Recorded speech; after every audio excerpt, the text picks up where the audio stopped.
This is Audible. Viktor, Her Russian Billionaire, a BWWM billionaire romance. Written by Susan Westwood. Narrated by Melissa Barr. Chapter 1. Aaliyah Jefferson walked out the back door of the bar where she worked. She turned back to wave to her coworker, her best friend Jess. "Have a good rest of your day," she said. Jess was short with red hair, a fireplug of energy and enthusiasm, even at 3 a.m. "You too, Aaliyah. Text me when you get home so I know you're safe." Aaliyah laughed. "Yeah, if my phone works. It's been giving me fits and I can't afford a new one until payday." Jess frowned. "Then call me from your landline. I worry about your route home." Aaliyah waved off her concern. She'd been walking these streets since she was still single digits. The only difference was the time of day. No one bothered her. Unlike the pale little Jess, Aaliyah was taller, with mocha skin. It gave her a little bit of cash in this neighborhood of many ethnicities. The Hispanics thought her one of them, as did the African Americans. Having some white blood in her made her appearance not truly black, but not truly white either. She shrugged. It just was. She put her purse strap over her head so it would sit across her body. That way, any purse snatchers would have a harder time stealing it. She strode out of the alley as if she owned the place, the other reason no one bothered her. There were only a handful of people on the street in this part of town. She recognized none of them. Often, patrons of the bar who had hooked up at last call were still in the alley doing the nasty. The thought made Aaliyah shudder. Not that she was a prude, but sex among the dumpsters did not appeal to her. Her footsteps echoed in the street as she left those people behind. 2 more blocks to the subway station. 2 more dangerous blocks. But her heart didn't race. This was where she worked. Well, she grew up in the Bronx and she didn't back down. She dared anyone to mess with her and her bag, which held a small brick in it, just in case she had to swing it at someone. No one had found out yet. Noises came from an alley up ahead. She sighed. Should she tiptoe past it? She didn't want to get involved. That was the other reason no one touched her. She minded her own business. She crossed the street to avoid the alley, but something drew her attention. A dim light shone into the small space. She saw a man on his knees, a gun to his head. He looked to be begging to a man in front of him. She quickly averted her gaze. This was none of her business. Then she heard the shot. She jumped and looked down the alley. The man who had been on his knees was now writhing on the ground. The man with the gun turned his gaze to her. Shit. She spun away and ran halfway down the block. They would catch up with her. If she kept running, she might not make it to the subway. Even if she did, they might follow her onto it. What the hell? There wouldn't be enough people on it to make it safe. They would kill her and probably dump her body somewhere. Her brother would never know what happened to her. Damn. She turned at the next corner, still in a full sprint. She noticed music coming out of a door someone had just opened. She slipped into that building before the door closed. She leaned on the door, her chest heaving. Someone yelled at her, and for a moment, she thought the men from the alley had found her. She looked around to see a plush red carpeted hallway. The lights were dim, and a large man was coming towards her. He spoke to her in another language. She had no idea what he was saying, but she bet she had a better chance with this mammoth than the 2 men who were chasing her. She caught her breath finally as the man came to stand in front of her. English? "This is a private club. You need to leave." He sounded a little like those Russian bad guys in the James Bond movies she'd seen. "Please, there are men chasing me." "Why are they chasing you?" He looked her up and down as if she were a piece of meat. Charming. I'm in danger and you're looking to get laid. She pulled herself to her full height, she still only reaching his large neck. "I saw a murder. Someone was shot. The guys who did it are after me." He frowned and appeared to be making a decision. "Let me talk to Yuri," he said. "You stay put." She nodded. She had no intention of going outside. The two men must have figured out where she had gotten inside. They could have easily seen her turn that corner. She waited for them to bang on the door that she figured out how to lock. Probably illegal in Manhattan to lock the door, but she wasn't going to chance them getting inside. She'd be dead. The man came back. Follow me. She did, knowing her luck was better with him. Thank you. He grunted as if her apology was not necessary or wanted. Once again, she couldn't get past his charm. Guess when you were that big, you didn't need charm. The man could probably snap her into two. First, he'd have to catch her, and she'd been a track star in high school. He led her up a set of stairs. Below, men and women danced to a techno beat. Colored lights swirled all around her. Then they were through a door, and the music couldn't be heard anymore. This hallway was well lit and had carpeting that muffled their footsteps. He pointed to a chair. You wait here. Boss will call you in. He spun on his heel and left her to contemplate who the boss was. Viktor Kozlov stood at the window in his office that overlooked the dance floor. Bodies moved and writhed to some music that always gave him a headache. That's why he'd soundproofed the upstairs of his club. Every club he owned was this way. No matter what city in the world, he'd built the second floor the same way. Each club looked different, but not his space. He ran a legitimate private club, keeping a low profile in some nice neighborhoods around the world. This venture in Manhattan was newer to him. He wasn't sure he liked it here in America. Bribing did not work. You had to work within most of the laws, unless you found a dirty official who could be bribed.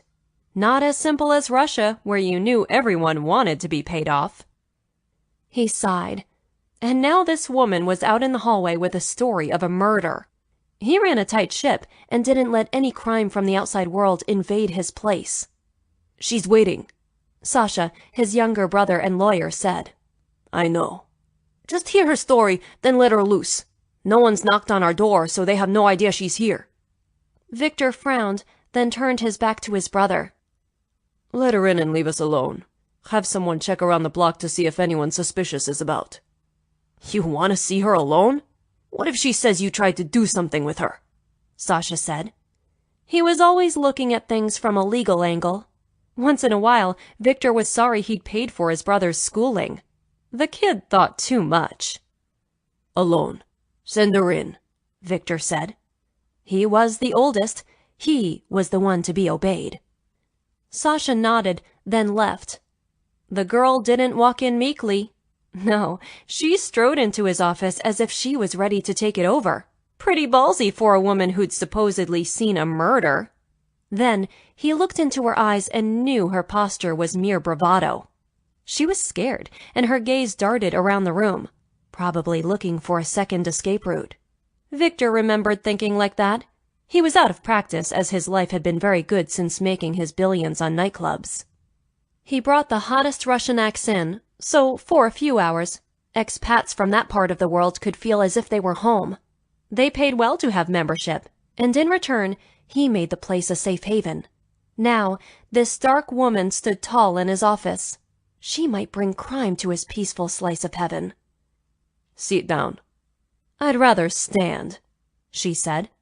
Her voice was sexy, husky and smooth at the same time, deeper than most women's voices. It stirred something in him. He tamped it down. She would be on her way in a matter of minutes, as soon as his men said that the area was safe. He wanted her gone, but he had enough of a conscience to make sure she arrived to her destination safely. Tell me what you saw. There were 3 men. One had a gun on another man. The other man was kneeling. I looked away, then heard a gunshot. When I looked back, the kneeling man was on the ground. The man with the gun saw me, so I ran. Viktor sat down on his buttery leather chair. He steepled his hands in front of him, then observed her. Now that her gaze had alighted on him, she wasn't backing down. So you ran and found my club. The door was open and about to close, so I slipped in. You could have entered any establishment on the block. Why mine? He said. Yours was the only door open. All the bars are closed. Mine is not because it is a private club. I didn't check the sign before I came here. I was running for my life. She had spunk. Even when she didn't have the upper hand, she stood up to him. Other than his mother, no one stood up to him. He wanted to laugh. His phone on his desk buzzed. He answered it. Viktor. There are 2 men lurking on the other side of the street from us. Do you want me to take care of them? His guard, Yuri, asked. No, that would make them suspicious.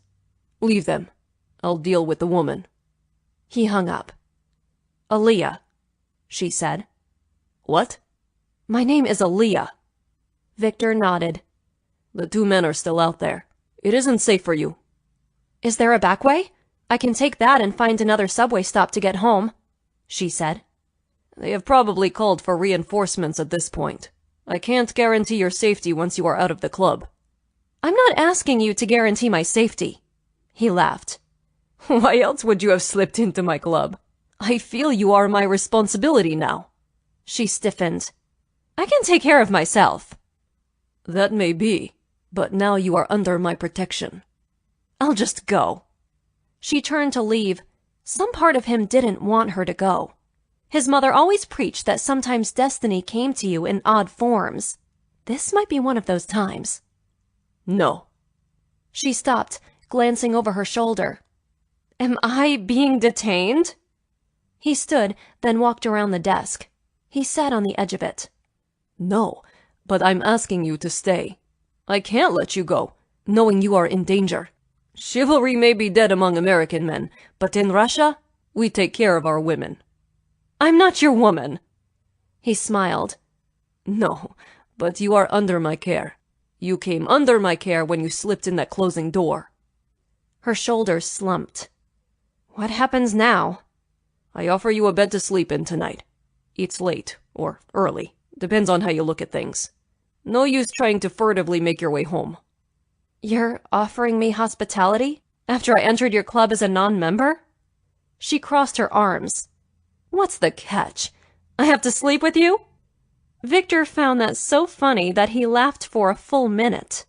When he finally recovered, he said, I have no designs on your body, Aaliyah. I'm just being a nice guy, as you Americans say. Chapter 2.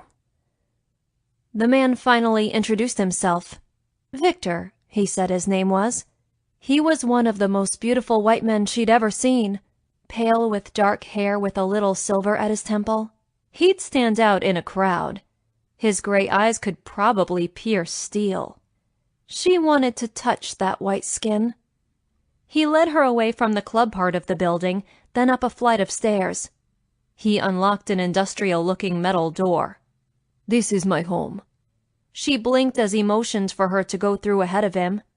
Her instincts didn't scream for her to run, so she walked past him. He smelled good, some light cologne and then very much like a man. Odd for her to notice. She wasn't in the market for a man. The apartment was decorated in muted tones with some feminine touches. Was that his wife? There was clearly a female influence in his life. Why did it matter? She was going to sleep for a few hours, then go home. Viktor turned on a few lamps. You need food? No, I'm not hungry. You sure? I could eat. I'll make us something, he said. She couldn't place his accent, but she'd never been very good at picking out those things. I guess if you're making something. I am. He turned on the lights to a small but efficient-looking kitchen. Stainless steel appliances. Dark granite countertops. Not much bigger than her kitchen, but it looked to have everything one needed. Not that she was much of a cook. Seat, Viktor said. He motioned to utilitarian-looking stools and steel by a kitchen island. She slid onto one that was more comfortable than it looked.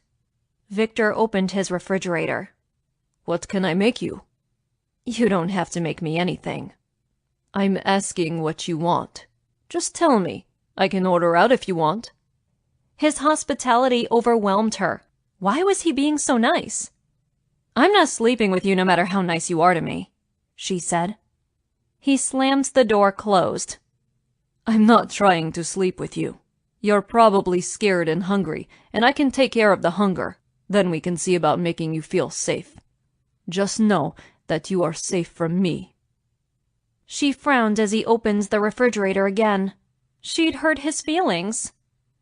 "Sorry. You have nothing to apologize for. Now, I can grill up some steaks if you'd like." At that moment, her stomach chose to betray her and rumbled. Viktor smiled at her and pulled out 2 pieces of beef that were thicker than Aaliyah had ever seen. Steaks fit for a king, probably. Her mouth watered. She was hungry. "How about steak and eggs, since it is breakfast?" he asked. She just nodded, suddenly feeling tired. The gravity of what she'd seen began to weigh on her. Someone had died. She wasn't one to get involved, but this wasn't petty crime. This was a life snuffed out. Viktor moved about the kitchen as if he cooked all of the time. He loosened his tie and rolled up his sleeves, revealing sculpted arms. Wow, she hadn't expected that. "How do you like your steak?" She didn't eat steak often, so she didn't really know. I guess rare." "You guess?" "I'm a bartender. Steak isn't in my budget." "Then that bar isn't paying you enough." "I get paid what most bartenders get paid, plus tips." "I would think someone like you with those green eyes and that clean skin would get many tips." She wanted to blush. Her face grew hot. "I do okay." "Steele, you need to find a place that pays better." "I don't have a car, so I'm limited by public transportation." "Then you save for a car." "It isn't that easy." He had no idea of her life. How could he just say she had to save? "I came here with $3 in my pocket. Look at me now." "You own a nightclub. You are the American dream, aren't you?" "You Americans don't realize the opportunities you have here," he said as he put the steaks on the grill. They flared up and he turned on an overhead fan. She blinked. "You know nothing about me." "No, I don't. But I know what this country has to offer," he said. "I don't need a lecture," she said. She'd heard it all before. Sounded good when you worked in Manhattan, but when you went back to your hovel in the Bronx, it didn't seem so easy anymore. "You're right. You've had a tough night. Are you going to talk to the cops?" She frowned. "I'm not one to get involved, but I think I need to." "Good. I can go with you later in the morning if you want." None of this made sense. She wanted to know what he wanted from her. There had to be a catch. "Why? Why are you doing all this?" "Because you are under my care," he said. His gaze held hers, but she still didn't understand. No one took care of her. She took care of everyone else. Still, why? I'm some stranger. "You are a woman in trouble. I am Russian, and we don't let women fend for themselves. It is just how I am. I can't help it." That was his accent. Russian. Made sense with the name Viktor and the high forehead that a lock of hair fell over when he spoke. "I would imagine you get taken advantage of in a city like New York," she said. He put a plate in front of her with a steak and 2 fried eggs. Her mouth watered. Her stomach rumbled again. She didn't know which to eat first. Everything looked good. Viktor sat down in the chair next to her, then shrugged. "Sometimes, but I have to be true to my nature." Viktor studied the beautiful woman next to him, with her mocha skin and those bewitching green eyes. She clearly didn't understand his hospitality, but he wouldn't feel bad. This was how his mother had raised him. She put her first bite in her mouth while he waited for her reaction. The steaks had been an impulse buy, and now he was glad he had bought 2 of them. He'd never know exactly why he did. He mostly ate alone or went to his mother's house. Sasha lived there still. If you asked his brother, he would say his mother lived with him. But the lease was in his mother's name. Viktor suspected that she paid most of the rent. It bothered Viktor, especially since he paid his brother a handsome salary. But their mother could not be dissuaded. She would take care of her sons even though she'd raised them to take care of her. Sasha was the baby, and his mother had always babied him. Maybe Viktor had also. They'd moved here when Sasha was young, and his mother felt guilty about uprooting him. She shouldn't have. He was more Russian than Viktor. Aliyah moaned, her eyes falling closed, and Viktor had visions of her during an orgasm. His dick woke up at that thought. But there would be no sex tonight. This girl was in his care. Young and vulnerable. He wouldn't take advantage. His mother did not raise him that way. "You like?" He waited to take a bite until she opened her eyes. "This is the best steak I've ever eaten. It might be the best meal I've ever eaten." He looked down at his plate. "It's just steak and eggs." Nothing about this meal could be just anything, Viktor. That was the first time she'd said his name. He liked how it sounded in her mouth. He wondered what else he would like in her mouth. He shook away that thought, very ungentlemanly. Viktor took a bite and had to say he did enjoy his own cooking. His mother had taught him well. "Who taught you to cook?" "My mother. She said that American women would want a man who cooked." "I would love for someone to cook for me. I hate it," she said. Then she laughed. "Maybe that's why I'm still single." Her laugh was a symphony to his ears, husky and full. No pretense behind it. He took another bite of his steak, dipping it in his egg. She ate with more gusto now, but stopping to savor each bite of steak. The kettle on the stove whistled. He poured the hot water into his French press and waited. When it was ready, he pushed down the plunger on it. "Coffee?" "Yes, please." Viktor had the distinct impression that the food had loosened Aliyah up. Her shoulders were no longer stiff. Her smile came more easily. He had done his job. She felt safe here. His mother would be proud. He poured her some of the dark brew, then some for himself. She sipped it, and he waited to see if she liked it. For some reason, her opinion was now important to him. He didn't know why. "That's the best coffee I've ever tasted. What's that contraption you made it in?" "A French press." Her eyes drooped, and she yawned. "Neat." She was getting tired, and as much as he delighted in her company, she had to sleep. He had to sleep. He had payroll to do for the nightclub. Never his favorite day. He really should hire someone, but he had trouble letting go of the reins. Not a good trait. "Are you finished?" Aliyah nodded. I couldn't eat another bite. He put both of their plates in the dishwasher. His housekeeper would be by in a few hours. She could do the rest. "Don't you want to clean up your kitchen?" she said, then yawned again. "I have someone to do that." "A nightclub nets you that much money?" She put a hand on her mouth. "I'm sorry. That was crass." Viktor laughed at her.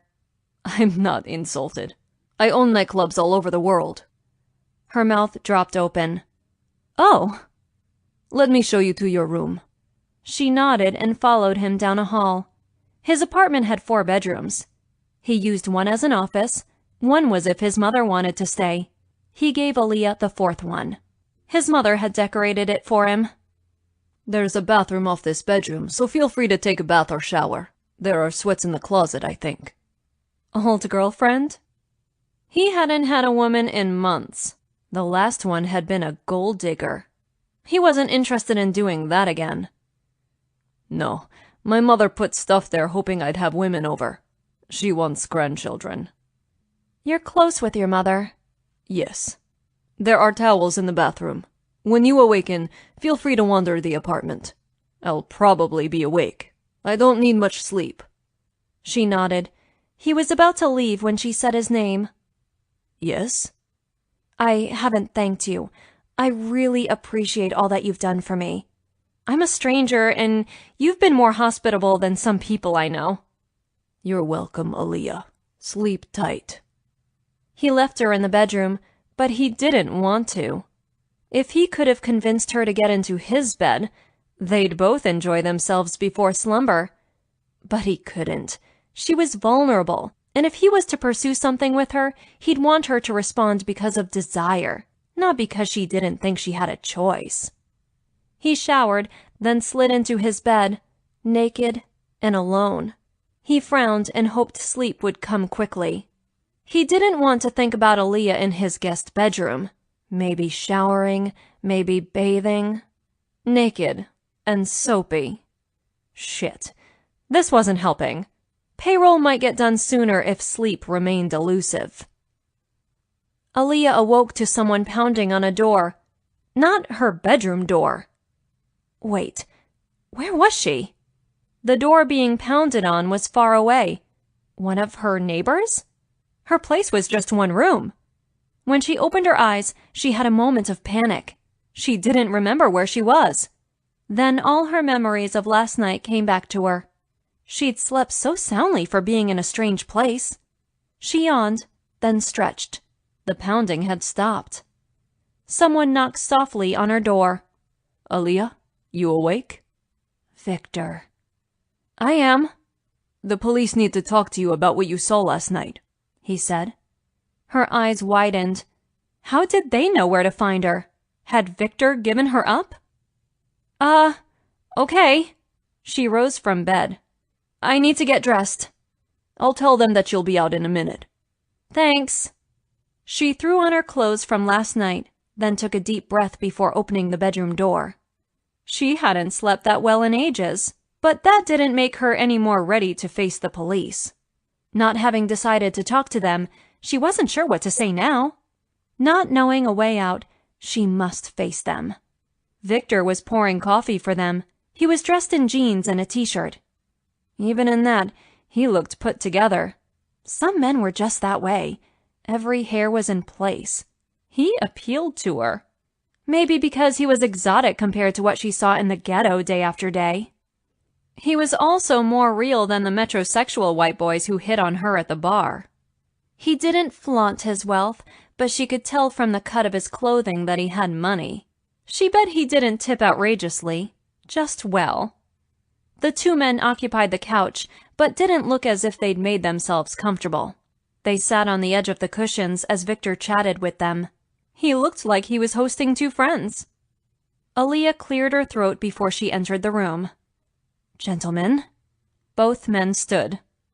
Aaliyah, these men are asking questions about something that happened in the neighborhood last night. I didn't see anything. They wanted to know if you did. He was giving her an out. He hadn't revealed to the cops that she'd seen the murder. She tried to thank him with her eyes. Now was the time to make her decision. If she didn't come clean, she'd have to keep the secret forever. If she did tell them what she saw, maybe they could catch the men. She wasn't optimistic on that point. She'd seen what little cops did in her neighborhood. Maybe that was different in Manhattan. What incident are you talking about? She said, not ready to spill her guts. I'm Detective Clark. This is Detective Lewis, the younger man said. He didn't offer his hand. Aaliyah didn't offer hers. She nodded to acknowledge both of them. Nice to meet you. There was a man shot in an alley around the corner from here. We estimate about 3 in the morning. Aaliyah sat on the closest chair, still deciding. What was in her best interest? If she snitched, would she be safer? If she told, could they protect her? She bit her lip, unable to choose the best option, not knowing what was the best option for her. 3? Yes. Would you have been out and about at that time? Viktor looked at her and nodded. He wanted her to tell them the truth. Of course, he would. He probably hadn't run into any bad cops, like the ones that harassed her brother on a regular basis. Viktor probably trusted the police. She sighed. I was. Viktor smiled at her. She was doing the right thing in his mind. He had no idea how dangerous the streets were. He lived behind steel doors on the 3rd floor of a building he probably owned. That was not her life. Did you see something? Lewis said. She glanced from one detective to the other. Yes. I saw a man shot last night. Why didn't you call the police? Lewis asked. Because I live in the Bronx. You look the other way so you can live another day. Besides, the men who did this saw me. They chased me, and I found refuge in Viktor's nightclub. So, you got a look at the men? She swallowed. Why had she opened her mouth? I got a look, but not a good look. I didn't study them. Can you start from the beginning? Don't leave out any details. Aaliyah let out a breath, then began her story. She told them as much as she could remember. When she finished, Clark kept scribbling. Then he looked at her with brown eyes. We'll need you to come downtown with us. Why?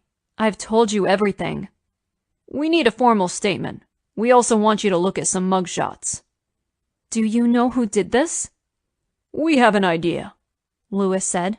We can show you some pictures. You don't need to peruse a pile of books. She blinked. She had no choice now. She was involved. All because she looked down an alley. Damn it. Aaliyah just woke up. Can she get some breakfast and then I'll bring her to the station? Just give me the address, Viktor said. Once again, he was protecting her. Why? She still wasn't going to sleep with him. As attractive as she found him, sleeping with him would probably be a bad idea. The two detectives exchanged a glance.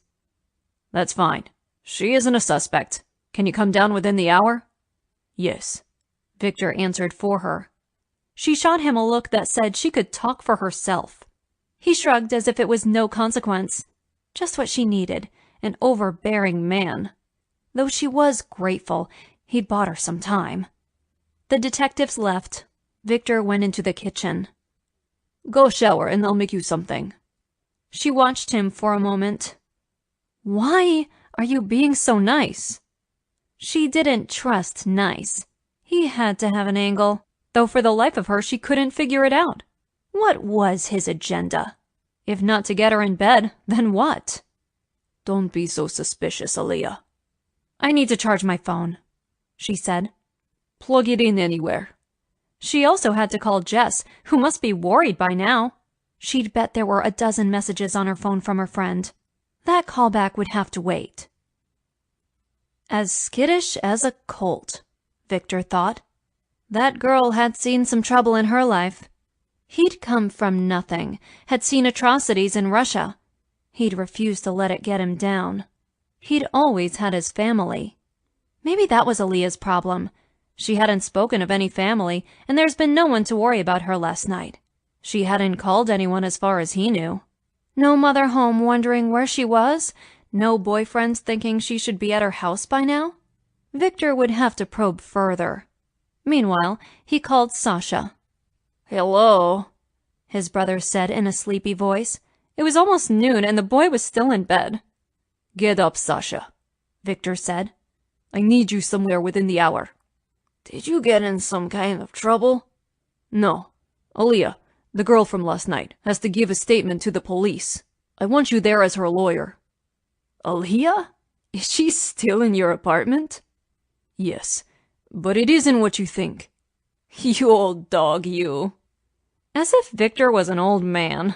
He was barely 35. Sasha, stop. What was I supposed to do? Put her out on the street when those men were there? At least tell me you slept with her. No, Sasha, I did not. I was a gentleman. He gave his brother the address, and he agreed to meet him there. Aaliyah came out of the bedroom, showered, but with her clothes from that morning. I'll drop you home after the interview. No need. I can get there on my own. Please, let me do this. I'll feel better knowing you are home safe. A myriad of emotions crossed her face. He guessed that she wasn't used to relying on anyone but herself. For the time being, she was stuck with him. There was something about her that drew him to her. He couldn't put his finger on it, but he found her attractive. It was beyond that. Maybe he was drawn to the little vulnerability he'd seen in her, or drawn to her strength. He mused over it as they waited for his car to arrive. Does someone else always drive you? Aaliyah said, eyeing the black car that pulled up outside the nightclub. I prefer not to drive in Manhattan, he said. She nodded as she climbed into the vehicle. The trip only took about 20 minutes, and then they were walking up the steps to the precinct. Aaliyah paused before the door. Viktor opened it for her. I can open the door. Has no man ever held the door for you? No. Then you date the wrong men, Aaliyah. A man doesn't hold a door for you because you can't. He holds a door for you because he wants to. She shrugged, but entered the building. A cacophony of sound hit them when they approached the desk. Her reaction to his holding a door made Viktor wonder what this girl had been through. She was tough. She'd seen a murder and been chased by a murderer. She was a strong woman for sure. She strode up to the desk clerk. "I'm here to see Detectives Clark and Lewis." Viktor stood back, letting her do her thing. She clearly needed to be in charge. Still, he'd stay with her. She glanced over her shoulder. "You can leave." "No, I told you that I'd see you home," he said. He wasn't going to renege on a promise. That wasn't who he was. And then he could go on his date tonight with a free conscience. Tonight's woman was one he met at the club. He didn't often date customers, but she had been in town for a few days last time and wasn't a regular. She owned her own company. He liked independent women, but he also liked Russian women. They understood how he was. That's what intrigued him about Aaliyah. She was so different from him, but he wanted to get to know her. Too bad he probably wouldn't see her again after this. Sasha showed up at that moment. "Aaliyah, this is my brother Sasha. He's a lawyer. I thought it might be good to have one with you when you get questioned." Her eyes widened. "I can't afford a lawyer." Viktor put a hand on her arm. This was the first time he was touching her, and he felt electricity go up his arm. He couldn't tell if she felt it also. "He isn't going to charge you." Okay. Detective Lewis came out and led Aaliyah and Sasha back to a room. Viktor waited in the lobby. He hadn't ever been in a police station in America, nor in Russia. He'd avoided the cops in Moscow. A whole other slice of life paraded through this building, and that included the cops. He hoped he didn't ever have to come back here. All of them provided entertainment while he waited. Scantily clad women walked past him. Prostitutes? When he first opened his club, they tried to enter his club, but he'd barred them. That's when he got the idea to make it private. A half an hour went by before Aaliyah and Sasha emerged. Aaliyah looked a little stunned by it all. Guess she wasn't used to being in a police station either. Viktor stood. "It was routine," Sasha said. "Can I drop you somewhere?" Viktor offered. He shook his head. "No, I have my car here." He left. "You don't have to drive me home," Aaliyah said. "I insist." He motioned for her to go ahead of him out the door. She did. His driver pulled up a moment later. They climbed in, and Aaliyah gave the driver her address. Viktor wasn't familiar with the Bronx. This would be his first visit. He wondered if it would live up to its scary reputation. Chapter 3. Viktor's car was comfortable with plush leather seats. Aaliyah was rarely in a car that wasn't a cab. This vehicle was beyond belief. She wanted to run her hands over the leather, or rub her face in it, but that didn't seem like the thing to do. Viktor stared out the window, glancing at her every once in a while. She didn't know what to say. No one had ever been this kind. A large part of her expected him to demand something in return. Where she grew up, no one did anything for nothing. Payment was expected in kind. That's why she never relied on anyone. She didn't want to owe them. She certainly didn't want to owe this man. He came across as powerful and clearly rich beyond her wildest dreams. She had to admit, she found him sexy. She wasn't into white boys, but this one was different. He didn't seem to want anything, but she didn't trust that completely. If he truly didn't want anything, then he was one of the nicest men she'd ever met. Didn't really matter since he would drop her off and he'd be on his way. She couldn't imagine he'd linger in her neighborhood with his fancy car and driver. She'd probably barely have time to get out of the car. She lived in a dingy place. Scary even, but it was the only place she could afford. To her, it was home. Also to her brother, who was away at college. Staying here gave him some stability in a world where he'd had so little. She couldn't move them now. She tried to see the places through Viktor's eyes, but she knew so little about him. Suddenly, she didn't want him to see where she lived. She didn't know why. She wasn't going to see him again. It didn't matter what he thought. But suddenly it did. He'd come from nothing, and she hadn't been able to get herself out of the ghetto. Just drop me off here, she said. You don't want to hang around in your fancy car. Before the car stopped, 2 people ran across in front of it. One chased the other, brandishing a knife. Aaliyah wanted to die. Great representation of her neighborhood. I'm not letting you get out now, Viktor said. He watched the 2 men disappear down an alley. It's not usually this bad, but it is sometimes. That's enough for you to stay in the car. Let me think about this. What is there to think about, Viktor? I live here. It's my reality. You can go back to your nice apartment. I'll be fine. She'd crossed her arms even though she didn't want to be defensive. She was. She'd never felt so much like a failure until now. If she could have jumped out of the moving vehicle to get away, she would. She didn't have a death wish. Aaliyah, it's not your fault, but I can't leave you here. I want you to come live with me. Live with you? Be your mistress? No way. I get by on my own, not by using my body. He blinked. I'm not asking for that arrangement. I can get my own booty without paying for it. I just want to help you. Why? You don't know me. I could be a thief and clean out your house. I'm willing to take that chance. Someone gave me a chance when I first came here. This is me paying it forward, Viktor said.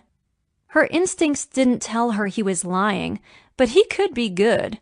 He could be a con artist. Not that she had any reason to think that. She sighed. How exactly are you going to help me? Would you like to go to school?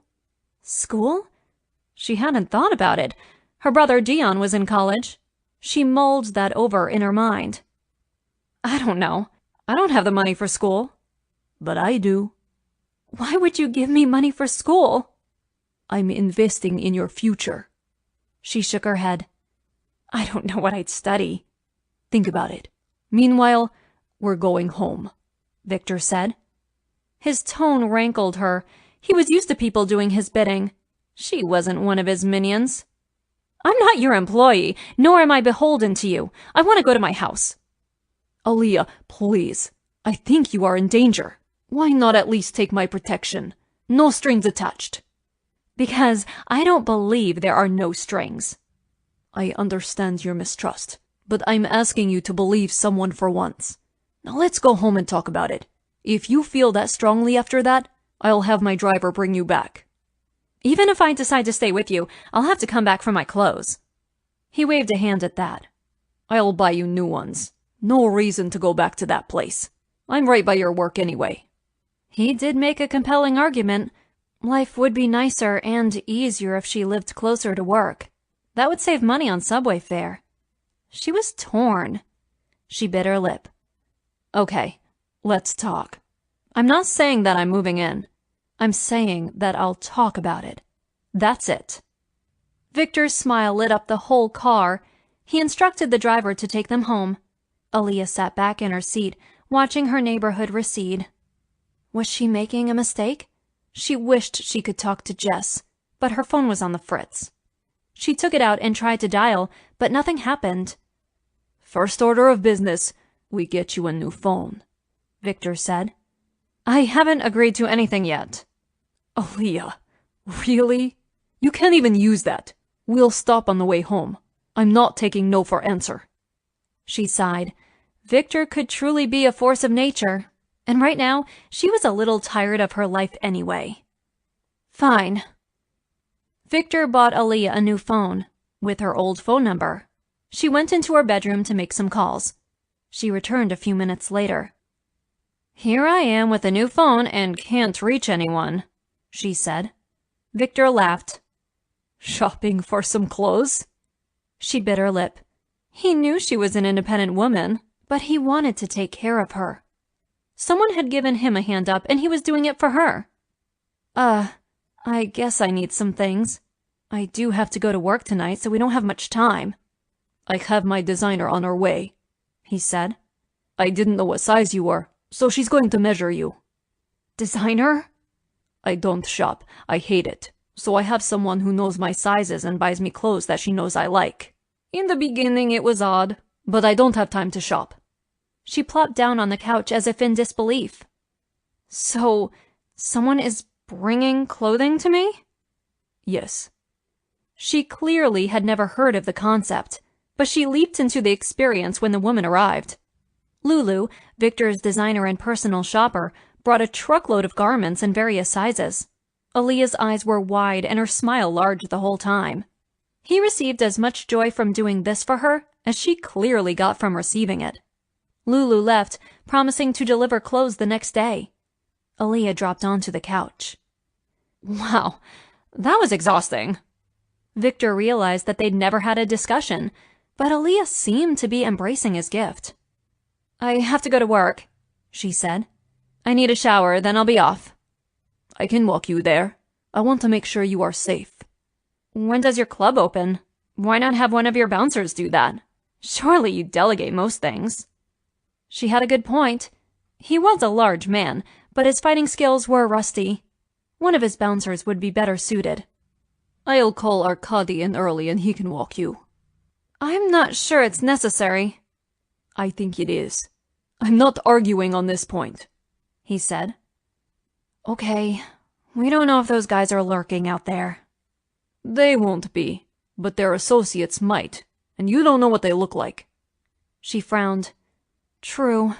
If I'd gotten out of work earlier or later, I wouldn't be in this predicament. Then I wouldn't have met you, and I'm beginning to enjoy your company, Viktor said. She pushed off the couch and headed to the shower.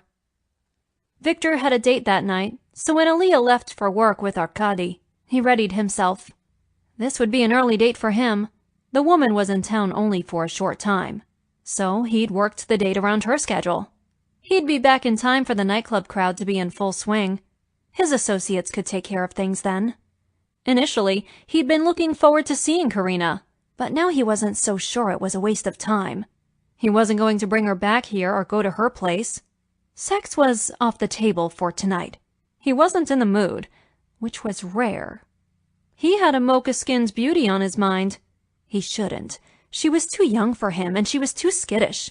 She didn't have any interest in him, he was sure, but he'd taken care of her anyway. Good karma. He arrived at Karina's hotel on time. She was waiting in the lobby. When she climbed into the car, she smiled her devilish smile. Privacy screen? Not tonight, Karina. I just want a lovely meal with you. She pouted. Something wrong? No. She eyed him as the car began to move. You have fallen in love? No, Karina. I'm just pressed for time and I don't want to muss my suit. She shook her head. No, love. You have found someone. I don't mind, Viktor. I'm happy for you. He smiled. She was a good woman, just not his woman. You are very understanding. You want to go to eat? Yes, I do. But I'll bring you back here afterward, Viktor said. She nodded, but didn't seem put out by his lack of passion for her. The meal went quickly. Viktor dropped her back to her hotel, then checked in on his club. The crowd was good tonight, dancing and drinking. He checked his watch. Aaliyah would be getting out of work soon, so he walked to her bar. He waited in the alley, but saw no one suspicious. She walked out of the bar, and her mouth dropped open. I wasn't expecting you. I wanted to walk you home. Don't you have an empire to run? He laughed. He can wait for half an hour. Okay. She fell into step beside him. How did your date go? He shrugged. Okay. Shouldn't you still be with her? It's only midnight. Viktor chuckled. She was really an old friend, not the love of my life or anything. Oh, I see. Is that good?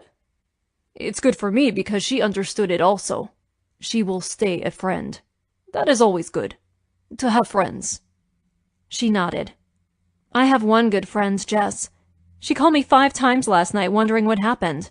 I told her what happened. She wants to check you out. She doesn't trust me? No, I guess not. She's coming over for lunch tomorrow. I hope that's okay? That is fine. You can have her check me out. You'll feel safer, Viktor said. He wanted to laugh, but was happy that Aaliyah had a good enough friend to be worried about her. He thought she was alone in the world. That would be sad. But now he wasn't sad. She had a friend that he was going to meet. Chapter 4. Aaliyah wiped down the kitchen counter as Viktor's chef finished making lunch. Viktor watched them from a stool on the island.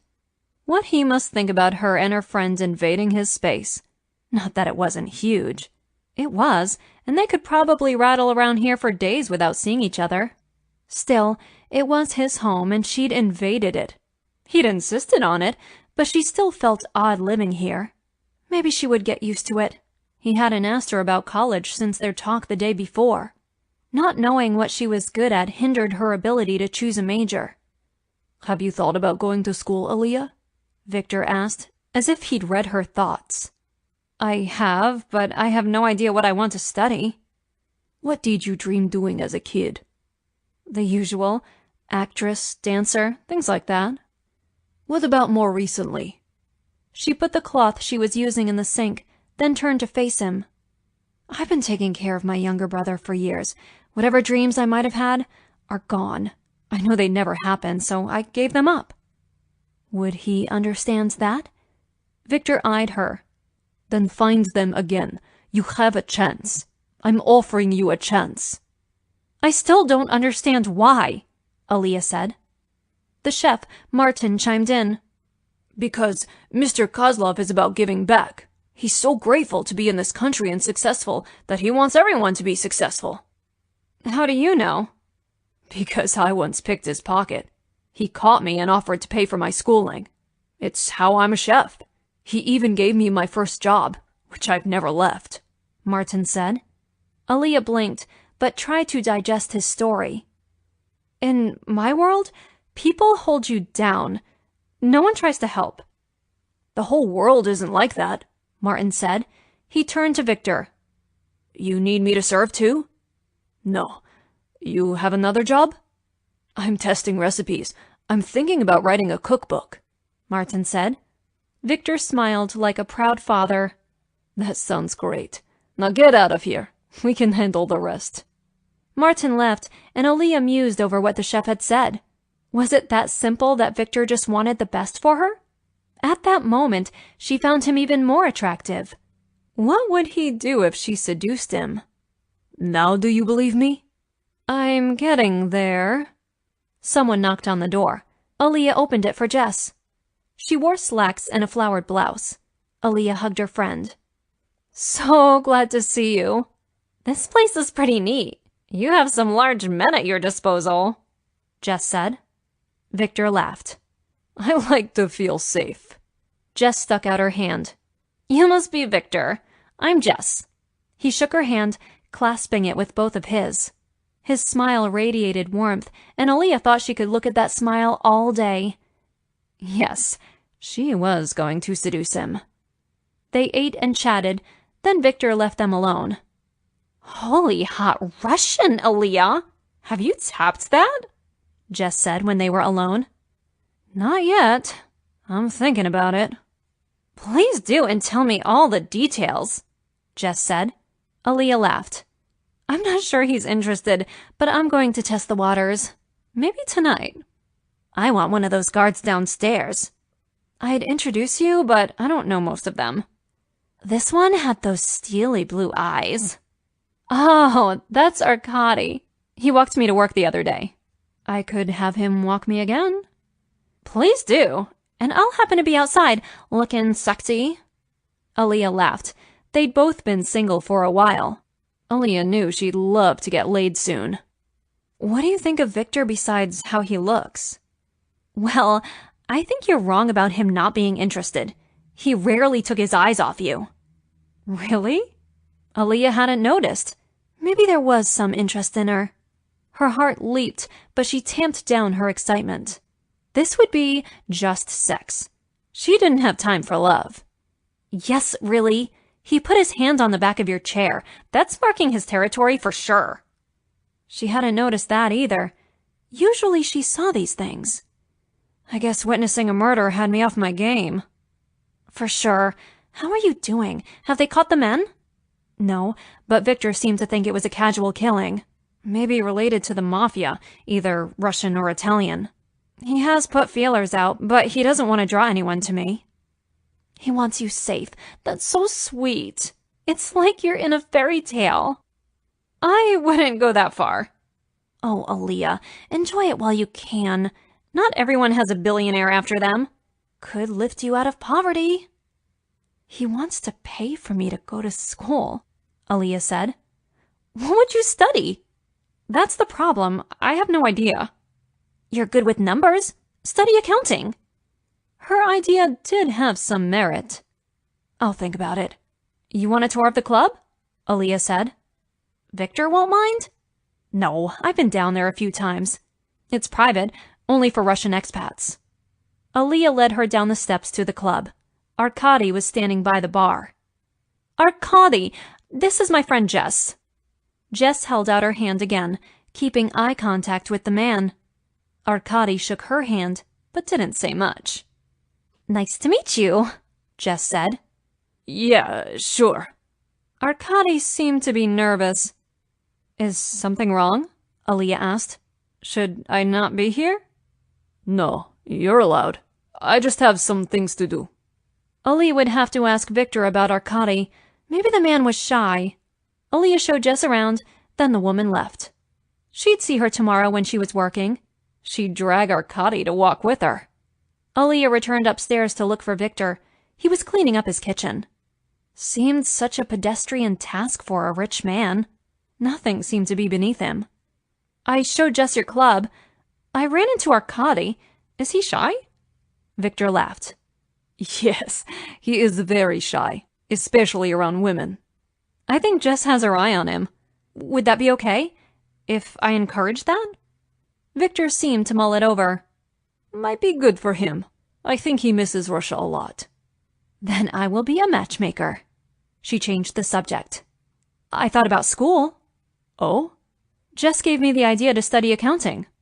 Then when the next semester starts, you should be in school, Viktor said. He beamed. Aaliyah loved his smile. There was no holding it back when it arose on his face. From years living in Russia, then spending some time on the streets, Viktor could tell something had changed with Aaliyah. Her body language was more relaxed and less tense than before. Something Jess had said, probably about him, that had her in a different state of mind. Or maybe she just trusted him now.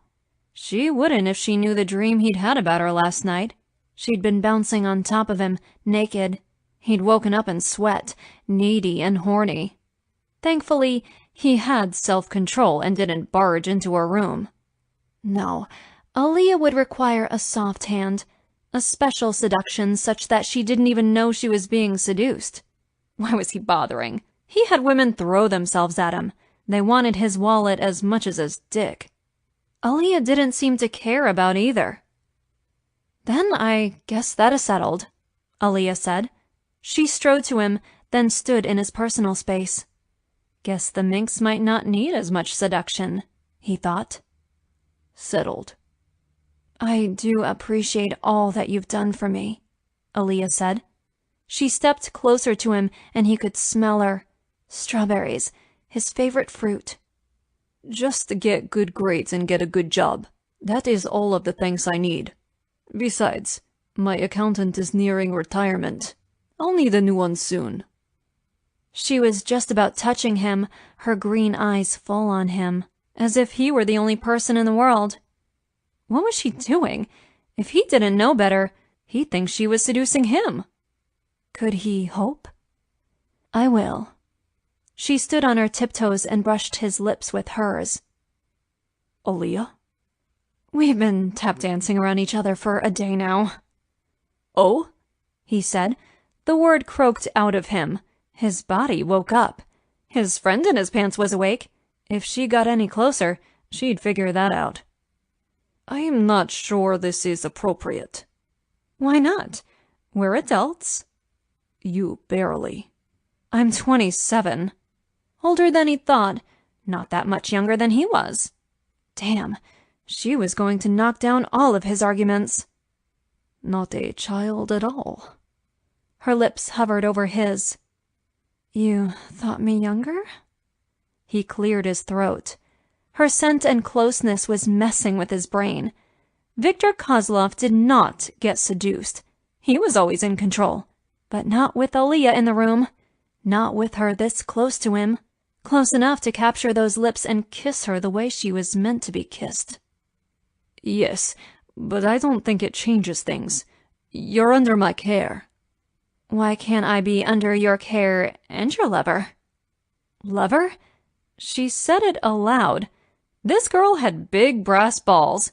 He was supposed to be the aggressor. He was Russian. He was male. He chose when they made love, not her. But the rush of blood to his extremities was clouding his thinking. It all seemed like a good idea. Just a slight lean and he could press his lips against hers.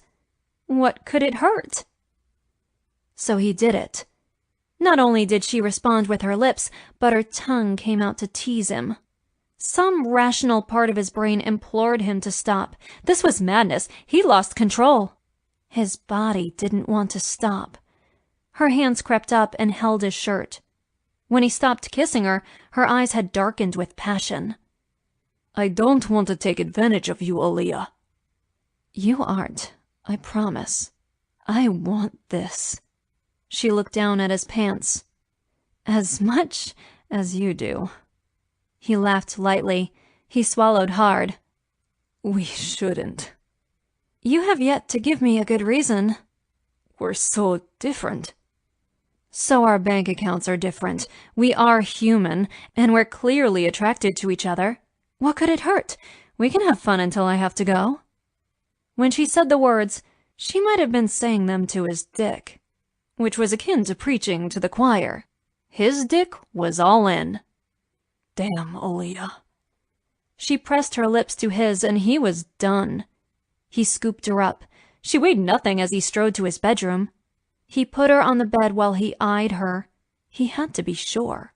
He couldn't do this unless he was sure. Last chance. To what? Refuse me, he said. She stood up and tore off her shirt. Not a chance. Chapter 5. Aaliyah stood in his alpha male bedroom, her shirt off, wishing she had a sexier bra on, but she couldn't afford those. Maybe he'd buy her some, but right now, she just wanted him inside of her. Now. She'd never been so attracted to a man. Was it his accent? His presence? Which was strong? The fact that he took no shit from anyone? Just like her. He stood inches from her, his gaze taking her in, his eyes looking through her. Guess he wanted to be sure. There's no going back. She reached behind her and undid her bra.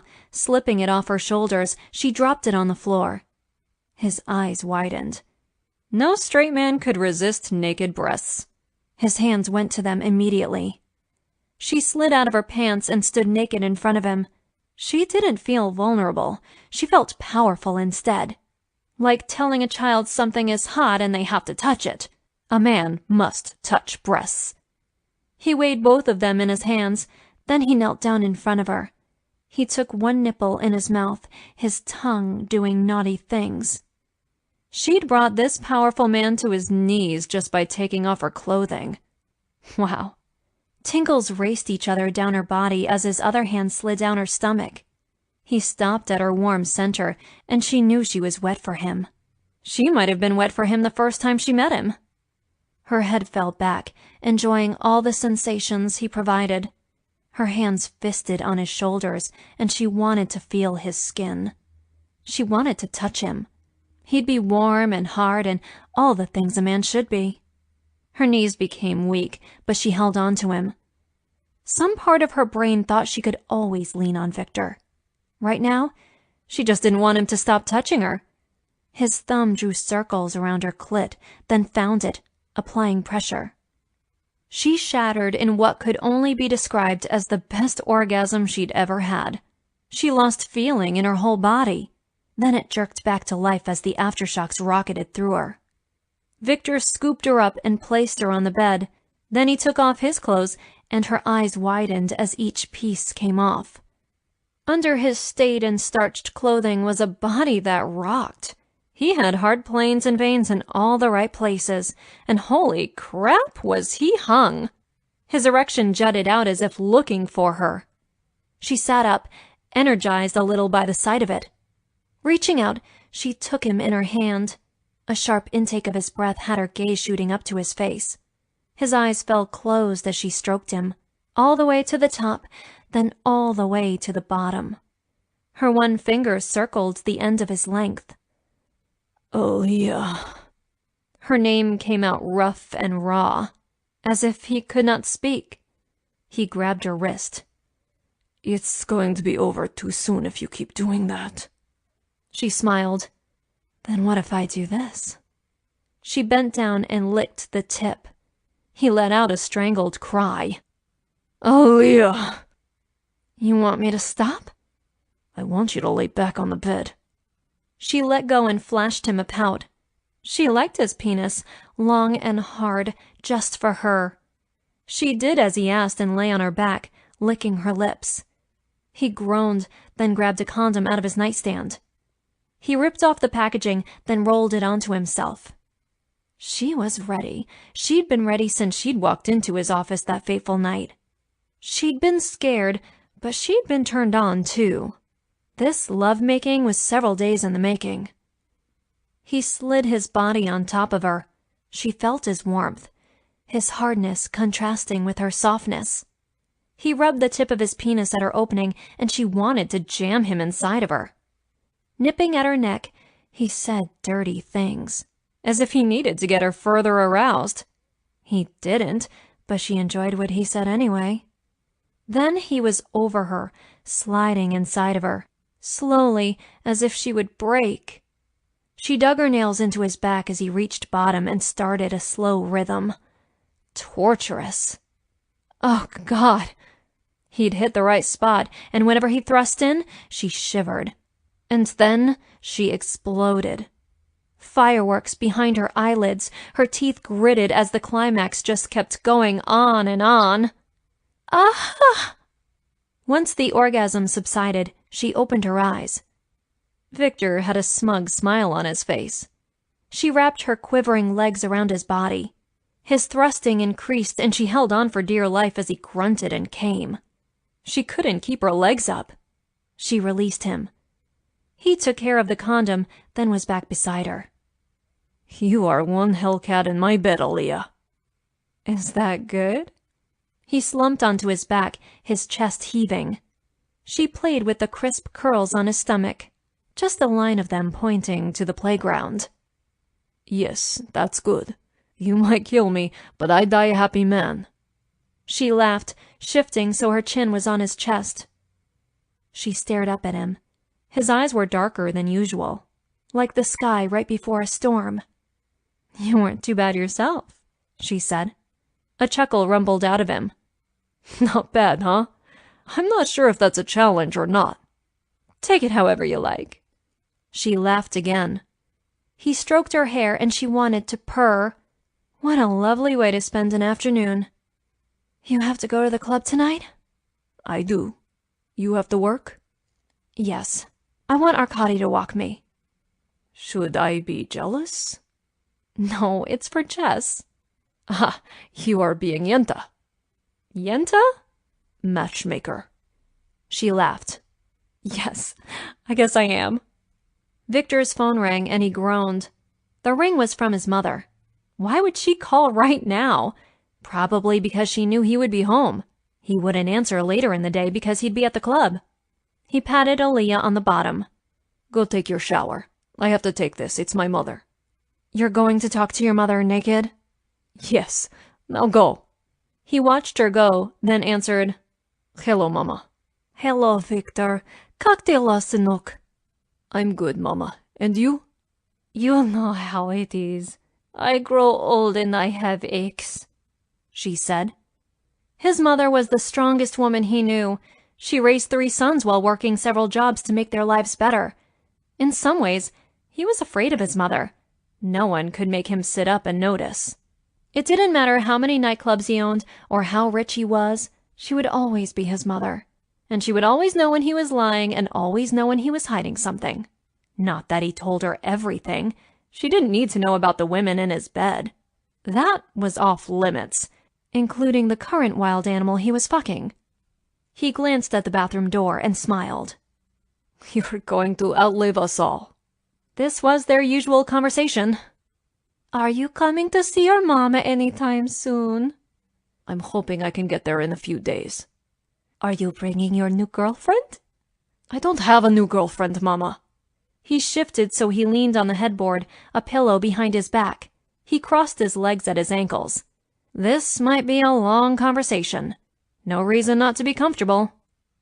That's not what Sasha said. He said there's a woman there, leaving with you. There is a woman living with me, but I am merely protecting her. She's been a witness to a murder and I am keeping her safe. That's how you raised me, right? I didn't raise you to let crime come to your door yet. No crime has come to my door. Should I throw her out? No, Viktor, you should let the police handle it. The murder was in my neighborhood. I don't like these things in my backyard. I want to handle it. You need to stop worrying. I am not a small male chick anymore. I am a grown man.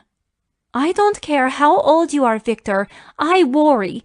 I am your mother, so I will worry forever about you. He heard Aaliyah in the shower, singing. He hoped his mother couldn't hear her. She had a beautiful voice. Why was she tending bar and not singing in a nightclub? Then he remembered that she was in there naked and soapy. He wanted to rush his mother off the phone so he could join Aaliyah, to be naked and soapy with her. You shouldn't, Mama. You have a full life with your friends. Your sons, we are all good. Because of you. You should enjoy yourself. I want to meet this woman. She'll probably be gone soon, once the thread is over. No way was he going to have Aaliyah and his mother meet. No, his mother was not the most open-minded woman, and she might have a problem with Aaliyah's skin color. What a stupid thing to worry about, but he was more American than his mother. Then bring her soon. I'll think about it, Mama. She works, I work. We have to coordinate. Make it happen. Then tell me when. I'll cook borscht. Is she a good Russian girl? He chuckled. His mother knew that he wasn't looking to get married and that he wasn't going to settle down with a Russian girl. He'd settle down with whomever he fell in love with. She isn't Russian. She isn't from the club. That's not good, Viktor. You should stick to your own kind. Variety is the spice of life, Mama. He heard his mother sigh. Viktor, you put a strain on my heart. She always tried guilt, but he knew she was healthier than he was. She'd survived worse than her son dating someone she didn't approve of. But he wasn't dating Aaliyah. He was merely fucking her. Even less of a reason for his mother to meet her. I must go, Mama. I have a business to run. I will call again if plans are not made, Konfetka. He knew she would badger him until she met Aaliyah. Well, she might have to badger this time, because he wasn't planning on bringing her around. There were women you had sex with and women you married. He wasn't in the market for the latter. So Aaliyah would have to be the former. He'd made no promises when he slept with her. Spokojnej noci. Spokojnej noci, Mama. Good night to you too, Viktor. I want a date. He disconnected and dropped the phone on his nightstand. His mother was a force of nature and he loved her very much. She was the only woman he loved. He often wondered what she would be like if he did end up marrying. Would she be a good mother-in-law? Or would she be overbearing? No matter. That wasn't happening anytime, if ever. His attention turned back to his bathroom. The shower was still running. He bet he could slip in there and they could have shower sex. He'd have enough time to get to the nightclub. Hopefully, she wouldn't be late for work. He didn't knock, but strode into his bathroom. Aaliyah was soapy. He'd like to lick off that soap. She smiled when he slid the shower door open. "Hi," she said. "Hi. I came to get the spots you missed." "Did I miss any?" "I'm sure I'll find some." Then he captured her lips in his, leaving no doubt that he would be thorough. Chapter 6. Arkady walked Aaliyah to work, and she introduced him to Jess. They hit it off and made a date. Her night was filled with men hitting on her, and one woman hitting on her. Sorry, no thanks. She liked men, but not the ones who were drunk and trying to paw her. She had to think about college. She was going to go. Her brother would be proud. He was in college and due to graduate in a year. She'd be behind him, but she'd still get an education. Better to have it later than not at all. As she served drinks, Aaliyah wondered what her brother Dion would think about Viktor. Would they ever meet? Probably not. He wouldn't be back for summer vacation for a few weeks. That was assuming he didn't get an internship. Either way, their paths would probably not cross. This might be just as well. Dion was protective of her even though he was younger. He might think Viktor was taking advantage. Finally, the night waned. The clock was telling her closing time was soon. She was the last one left. The waitresses had gone home half an hour ago. She had to close up the place. Now there were only 2 customers in the bar, and she'd already given them last call. They were 2 of her favorites, a couple who had met at the club. As she wiped down the bar, the man stood, then knelt and asked his date to marry him. The woman squealed and agreed. So romantic, Aaliyah said. Would that ever happen to her? She doubted it. She wasn't in the market for a romance. Just sex. And Viktor was doing a good job providing that. She congratulated the couple, gave them a bottle of champagne on the house, and they headed out of the bar. She locked the door behind them. She yawned as she counted the till. Today, she'd have to make a deposit. At least she'd have a bodyguard, even though the bank was only 2 doors away. She was tired. She wanted to go home and sleep. The afternoon activities had caught up with her. At least she'd be sleeping in Viktor's bed tonight. He could wake her up when he came home from the club. A smile blossomed on her face, though she had no idea what would happen once the murderers were caught. This was probably just a fling. She could keep it just sex. That would be fine with her. He'd still pay for college, she'd bet. She locked up the money in a safe, then counted the deposit once more. The place was a little creepy with no one in it. Ever since she witnessed the murder, she'd been jumpy. Even though she knew the place was locked, she still checked the doors. Money was done. The dishwasher was running. She had to wait for Arkady. Trash. She had to put out the trash. Damn. The dumpster was right outside the back door. She could throw it in or she could wait for Arkady. She just wanted it done and be able to leave when he arrived. She had more than one bag, and she'd have to make more than one trip. She sighed. Dilemma. She chose to make a few trips and be ready for him. On her second trip out, she saw the man. He was lurking. She ran back into the bar, but not before he used his foot to stop the door from closing. Her only recourse was to go out the front. Arkady would not see her, so she was on her own. She grabbed her purse as she went by, knocking over tables. They'd be obstacles. She went out the front door. She'd text her boss later that the bar was unlocked. The only thing to steal was the alcohol. Out on the street, she realized she'd fallen into a trap. The other man was waiting out front. Well, hello there, he said. Without thinking, she kicked him in the balls and ran. She was going to go for Viktor's place, but she'd never get in. She knew the door was locked. Nor did she want to lead the men to his place. She ran instead to the subway station. She heard a train rumbling into the station stop. She jumped the turnstile and hopped in a car just as the doors were closing. She saw the men reach the bottom of the steps as the train pulled away. They couldn't follow her. Did they even know who she was? She doubted it. She settled onto a seat. She would go home for tonight and call Viktor when she arrived. She'd be okay. Safe. They wouldn't come into her neighborhood. Too dangerous. She finally caught her breath, but she didn't think she'd relax until she was inside her apartment.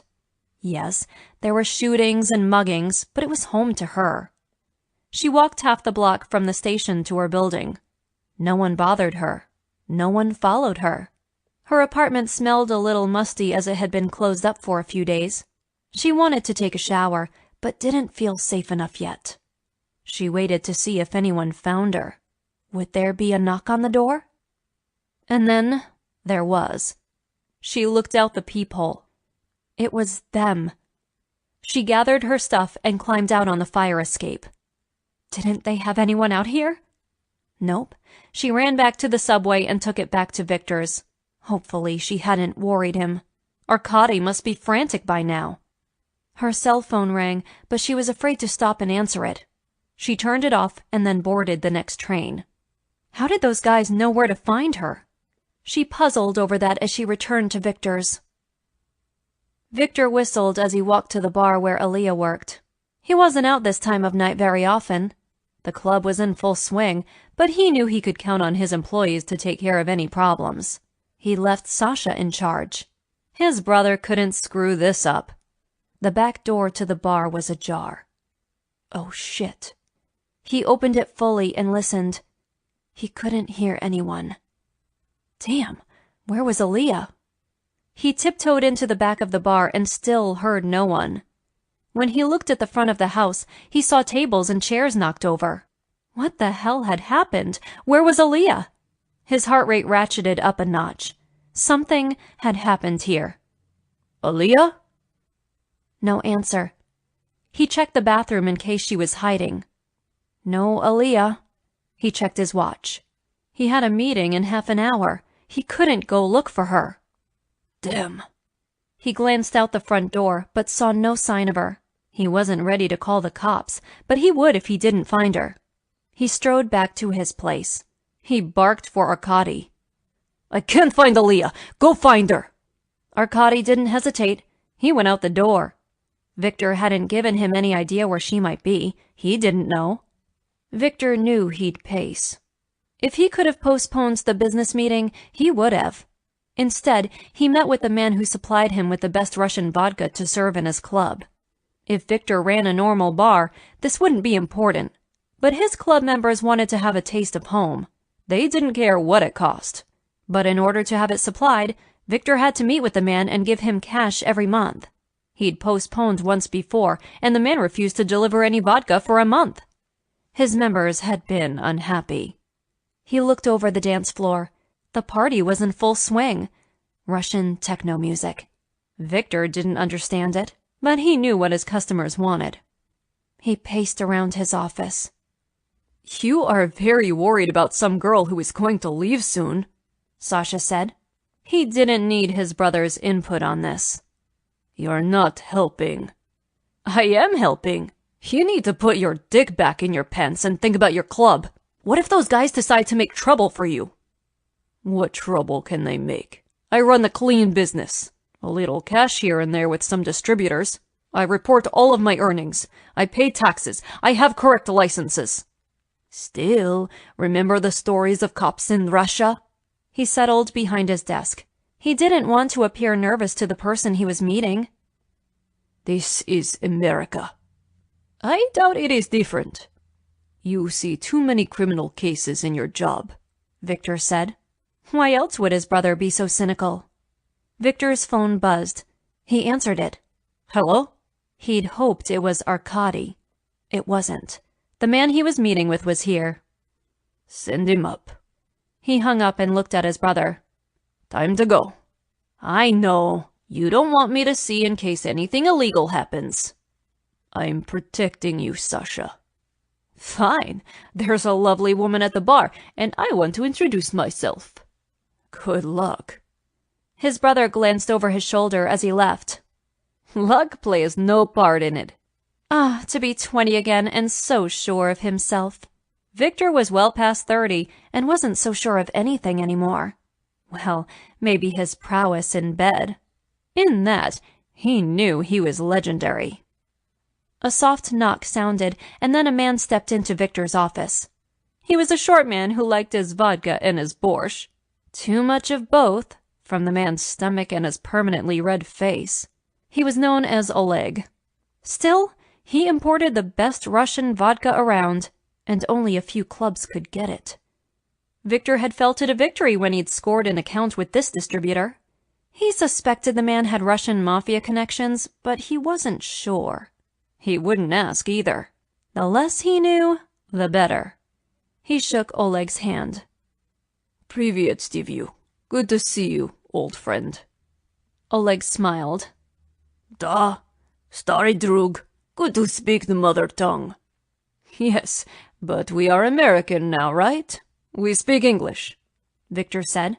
He liked both languages for different reasons, but it was nice to stretch his tongue and speak Russian once in a while. If he really needed to, he could go down to the bar. Anyone would talk with him. They knew he was the owner. They knew he was rich. He'd had many a Russian girl throw herself at him. None of them had interested him. He'd taken a few up on their offers of sex, but that was it. The two men sat. They had to banter for a few minutes before getting down to business. Viktor pulled a bottle from his bottom drawer. He offered some to Oleg, who nodded. To Mother Russia, Oleg said after Viktor poured them both a shot. They drank it down. Now Viktor wanted a sauna and then to run into the cold river. That was how business was conducted where they came from. Not in America. Now they sat across the desk from each other. Viktor's mind drifted to Aliyah as Oleg told him a story of their country. He'd heard the story before, but it would be rude to tell the man that. Viktor hoped he'd hear from Arkady soon. He was worried about Aliyah. Something had obviously happened at the bar. He hoped she'd made it out safely, but he wondered what had stopped her from coming straight here. Oleg finished his story and Viktor laughed in the right spot. Now they could get down to business. Viktor hated the dance he had to do. Americans were much more straightforward in their business dealings. You did the deal, shook on it, and you were done. None of this tap dancing, but Viktor would do it to get that vodka. He sighed, but it wasn't time to bring out the money yet. That was a negotiation, too. Aliyah boarded the subway car and the hairs on her neck went up. Someone was watching her, but the only person in the car was a cop. Not that she felt safer with the cop there, but she shouldn't have felt this creeped out. She moved to another car. There were more people here. Safety in numbers. The cop followed her. So he wasn't the one she was worried about. Why? She hadn't done anything wrong. Was he a dirty cop? In league with the bad guys? He approached her, but she refused to make eye contact. He was going to work for this. "Hi," he said. She glanced up at him. "Hi. Is everything okay?" She smiled. "Yes, just tired." She wasn't up to anything. She shouldn't feel guilty. Keeping his gaze, she didn't blink. He did. He moved on, but she was still not sure what he was doing. Was he a real cop? He left the car and she decided she was just being paranoid. Where she came from, people didn't talk to cops. That's why she'd been so hesitant to tell them about the murder she'd seen. The odd feeling she was being watched didn't leave with the cop.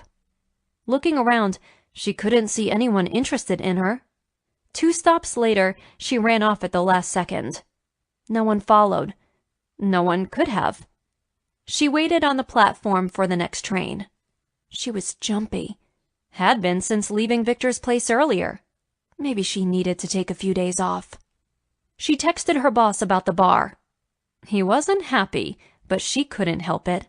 She'd been threatened, or at least felt threatened. She hopped on the next train. When she arrived at Penn Station, she saw 2 cops when she disembarked. Were they everywhere? She'd not seen so many cops on this trek ever. Okay, she was just paranoid. She walked past them to find her next train. They didn't follow, just chatted to each other. Okay, they were not interested in her. She blew out a breath. This had been a harrowing trip back to Viktor's apartment. Once on the next train, she saw that he had called. She called him, but it went to voicemail. "I'm okay. I'm on my way back to you. We'll explain when I get there." She hung up. Must be a busy night at the club. When she got off at the stop closest to the club, she saw something suspicious. A cop. She'd never seen a cop on the platform, ever. This was a pretty safe neighborhood, so they didn't patrol on foot. She'd seen them in cars. Miss Jefferson? How the hell did he know her name? That was not good. No. She walked past him, but he grabbed her arm. Miss Jefferson, come with me. The last thing she was doing was getting into a cop car. Am I being charged with something? Just come with me. Give me a reason. If you cooperate, you'll be fine. The words chilled her. She tugged on her arm. He didn't let go. She tugged harder, then slugged him with her purse. He yelped, but let go. She ran down the steps, turning in the direction of the club. Hopefully, a bouncer would be close to the door and they could let her in. She had no time to call ahead. The cop ran after her. Hey! She glanced back. He was gaining on her. She slipped into an alley that she knew had another exit. He followed. She faked left, then turned right out of the alley and ran into a wall. She bounced off the person, but he caught her. Aaliyah! She looked up into Arkady's face. She'd never been so happy to see anyone. There's a cop chasing me. I don't think he wants to give me a citizenship award, she said. Arkady shifted her behind him as the cop emerged from the alley. The man stopped in his tracks, eyeing the large Russian. Good evening, officer. Can I help you? The cop looked him up and down. No, I'm fine. Guess it was a case of mistaken identity. Aaliyah watched from behind the large man as the cop turned away from them, then strode away. She finally let out a breath. Thank you, Arkady. Boss sent me out to find you. She smiled up at him. You did, just in time. Now, take me to the club. Yes, ma'am. She fell into step next to him. Well, tried. He was a large man, so she had trouble keeping up with him. Could you slow down, please? He nodded, then did. They were a few blocks from the club. Why didn't you wait for someone to come for you, Aaliyah? The man I saw killing someone came into the bar. I never made the night deposit. My boss is mad at me. I had to run out. I was so afraid. Why didn't you come to the club? I didn't want to lead them to you guys. He stopped, turning to her. But we can protect you. You're one of us. She looked up at him. She couldn't see his face in the darkness, but she could feel the affection from him. That's great to hear, Arkady. Now, let's get you back. The boss is going nuts. Going nuts? Was he worried? Of course he was worried. He came to walk you home and you weren't there. Viktor came to walk me home? Yes. He never leaves the club when it's open. But I guess he wanted to see you. I think he likes you. Aaliyah laughed. I'm not sure it's that. He feels responsible for me. Arkady shook his head. No, it's more than that, I'm sure. She believed that Arkady was reading the situation wrong. But that was okay. At least Viktor had been concerned about her. If she was killed and her body dumped somewhere in Jersey, someone would bring her killer to justice. Oleg was chatty. Viktor wanted to look at his phone. It had buzzed. He wanted to see if Aaliyah had called, or Arkady. He couldn't get his mind off of that little mocha minx. She'd surprised him with her body, and now he felt even more responsible for her. His companion droned on. Shipping costs have risen, Oleg said. Here it comes. He wants to raise the prices. Viktor was in no mood for this bullshit. The man had raised the price last month. The only problem was he wanted the man out of his office. He wanted to know about Aaliyah. None of that would happen until he played the game. Business is getting tougher and tougher, Viktor agreed.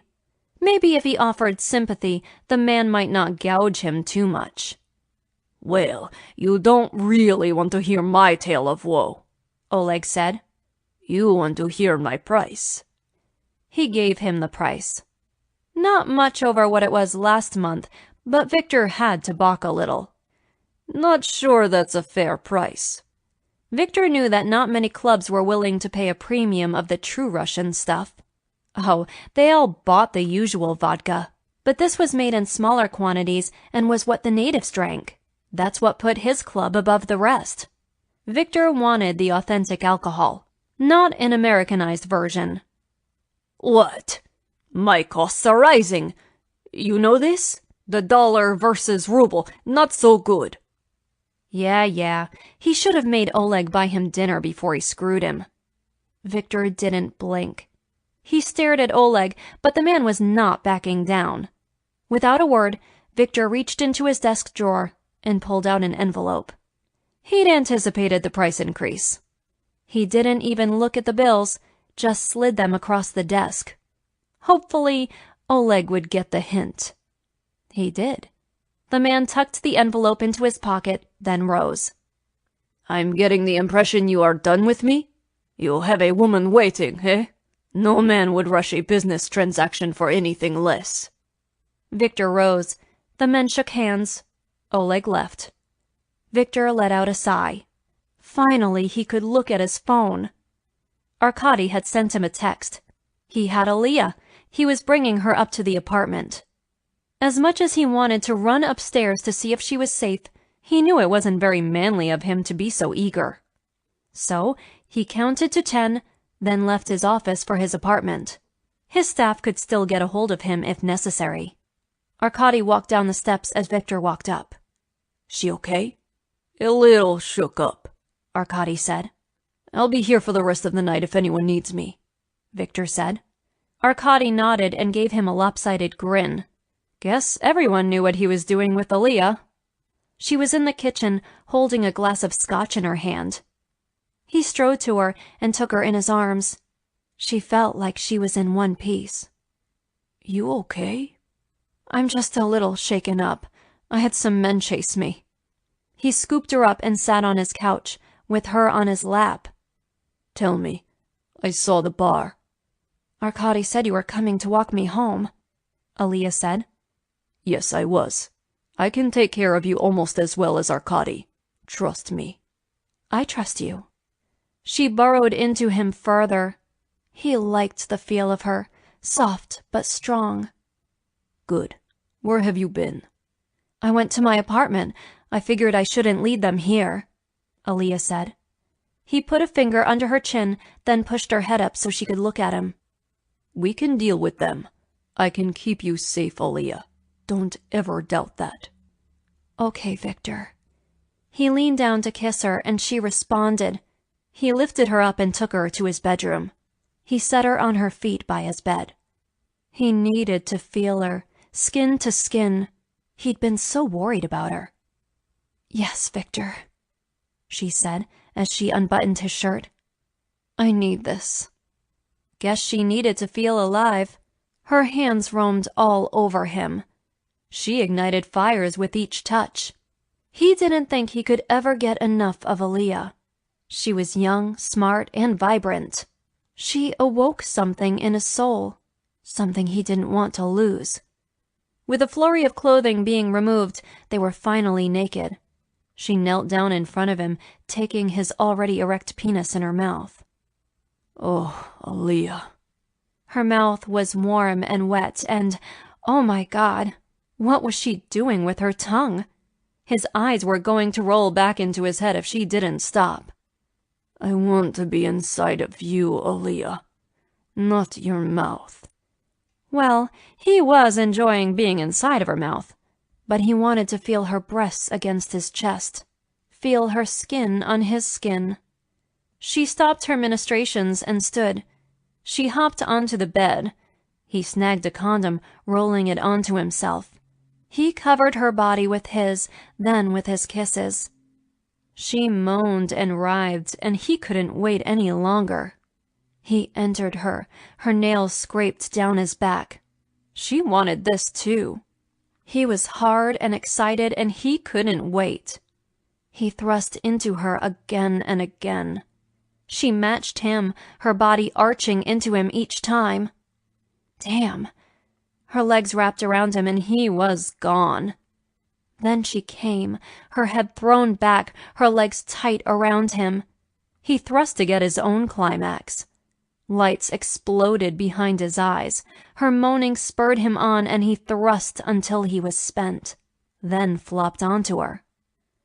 He couldn't move for a moment, and thankfully, she didn't ask him to. Chapter 7. Aaliyah answered her phone. Viktor was still asleep, so she took it into the bathroom. He'd worked hard last night, then went back to the club, letting her sleep. Hello?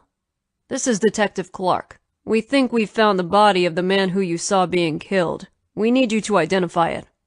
She cringed. Where do I need to go? He gave her the address. How soon can you be down here? It will take me at least an hour. We'll see you then. When she turned, Viktor was in the doorway, naked. God, he was a beautiful man. His look was predatory almost. Not scary, but as if he'd sensed that she might need him. He should be sleeping. He didn't lean. He stood, as if at the ready. Who was that? The cops. They want me to identify a body. They think it is the man that I saw shot.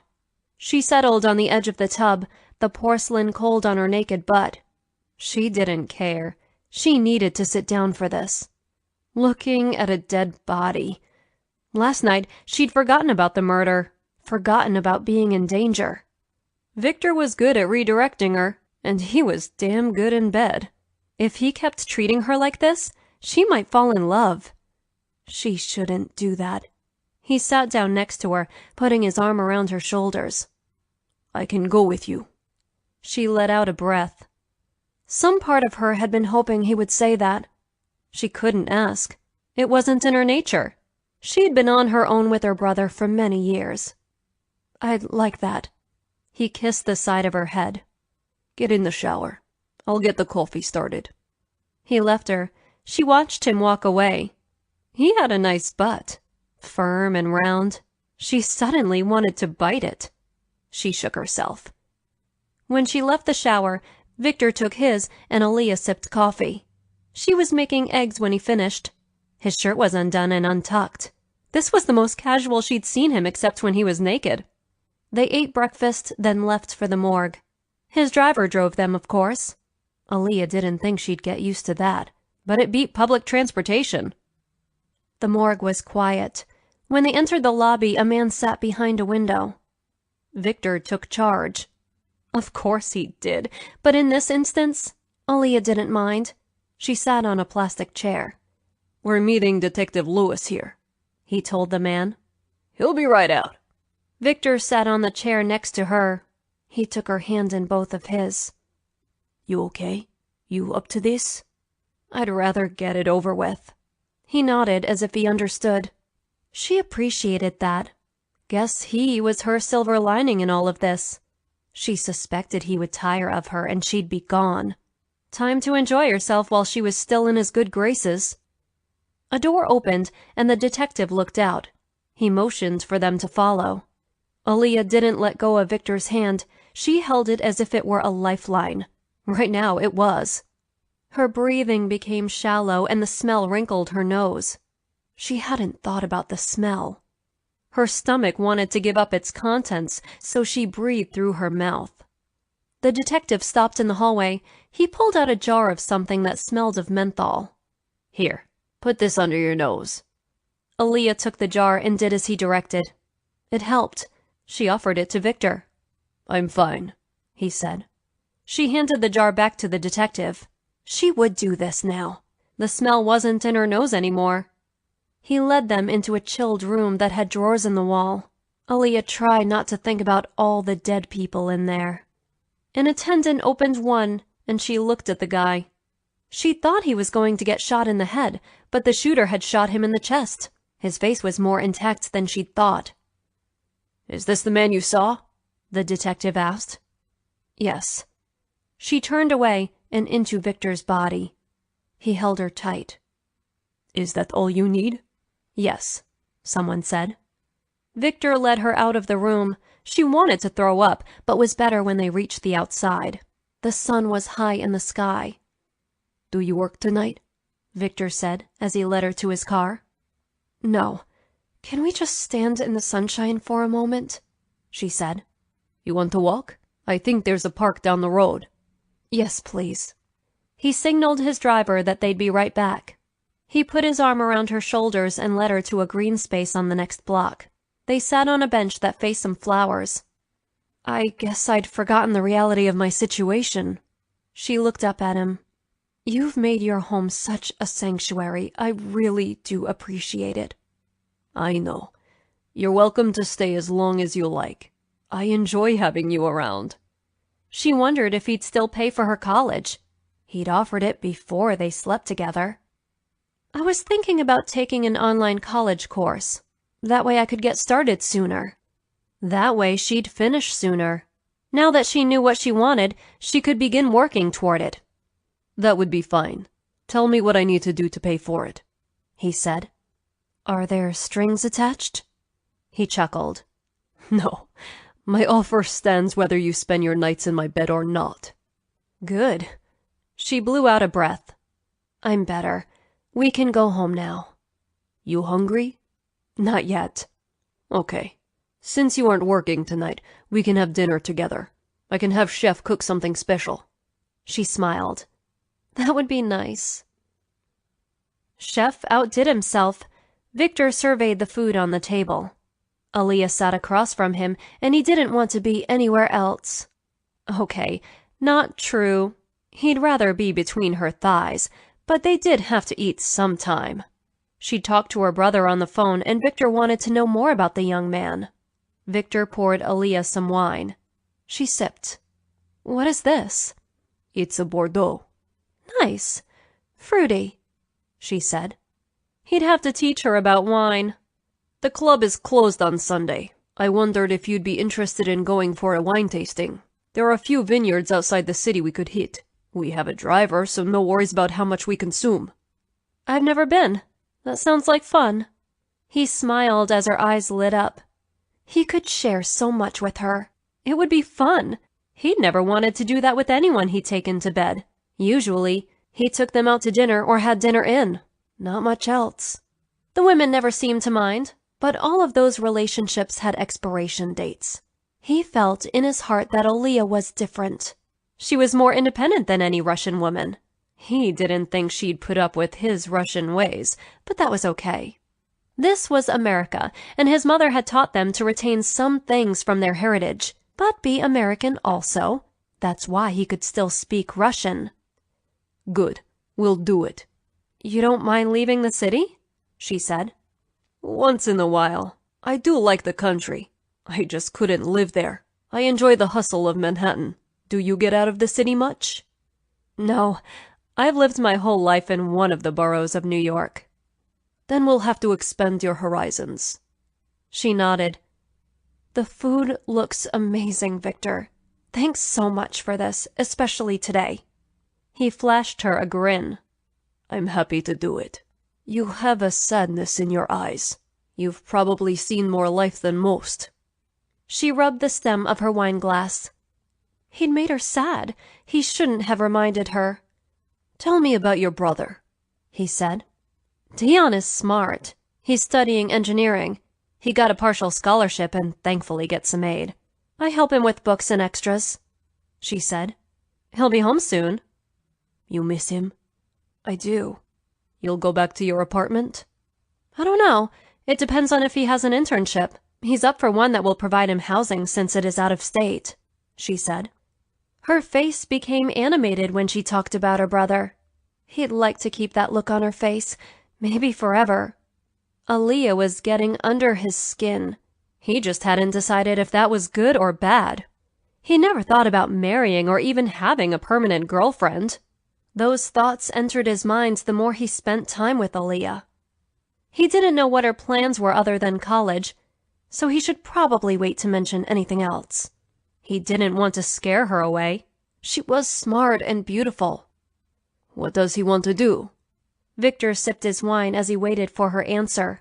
For once in his life, he didn't want to take that short trek down to his office. For one night, he didn't want to go to his club. He wished he could put his life on hold for a time and just spend time in those dark brown eyes. They looked like ganache. So dark, he couldn't see her pupils. Maybe if he spent time there, he'd erase the sadness he saw in them. He wants to design bridges.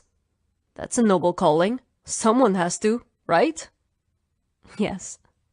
How did he get interested in that? I don't know. I think my mother found him some Legos at Salvation Army. He built so many things out of those blocks. Just seemed like a natural fit to be an engineer. She leaned back in her chair, her hand on her stomach. She'd cleaned her plate. You liked dinner? I did. She raised her glass to him. You spoil me. Someone should spoil you. She cocked her head. Why? Because every woman should have someone to spoil them. Treat them well. I'm guessing you haven't been treated that way.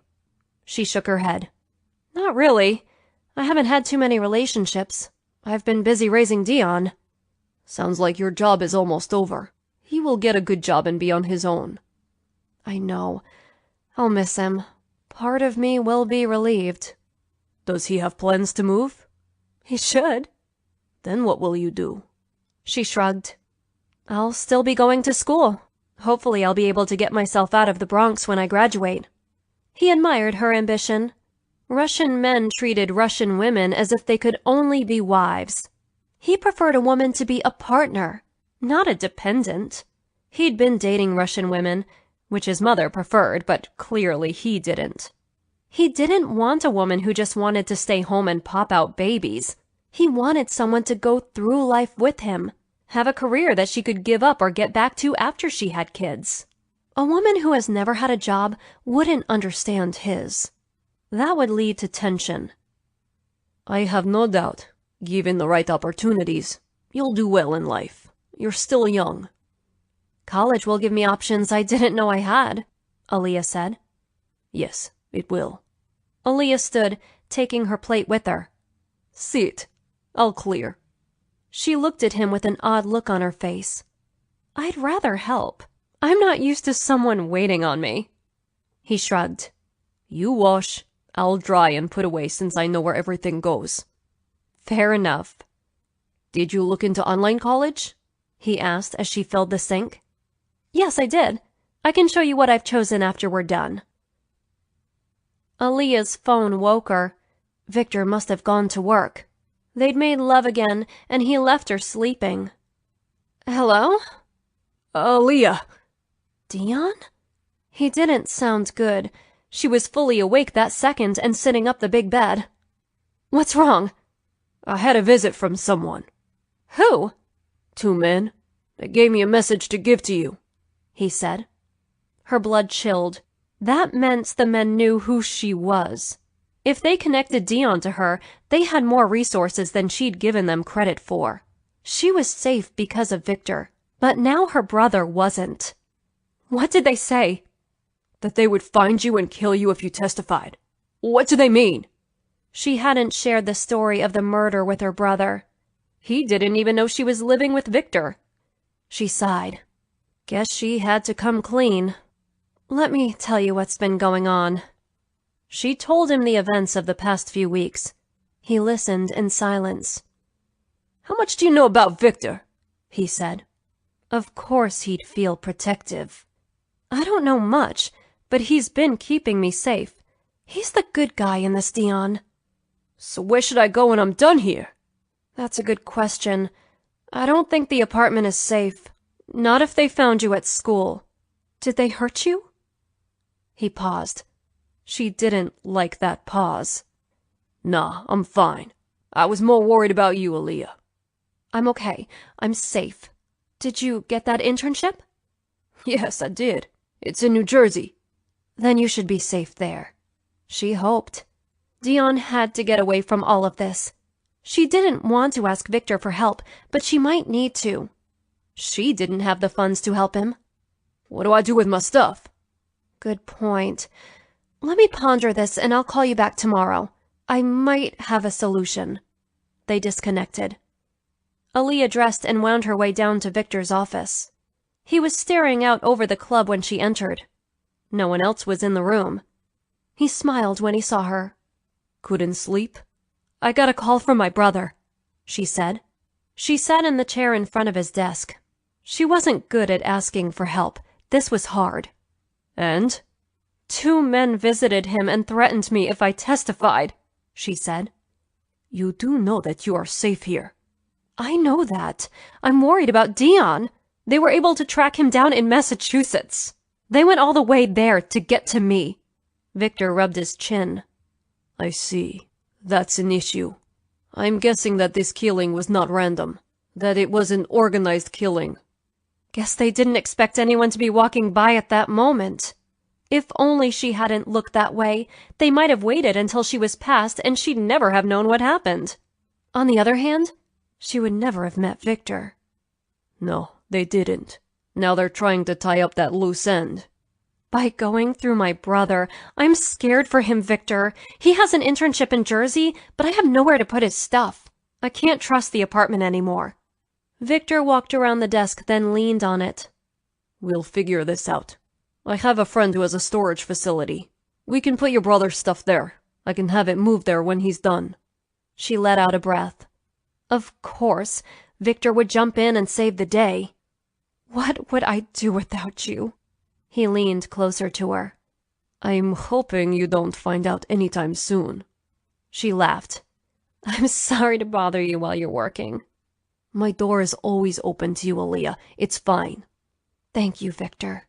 He pulled her to her feet and embraced her. She felt safe, warm, loved, her silver lining. Now she had to get her brother safe and she'd be happy. You want a drink to help you sleep? He said in her ear. Pour me some of your vodka.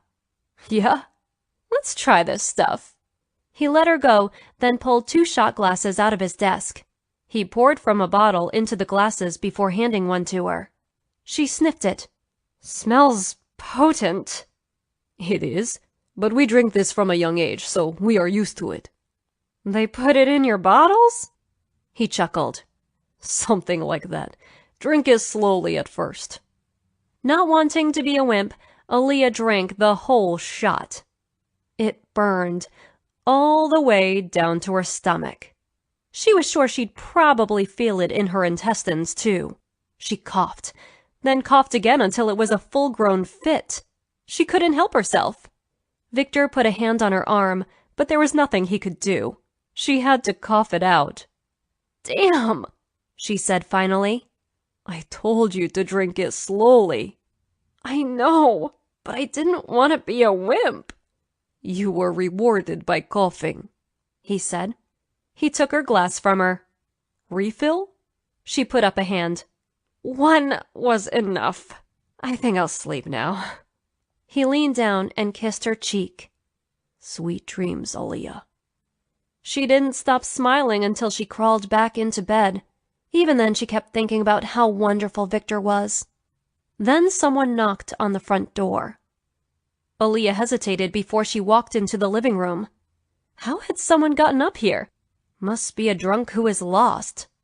She looked through the peephole. A woman stood there. Aaliyah couldn't see anyone else. The woman pounded on the door this time. Let me in! Aaliyah opened the door. The woman pushed her way in, but she was alone. What do you want? Who are you? The woman gave Aaliyah the once-over. Who am I? I'm Viktor's wife. Sasha flew into Viktor's office. She's here. Viktor looked up from the payroll he was doing. Who? Olga. Viktor stood. Olga Novovich was the last person he wanted to see right now. She was the last person he needed in his club or his life. Arkady had always had a soft spot for her. He must have let her in. Where? I think she went to your apartment. Did you see her? No, Arkady told me, Sasha said. Shit. The last thing he needed was for Aaliyah to meet Olga. The girl had no idea about boundaries, and Viktor had broken up with her months ago. For the 3rd time. Olga was his favorite mistake. He'd gone back to her twice. The last time he left, he was sure it was his final time. Now she was back, in his apartment, as if she owned the place. He thought she'd returned her key, but maybe she didn't. Thinking of damage control, he hiked up the steps to his apartment. He found Olga and Aaliyah in his living room. From the look on Aaliyah's face, Olga had said something about being married. They weren't. They'd been engaged, nothing more. He'd broken that off. "Olga?" Viktor said. She spun around and put a huge smile on her face. She came toward him, but then he put up his hands. "You shouldn't be here." She put her hands on her hips. "But Viktor!" "No, leave, Olga. You do not belong here." He looked around the woman to eye Aaliyah. "Whatever she said is a lie." "She said you're married and that she's carrying your child." "No, she's lying. She does that." "I'm thinking I'd better find another place to stay tonight," Aaliyah said. She stalked out of the room. Shit, shit, shit. "Leave, Olga." "Let her go, sweetie. We can get reacquainted then." She again tried to put her arms around him. He pushed her away. "Go, Olga. Go wait in my office." The woman pouted, but she nodded like an obedient Russian girlfriend. He stalked into his bedroom to find Aaliyah packing. Her face held no expression. "Stop, Aaliyah. Don't go." She finally looked at him. "I knew you were too good to be true." "I'm not married, I swear." "That's not what Olga seems to think," Aaliyah said. "Where will you go?" "Doesn't matter. I need to be out of here, so your wife can move back in." "She isn't my wife." "She showed me her engagement ring." She kept that? He figured she'd have hucked it by now. She had no means of support. She'd expected him to make all of the money. "Yes, I was engaged to her." Viktor's heart fluttered in his chest. He imagined all sorts of awful scenarios if Aaliyah left his protection. He didn't want her to go. He didn't want to lose her. He certainly didn't want her to die. What about her brother? He'd promised to help him also. He couldn't go back on a promise. Viktor's world was blowing up, all because of Olga, a loose end which shouldn't be loose. He'd made it clear he didn't want to see her, ever again. Now she'd come back and jeopardized his relationship with Aaliyah, the woman who could be his future. "Aaliyah, please listen to me. We were engaged. I let her keep the ring. She had no money." "You didn't give her any?" "I'd given her a lot at that point. She's a taker. She isn't my wife. She probably isn't even pregnant." Aaliyah eyed him. She stilled in her packing. "You're telling me the truth?" "How do you say? Cross my heart, Aaliyah. I'll get rid of her. You stay. Go back to sleep." She blinked, then nodded. One fire out. "I don't know what Olga is up to, but I'll get rid of her," he said. He left Aaliyah in his bedroom, confident that Aaliyah would be there when he returned. Now he had to face Olga. This was not going to be fun. She sat in his office, a glass of vodka in her hand. Sasha sat behind the desk. They didn't seem to be happy to see each other. Viktor nodded at Sasha, who left them. He took a seat behind his desk. He sighed. He thought Olga was back in Russia, not here in New York. She'd always been a thorn in his side. When he was young, the drama had been exciting. Lately, not so much.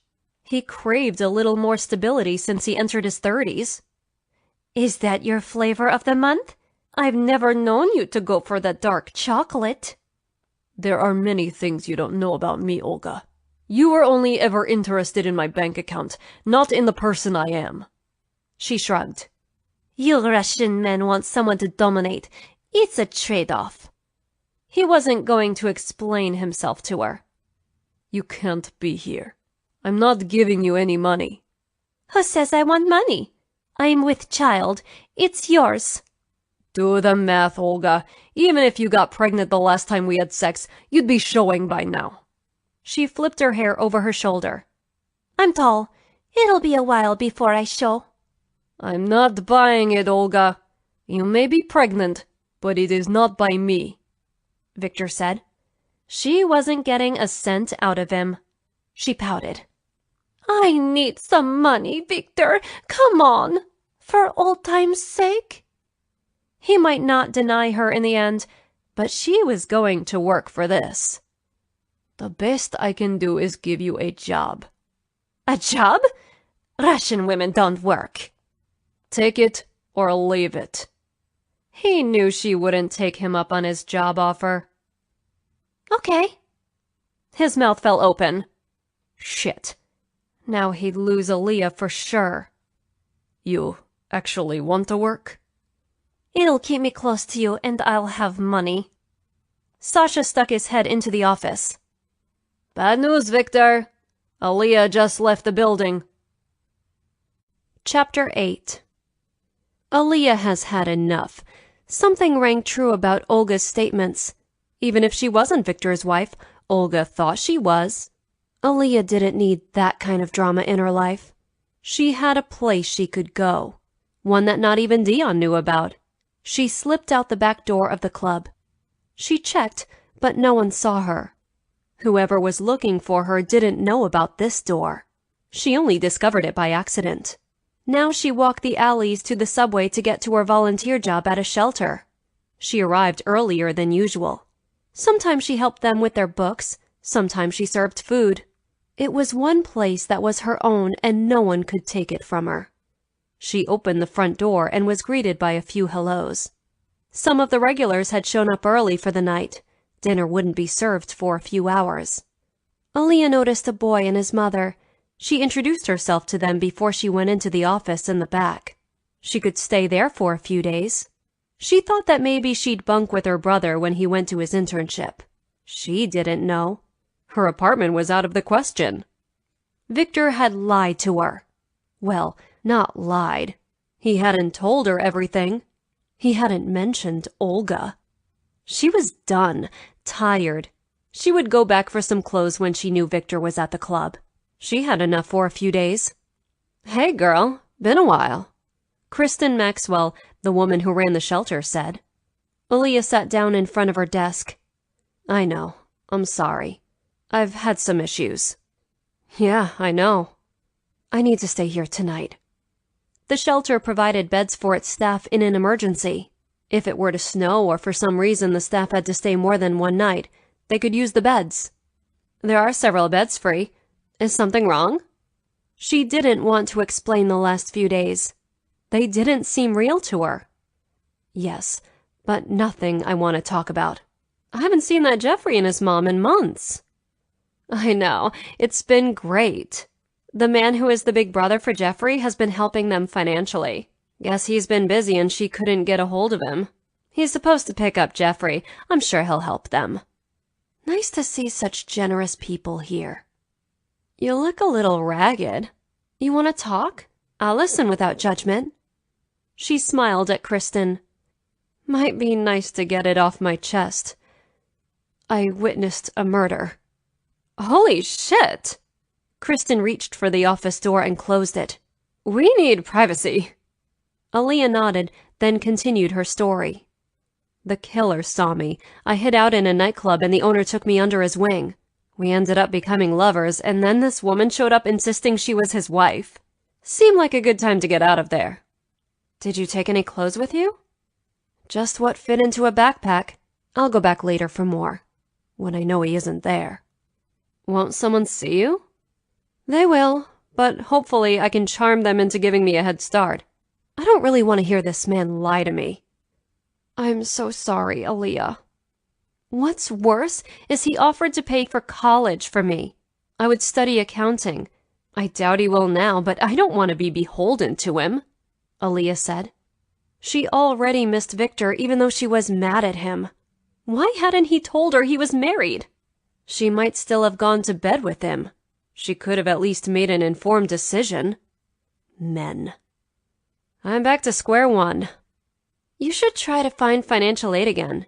If you aren't qualified, then who is?" Kristen said. Aaliyah had thought about it, but the experience had been humiliating. She didn't know that much about aid. She hoped that maybe her brother could help her. That would have to wait. Hopefully she could hang on to her current job. I guess I need to find a better job. But I'm not qualified for anything. I only have experience bartending. Let me think about this. There has to be a solution. The front doorbell rang. Later in the day, the shelter locked the front door. It's early for our regulars. Was it getting cold? Aaliyah shook her head. No. Want me to go get it? You okay to do it? Sure. Might be Jeffrey's big brother. He was able to call him and tell him where he was, Kristen said. I hope so. Then they won't have to spend a night here. She left Kristen to her paperwork. She'd get to her own once this errand was done. She'd take solace in the numbers, even if the bottom balance was never good. They needed an influx of cash, badly. The state and city aid hadn't materialized. Everyone was cutting costs. The front door was actually 2 doors, and there was a camera mounted so that whoever opened the door could see who was there before anything happened. This was especially important at night. Aaliyah looked at the camera feed. She blinked. It looked like Viktor. How had he found her? No one knew about her work at the shelter. No one. Did he have her followed? She hadn't noticed anyone suspicious. Damn him! She wanted to hide in the office and let Kristen deal with him, but she was no coward. She was pissed that he was going to invade this part of her life. Why? Couldn't he just let her go? She'd be fine. She had this place if she needed to hide. Even if she had to get to work, she could still hide here at night. She would be safe. No one could get through the metal doors. No one. And cops came by regularly because they found homeless people who needed the shelter's beds. She yanked open both doors. What are you doing here? Viktor couldn't have been more surprised and relieved to see Aaliyah.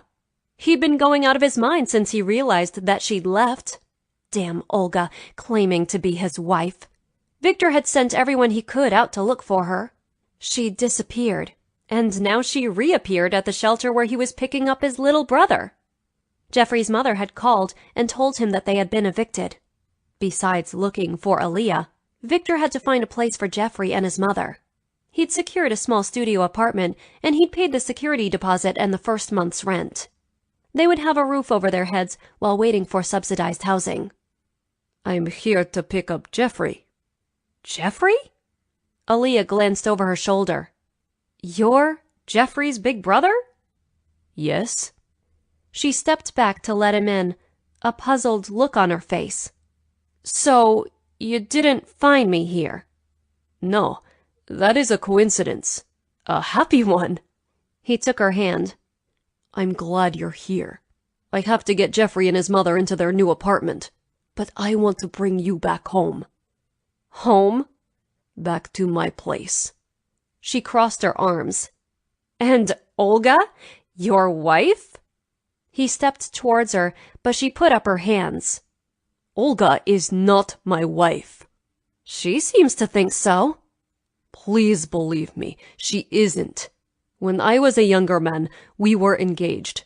I broke it off before we got to the altar. She's never forgiven me. She's desperate. That's not my problem. No, it isn't. But it doesn't concern you, or have any effect on us. Us? Aaliyah, you know there's something between us. Please, let me take care of Jeffrey and I'll be back. He stared at her, wishing he could see inside her brain. He wasn't ready to lose Aaliyah. He had to see this thing through with her, wherever they went. Some part of him knew this, and he had to listen to it. She relaxed her shoulders. I have work to do. If you're here when I'm done, maybe we'll talk. She turned away from him. His heart went with her. A heart that he had never given to anyone. He wasn't sure she wanted it. He looked at Jeffrey and his mother, Rhea. You ready? My car is outside. He gathered their things and led them outside. His mind was with Aaliyah. Would she come back? He had to protect her. It was his responsibility, and the rumblings he was hearing from the street indicated that this situation was bigger than either one of them thought. She was in greater danger than she knew. He had to tell her so she'd take precautions and let him keep her safe, the way he could with his money and his fortress. He didn't want to lock her away, but he needed Aaliyah to be safe. "How did you find a place so quickly?" Rhea asked him. "It wasn't hard. You should be good for the month. No problems. It isn't a bad neighborhood." "Viktor, you are so good to us," Rhea said. "How can I ever repay you?" "You don't need to. Do something nice for someone else when you get on your feet." The driver stopped at an apartment building that rose high into the air. Cops often put people in this place to keep them safe before they testified. Viktor knew the manager of the building, and he told him that there was an empty apartment. Viktor paid up front. He knew he could trust this manager. He brought them up in a carpeted elevator. He settled them in. "Where are we going today, Viktor?" Jeffrey said. "We'll go to the park and fly kites." "Jeffrey, let Viktor go for this one. He got us this nice apartment." "No, Rhea, I have the time. Let me take him outside. You can get yourself settled." He fished into his pocket and came up with a gift card. "Here's so you can get some food." Rhea just smiled. Viktor took the boy back down to the car, and then they drove to a park. Viktor had kites in the trunk. "Have you ever flown a kite before, Viktor?" "Not in a long time. I did when I was a boy. We'll learn together." Viktor spent the afternoon with the boy, but Aaliyah was never far from his thoughts. Could he convince her to come back home with him? He'd tell her about Olga. Everything. Things his mother didn't know. When the day ended, Viktor brought the boy back to his mother. She had made cookies. "Take some," she said, shoving a box into his hands. They smelled of chocolate and his childhood. He was transported back to his grandmother's kitchen in Russia. "Thank you." "Can I have one, Mom?" "Wash your hands, then you can have one. Save your appetite for dinner," she said. The boy rushed off. Viktor wished he still had that much energy. He was tired himself and wanted to go home and take a nap before the club opened tonight. "You want a cup of coffee?" Rhea asked. He often chatted with the woman for a few minutes just to see how Jeffrey was doing at school. Not today. He wanted to get back to talk to Aaliyah. He had to convince her that there was nothing to what Olga said. Olga was his past. "I don't have time today," Viktor said. Rhea nodded. "You have to fix things with that girl." "Was I that obvious?" "You clearly feel something for her. She's important to you." "Yes, she is. I have to make things right with her. Hopefully she will see that this is just a misunderstanding." "You love her?" Interesting question. Viktor wasn't sure he could answer it. "I better go find her. I won't rest until I fix this." "Good luck, Viktor. If she didn't feel something for you, she wouldn't be upset." Viktor held on to those words as his driver took him back to the shelter.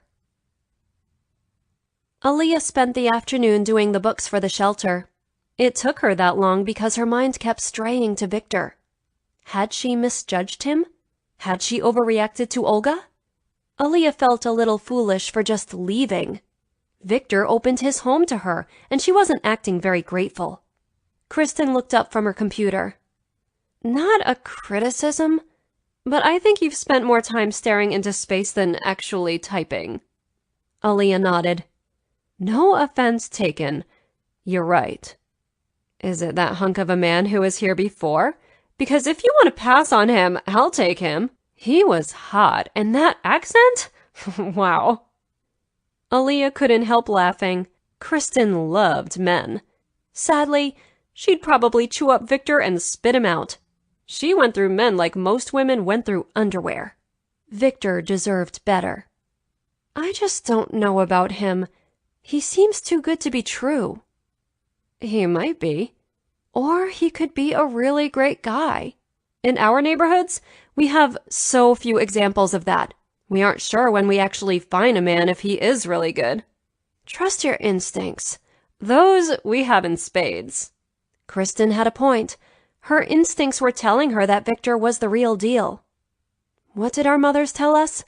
Actions matter. Words do not. What is he doing? He's being a good guy. Even his words were good. Why couldn't she just believe? Then he's probably a good guy. Sometimes we have to take a chance, Aaliyah. She leaned her chin on her hand, her elbow on the desk. It's so hard. It sucks how we grew up. We have no males that we can trust, so we don't trust any, Kristen said. She was right. Aaliyah's father hadn't been part of her childhood at all. Neither had Dion's. Her mother had raised them by herself. No uncles, no grandparents. No one but them. Must be even harder for Dion to be without a role model. I guess I should give him a chance. He didn't grow up in the same atmosphere. I don't even know if his dad is alive or not. He talks to his mother on the phone. That's sweet. What does he do? He owns nightclubs all over the world. Rich? Yes. Though you don't care about that, Kristen said. I'm not sure I even thought about who I'd be in a relationship with.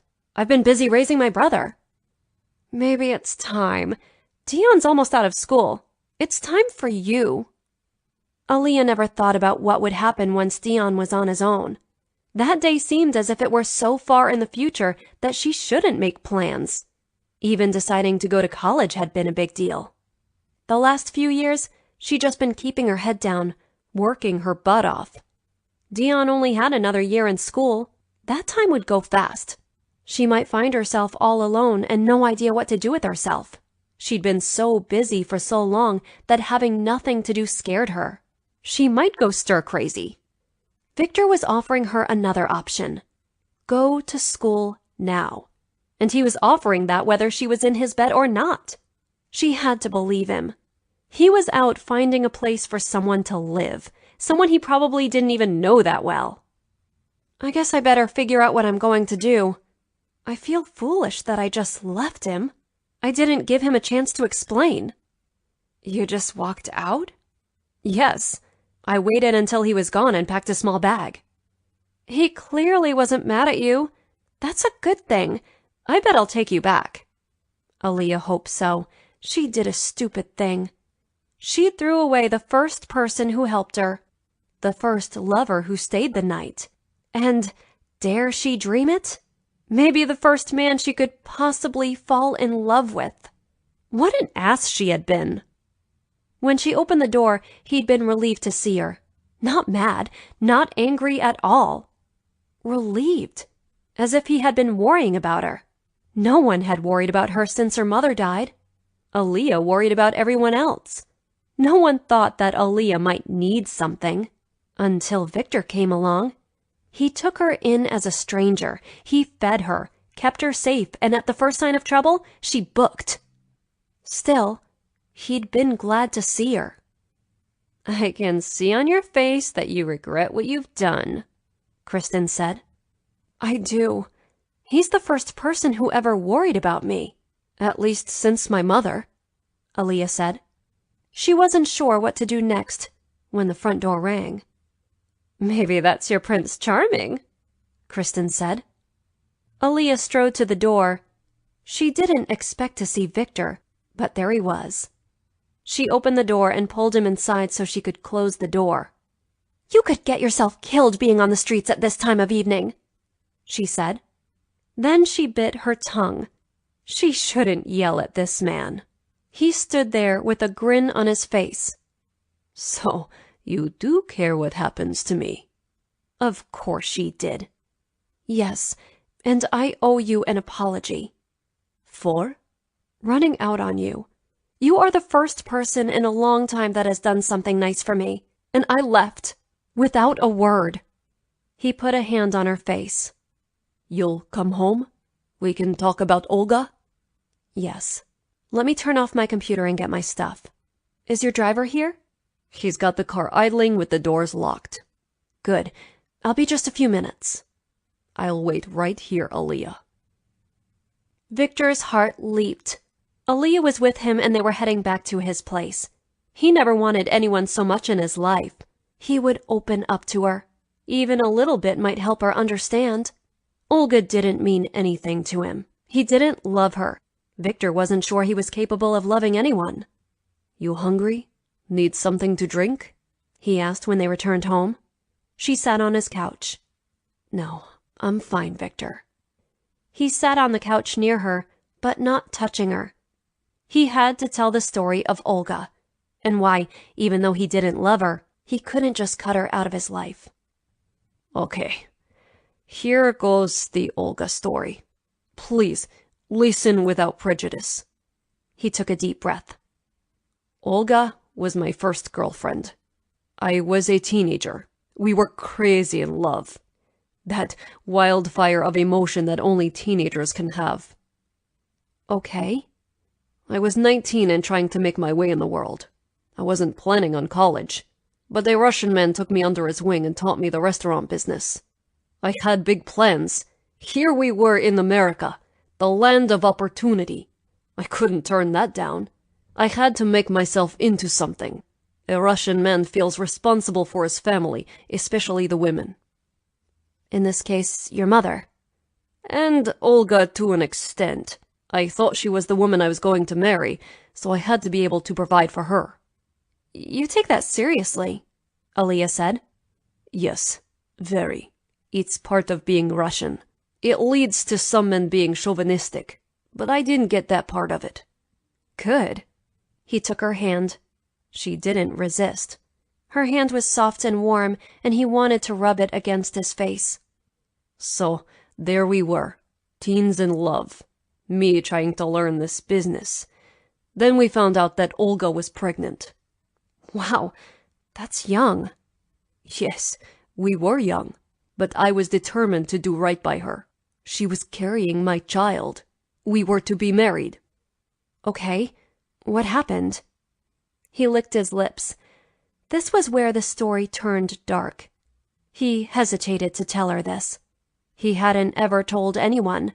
Only his family knew what went on. Olga ended up losing the baby. She was working, and there was a bar fight. She was hit, and she miscarried. We hadn't married yet. Don't tell me you deserted her, Aliyah said. He saw the flash of anger in her and never wanted to inspire that. No, she was heartbroken. I stayed with her as much as I could, but I had to work. My boss was going to turn over his business to me in a few years, and he expected a lot of me. Olga never fully recovered, and she found out that she'd never have children. One doctor told her. I don't think it is true. It didn't matter to me, but she felt that loss deeply. She ran away. Where to? I've never figured that out, but she didn't reappear for years. I was heartbroken and never wanted to be in love again. I've never been since. Aliyah put a hand on his face. That was a lot for someone that young to deal with. It was, but I am tough. I am Russian. She smiled at that. So what is Olga's story now? I don't know where she goes. It isn't my place anymore to ask, but she appears in my life every few years. Sometimes I give her money, sometimes I give her a job. She drifts, but I no longer love her. I just feel responsible for her, Viktor said.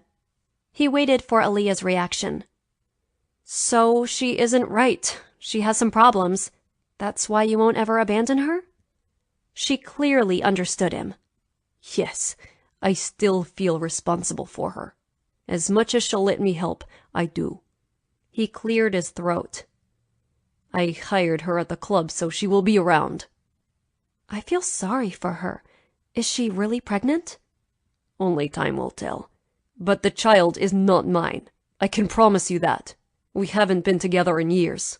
Well, months, but Aliyah didn't need to know that. He'd tell her eventually. When might depend on how their relationship progressed. He didn't know what the future held. They were so new to each other, still in that fragile state. Oh, Viktor, I'm sorry. I should have let you explain. You're such a good man.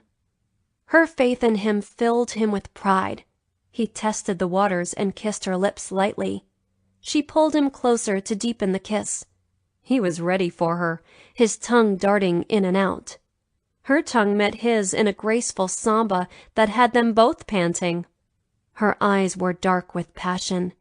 He stood, reaching out a hand to her. He didn't have to say a word. She took his hand, and he led her to his bedroom.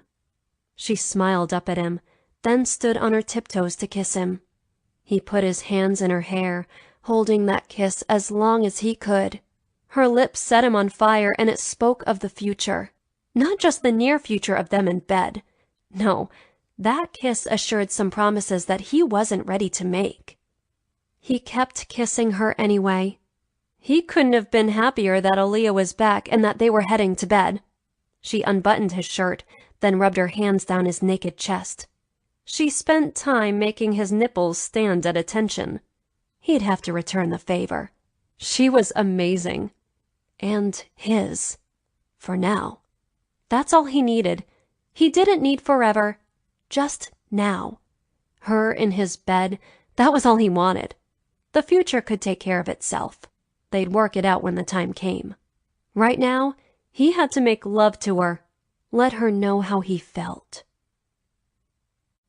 Chapter 9. Aaliyah wanted to tear Viktor's clothing off. She was so turned on by him. Right now, they needed to be naked. Nothing between them. Aaliyah had never considered herself a sexual being, but around Viktor, she couldn't help herself. He slid off her top, his hands immediately going to her breasts. She reached behind her back and undid her bra. She wanted to give him unfettered access. He touched and squeezed until she thought she'd combust. Viktor. His name came out breathy. That was all she could manage. His fingers ignited fires across her body. She shrugged out of her pants and panties. Then her hands worked on his pants. She had trouble with the belt. "Allow me," Viktor said. She smiled up at him, her eyes taking in the passion in his. He wanted her. Even if she didn't see his penis straining against the zipper, she could see it in his eyes. At this moment, she was the only person in the universe. No one else existed. She liked that. When he was naked, he scooped her up and put her on the bed. He knelt between her legs, his thumb rubbing circles around her clit. "You are beautiful like this, Aaliyah. Like a feast just for me." She hadn't been in bed with too many men, but none of them seemed to enjoy being down there as much as Viktor. She'd had his tongue on her most intimate body part more than all of her lovers combined. She hoped he never lost interest. His thumb separated her lips as he licked and sucked. Her body was on fire. There was a humming in her ears. She couldn't keep her eyes open, and she couldn't even tell where her legs were. Her hands fisted in the sheets as his rhythm on her clit sped up. She felt like she was falling. Then her body tensed, and she might have been falling. Over the edge. The orgasm rocked her whole body. Viktor sat up, smiling at her as the aftershocks rocketed through her. He was good at that. Her hands found his penis and stroked. He was already hard. "You keep doing that, I'll come all over you," Viktor said. "And I want to be inside of you." He produced a condom. She rolled it onto him. "Now, Viktor." He was poised over her opening when she said that, his smile feral. She tugged at him and he entered her, filling her. He paused when he hit bottom, and a thrill went through her. This man was big. She brought her knees up beside him, wanting all of him, wanting him to go as deep as possible. He touched her soul from the outside. He could touch her soul from the inside also. She loved the muscles on his arms. She felt them as they bunched as he moved in and out. Her body hummed again, as if knowing where to go, knowing that this man would bring her to climax again, at least one more time. He leaned on his elbows and licked the sensitive part of her neck. She shivered. Viktor set up an erratic rhythm, bringing her to the edge, then pulling her back. She was so turned on that she couldn't stop moving. She met his every stroke, almost before he was done. Then she felt it. She was going to come. He slowed down. The climax was just out of reach. He was doing it on purpose. When she looked at him, he was studying her. She dug her nails into his arms. Faster. Enjoy the journey, Aaliyah. This was a longer trek than she expected. Just when she thought she'd get there, he'd slow down or stop. Sweet, erotic torture. She would get him back for this. Someday, when she was in control. Then he finally sped up. He thrust into her as if he couldn't have done anything else, and she was over the edge, her body rigid, her heart beating wildly in her chest. Some strange sound came out of her. She had no idea what that was. Viktor smiled over her. Then he grunted and must have hit his climax, as some strange sound came out of him. If anyone had heard them, they would have thought two wild animals were in this bed. He slumped over her, her face nuzzling into his neck. She had trouble catching her breath. Viktor seemed to be having the same difficulty. "Was that make-up sex?" Aaliyah said. Viktor chuckled. "I guess as close as we've ever come to it. We weren't fighting." "Imagine if we did fight." "I think our heads would explode," he said. He shifted out of her, then dropped the condom in the trash by the bed. He climbed back into bed, bringing the edge of the comforter with him. He snuggled her up against his body, then rolled them up in the comforter. Safe, snug, secure. How had she missed this in her life? Taking care of everyone else, she'd never had anyone take care of her, make her feel safe. Viktor did that. She'd miss it when he was gone. She didn't want to think about that. Hopefully, that was a ways off. Viktor put his arm around her, further cementing his role as protector. He was warm and hairy, and she found herself drifting off. She could stay here forever. "You are a sexy woman," Viktor said, his voice low and gravelly. A bedroom voice for sure. The sound of it sent thrills through her body. Was she falling in love with him? No, this was all sexual. She was under stress, and Viktor was good at relieving it. Very good. He could relieve her stress any day. "You weren't so bad yourself, Viktor." He chuckled, his mouth right by her ear. "Go to sleep, Aaliyah. I'm right here." She couldn't help herself. She was warm and sated. Her eyes drifted closed. Viktor didn't sleep. Instead, he enjoyed the feel of Aaliyah's body against his. She snuggled closer to him as she slept. Unfortunately, her butt rubbed up against his dick and it came to life again. He wasn't going to disturb her. Instead, he thought about everything but the beautiful woman in his arms. He would have to get up eventually and get to the club, but that could wait. For a moment, he wondered if Aaliyah had to get to work tonight.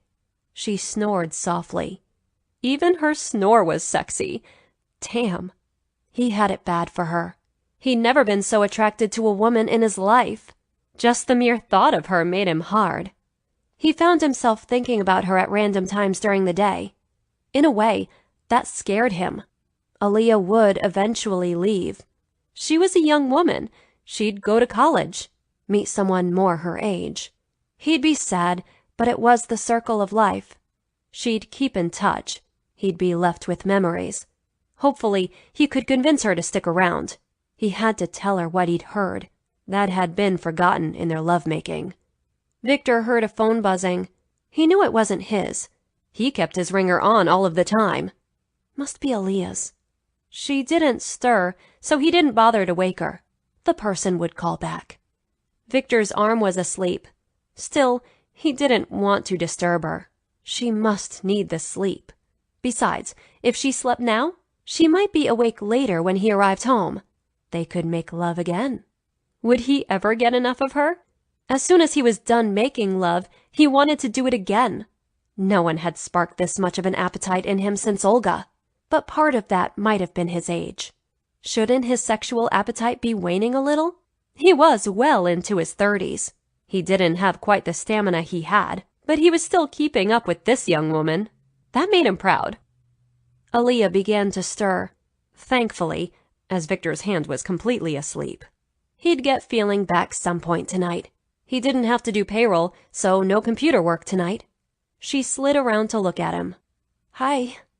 Her eyes still held sleep, and he wanted to hug her closer, keep her safe, make sure everything would be okay. And it would. He'd make it so, because he could.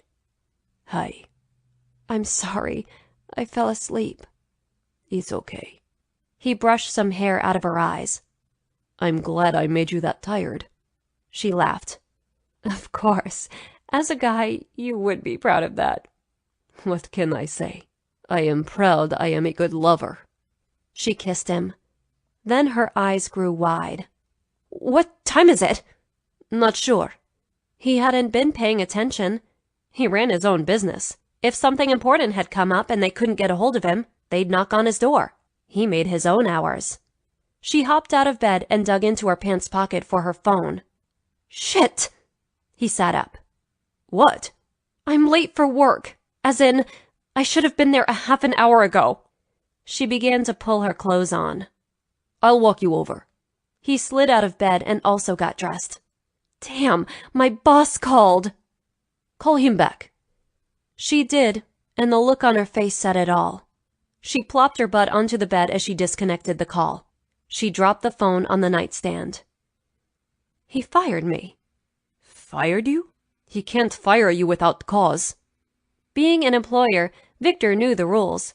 There had to be written warning before an actual termination. Well, he did. You can fight it, Viktor said, sitting next to her. She frowned. Not sure it's worth the money, Viktor. I have an idea. What? I can't ask you to do anything else for me, Aaliyah said. Of course you can, and I will. I used to have a singer on Saturday nights. She left weeks ago, but I haven't replaced her. I've heard you sing. Come sing at my club. I couldn't. I've only ever sung in church. Think of this as a fun church. She laughed. He willed her to agree. It could save him from auditioning anyone. He could hire Aaliyah and keep her close. Are you sure? I'll audition if you want. I've heard you sing in the shower. You have a beautiful voice.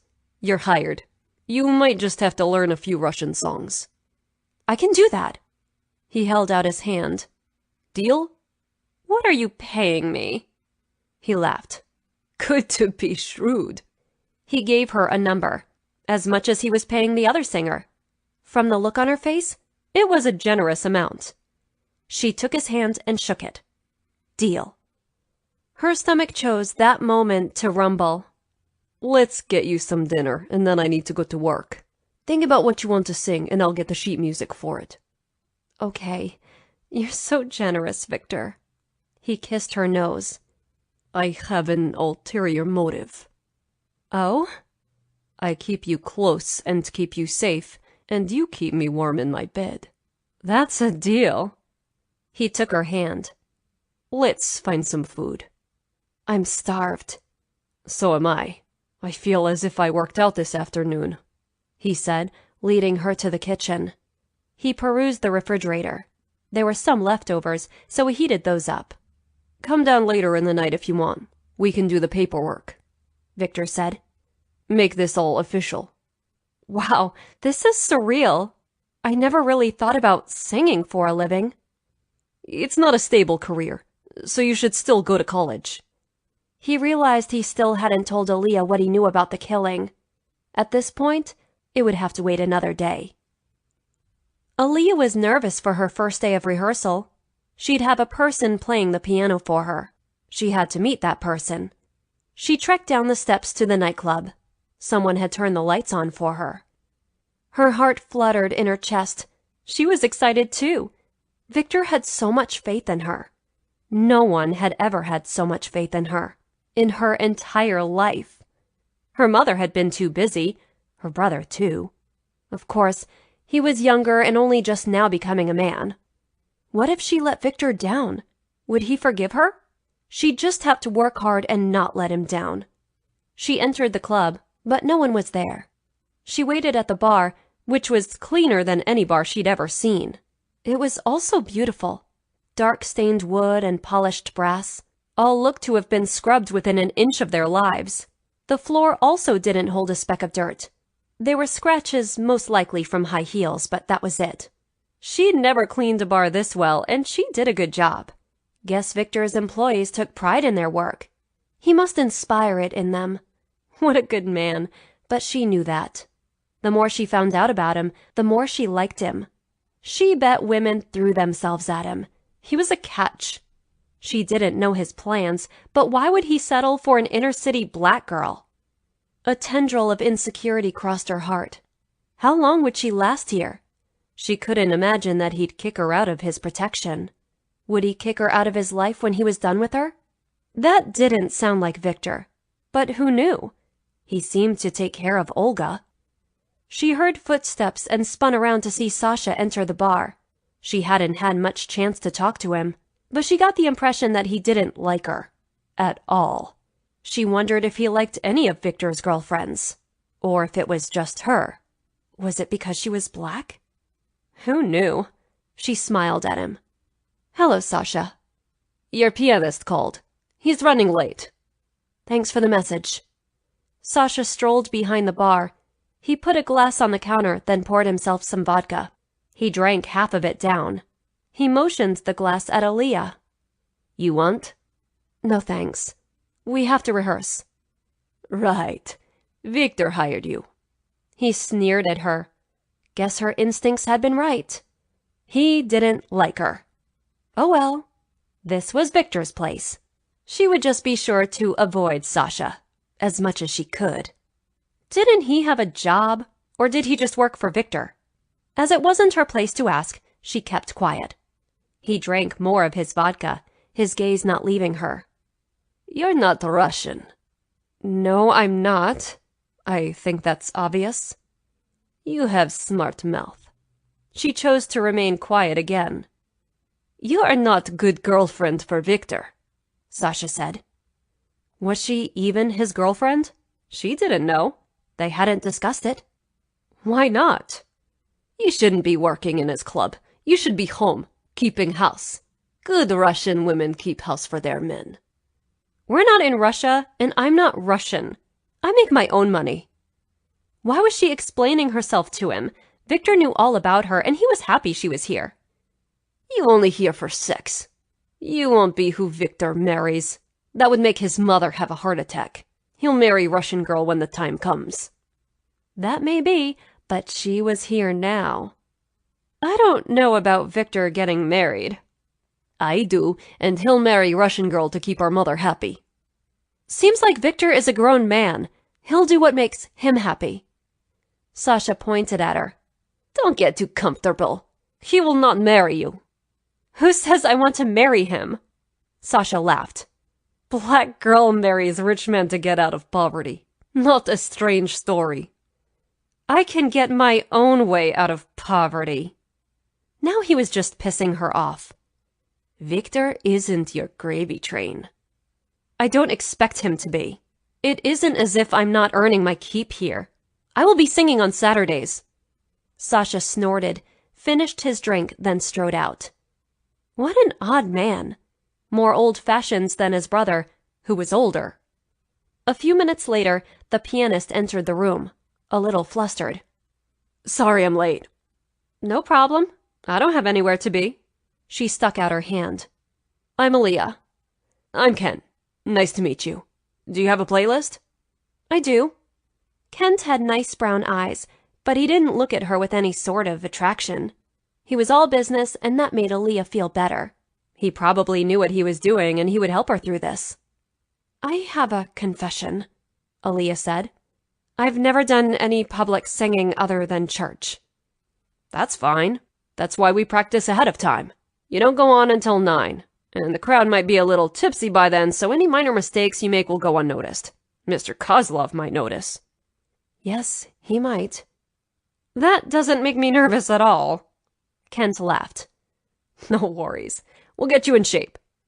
We only have a week.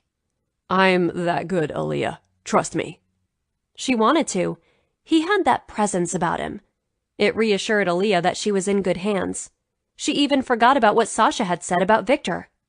Marriage wasn't in her future. Certainly not her near future. Once they caught the bad guys, She had to testify. She hoped Viktor would be by her side, but that was as far in the future she was planning. Well, that and college. Now she could begin her online classes anytime. Ready? Kent asked. Ready. Viktor didn't often take meetings outside his club. He tended to stay within his comfort zone. That usually put him in a position of power. He liked that, kept people honest. So when Oleg insisted that they meet, but not at Viktor's office, he was suspicious, but agreed. They met at Oleg's office, which was in a nicer part of town with a nicer high-rise building. The carpet was new and plush. The desks were high quality and the office had views on 3 sides. Oleg's own office sat in the corner of the floor. Guess importing alcohol was lucrative. Oleg sat behind a massive black lacquer desk. This was the first time Viktor had been here. He'd expected the office to be in a warehouse, not in a stylish high-rise. This office was nowhere near the docks. Oleg was on his computer, but looked up and closed it when he saw Viktor. Dobre veche, Oleg said as he rose from his desk. Drink? Since it would be rude to turn down a drink, Viktor nodded. Oleg poured him some vodka that even Viktor hadn't heard of. He wasn't surprised that Oleg kept the best stuff for himself. Oleg poured himself some, then held the glass in the air. To Mother Russia, Ura. Yes, cheers. The vodka was warm and burned his throat the way he liked it. Oleg motioned for him to sit. You have more news? Viktor said. He would have liked to play the games of his countrymen, but he was short on time. He had to get back to the club. Your American is showing. Getting right to the point. Oleg had only been in the country for 10 years. He often complains that Americans were always in a hurry. They didn't engage in enough small talk. Viktor found it refreshing not to have to play games. He could conduct business with an American much quicker and without the bullshit. Viktor settled back in his chair to wait. Oleg would reveal the news when he was ready. He had no doubt that whatever he had to say was useful. He didn't cater just to above-board clubs. He had some Russian mafia customers also. Not that Oleg would admit to them. That would be bad for business. But Viktor had heard things. Enough things from the right people to know there must be some substance to the rumors. I told you the last time that the hit was done by the Russian mafia. They are still laying low, but they are pissed that someone saw it, and that someone has been harboring that person. Do they know who is harboring her? No, not yet, but they know who she is. Not surprising. They had as good a database and investigators as any police department in the world. They kept tabs on many people, including terrorists. Keep your friends close and your enemies closer. Which one someone was could change in a day. And? Aaliyah would be safe in his club. He didn't let the mafia in. He had no use for them. They have a contract out on her. That was bad. He would have to tell her. This time. She had to understand that they would stop at nothing to get to her. She was in serious danger. The Russian mafia was ruthless.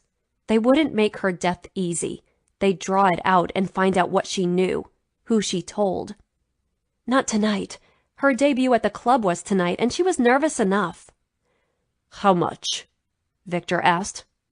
Oleg told him the amount. Viktor whistled.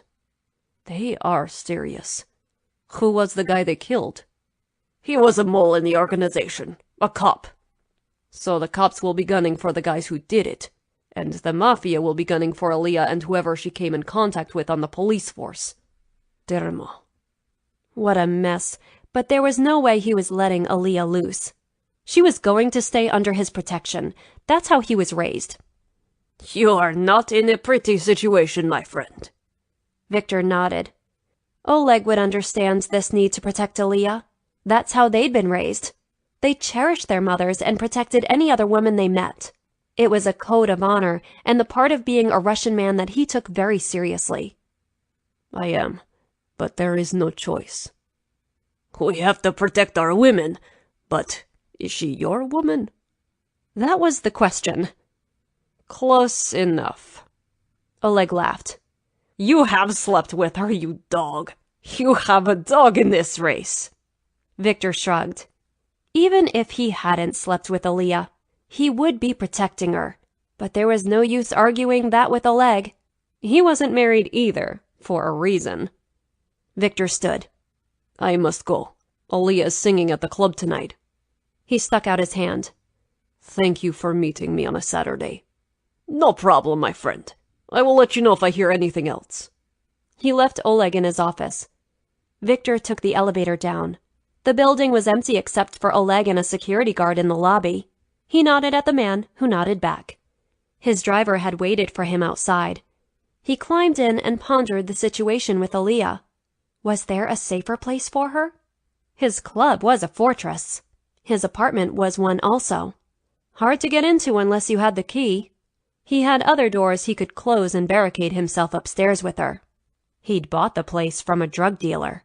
Well, not actually the drug dealer. It had been part of a police auction. He'd paid a fair price and then made a donation to the Police Benevolent Society. Everyone had been happy with the arrangements made. In all of his years in the apartment, he'd never had to close those doors. They acted as fire doors also, but he hoped he wouldn't have to use them. He had an escape route off the roof, but he hadn't been down that way in a while. He might want to check it out to see if it was still safe. Chapter 10. Aaliyah's nerves were humming. She tried to take a nap, but she couldn't sleep. A combination of nervousness and excitement stopped her. Viktor wasn't home either. He'd had some meeting that he needed to take. Odd for a Saturday evening. Who would be conducting business on a Saturday? She wished he'd been here. He would have been able to calm her down. Instead, she paced the apartment. At times, she turned on the television. She couldn't find anything to watch. She had another hour before she was due to go on stage. Viktor bought her some new clothes to perform in, but she wasn't ready to get dressed. Fidgeting, she felt like she could jump out of her skin. She didn't know how many people had shown up tonight. She wanted to sneak down to Viktor's office and peek into the club, but she thought that might make her more nervous. Maybe it was better not to know until she was on stage. Kent wasn't due to arrive for a half hour. She'd go meet him downstairs when the time came.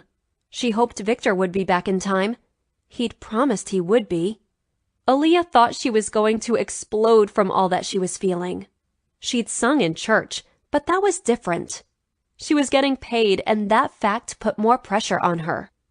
The front door opened. Viktor walked through as she paced. "Hi," she said.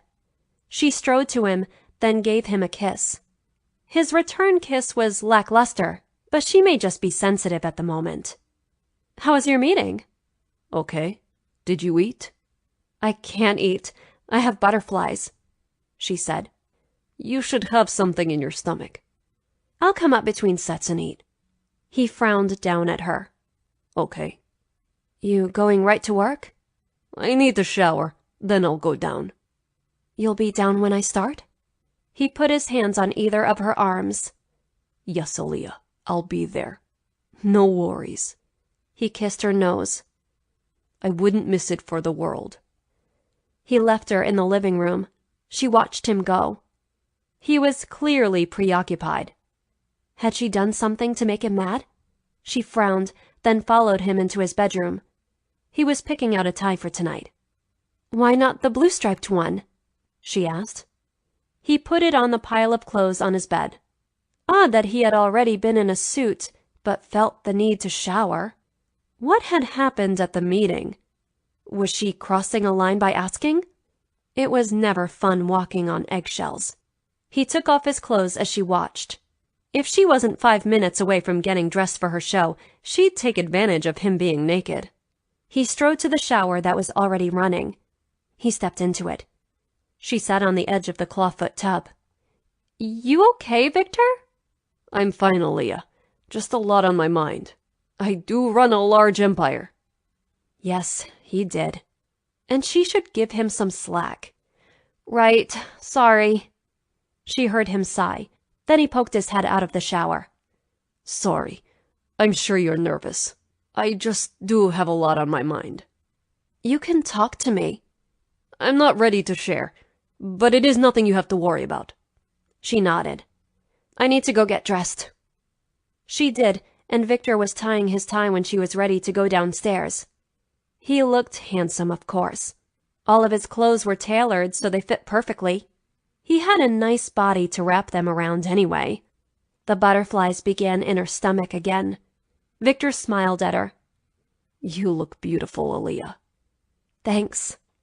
He held out his hand. You ready to go down? Yes, I'm glad you're here. He nodded. You'll be fine. I glanced into the club before I came up. The place is packed, even more so than a usual Saturday night. They came to hear you. Not sure if that makes me more nervous or less. He squeezed her hand as they walked down the steps. You'll be wonderful. She was glad he had faith in her. Sasha's comments came back to her. Tempted to ask Viktor about them, she instead chose to let them go. If he was happy with her, that's all that mattered. Sasha's old world ways didn't suit her. He'd have to find a Russian girl. Viktor had her, and apparently he didn't want a traditional relationship. She greeted Kent out in the hallway. Viktor left her with him as Arkady asked to speak to him. You ready? Kent asked. I guess as ready as I'll ever be.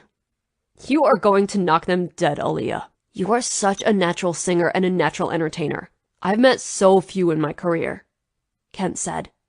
His words buoyed her. She could do this. Thanks, Kent. Not sure where this is leading, but I'm happy to have a job. I have some contacts, but I think you need a few performances under your belt before I bring them here. Contacts? In the music industry. I was a session musician for years. I'm retired and I do this for fun. Fun, huh? Yes, and I brought a few people to the attention of record executives. They trust my judgment. Record executives? You think I'm that good? Yes, I do, Aaliyah. But I won't send you down that road if you don't want it.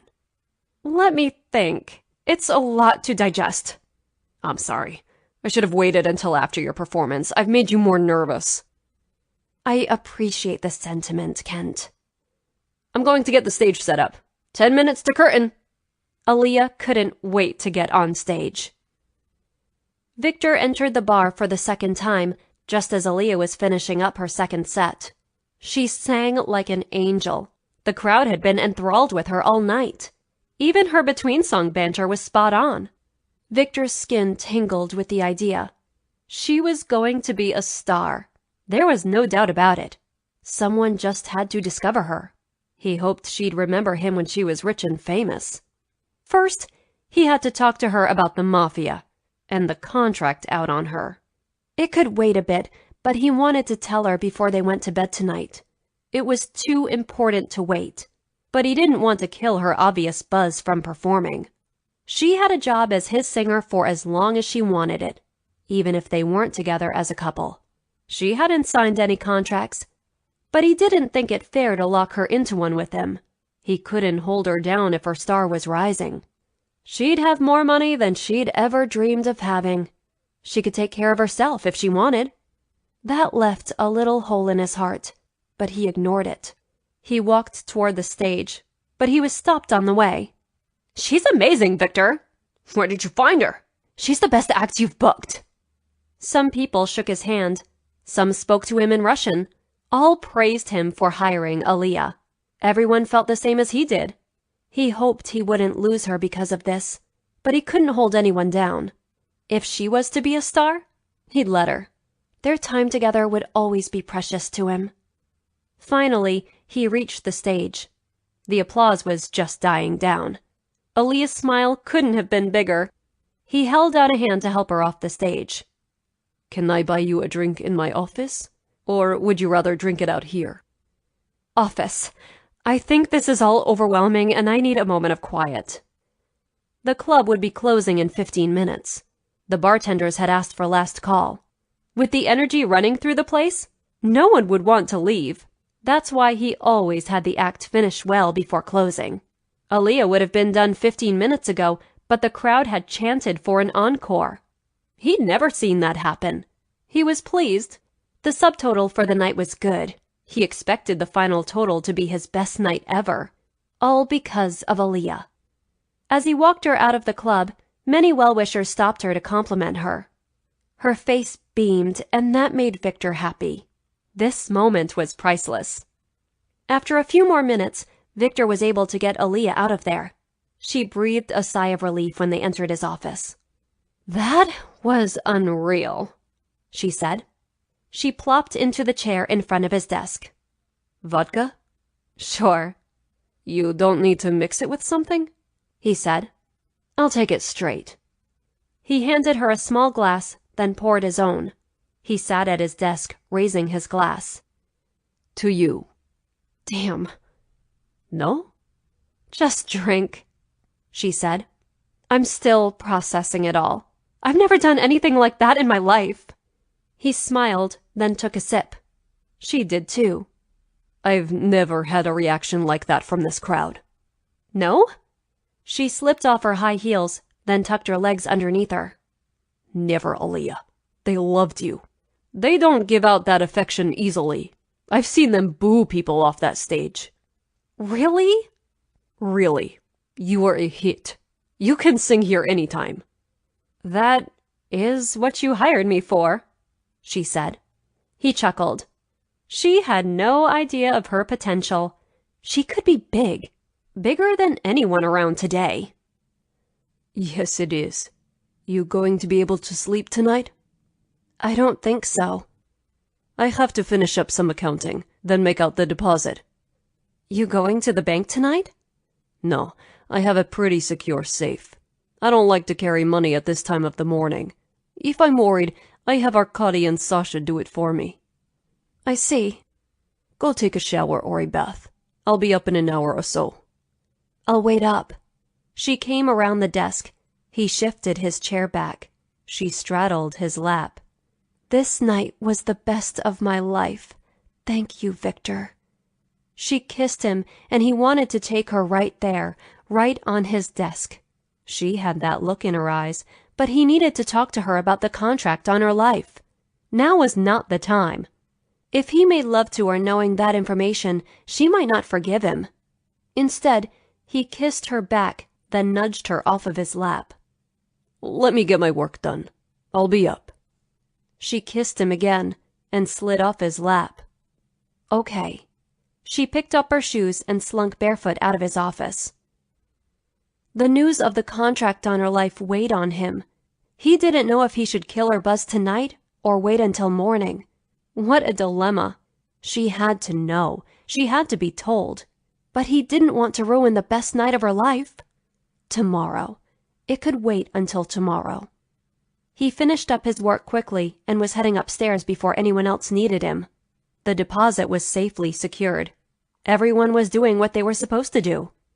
He peeked into his bathroom. Aaliyah was in the bathtub. Some candles burned around the tub. He made a cheese and cracker platter and brought it to her. "How did you know I was hungry?" she said when he sat on the edge of the tub.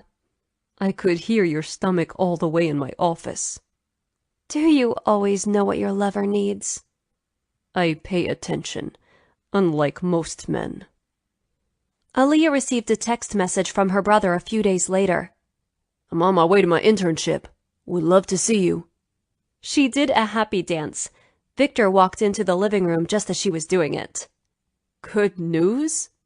Dion is coming to see me tomorrow. When's he coming? Dinner time. Is that okay? Of course. You'll live here too. This is your place.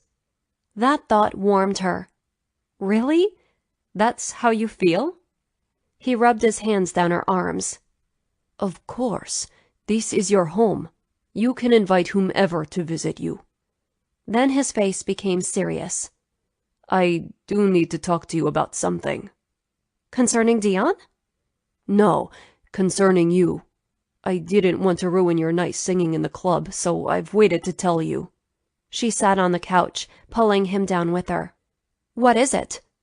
That meeting I had the other night, that was with one of my distributors. He's more than that. He also knows a lot that goes on in the Russian community in New York. Okay. She wasn't sure what this had to do with her and why he couldn't have told her sooner. She wished he would just say it, but he had to get to it in his own time. One of his Russian quirks. He insisted he loved how Americans could just say anything without preamble. He was still Russian when it came to bad news. He told me about a few things going on. That murder?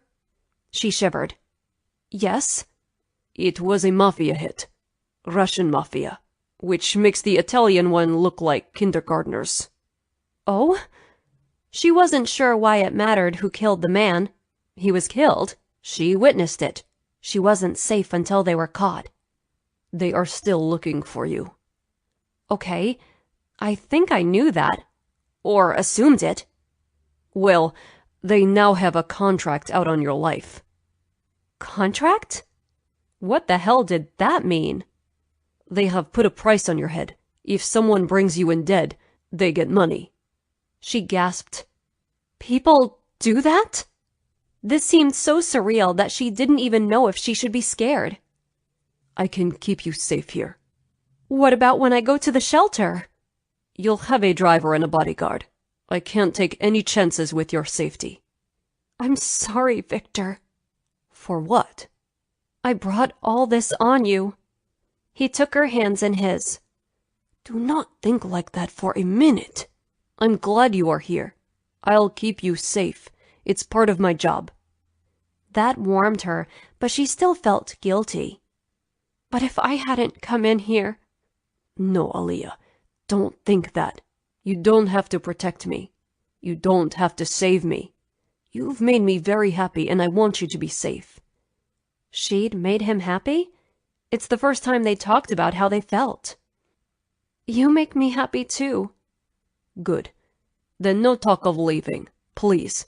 I want you here, no matter what is going on, okay? Don't ever think differently.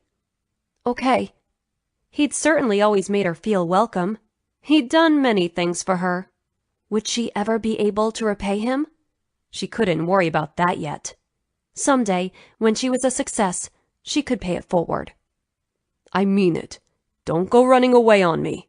I want you here and safe. His gaze bore into her. She chose to believe him. I promise, okay? I won't do anything like that. I have to stay alive. I want you to stay alive. He looked like he was going to say more, but he didn't. I'll tell Chef to make whatever you want for Dion's dinner. Her head spun in the rapid change of subject. She could do this. Okay, let me think on it. You need wine? He's old enough to drink? Yes, but he's a college student. Not sure he'll appreciate the wine. I can stock some beer too. Might be better. Viktor? Yes? She cocked her head. This man was the best thing that had happened to her. How could she convey that? You are an amazing man. I don't think so. I'm getting some great sex out of this relationship. Aaliyah laughed. The sex was very good. Every night, or every morning. Sometimes both. More sex than she'd ever had.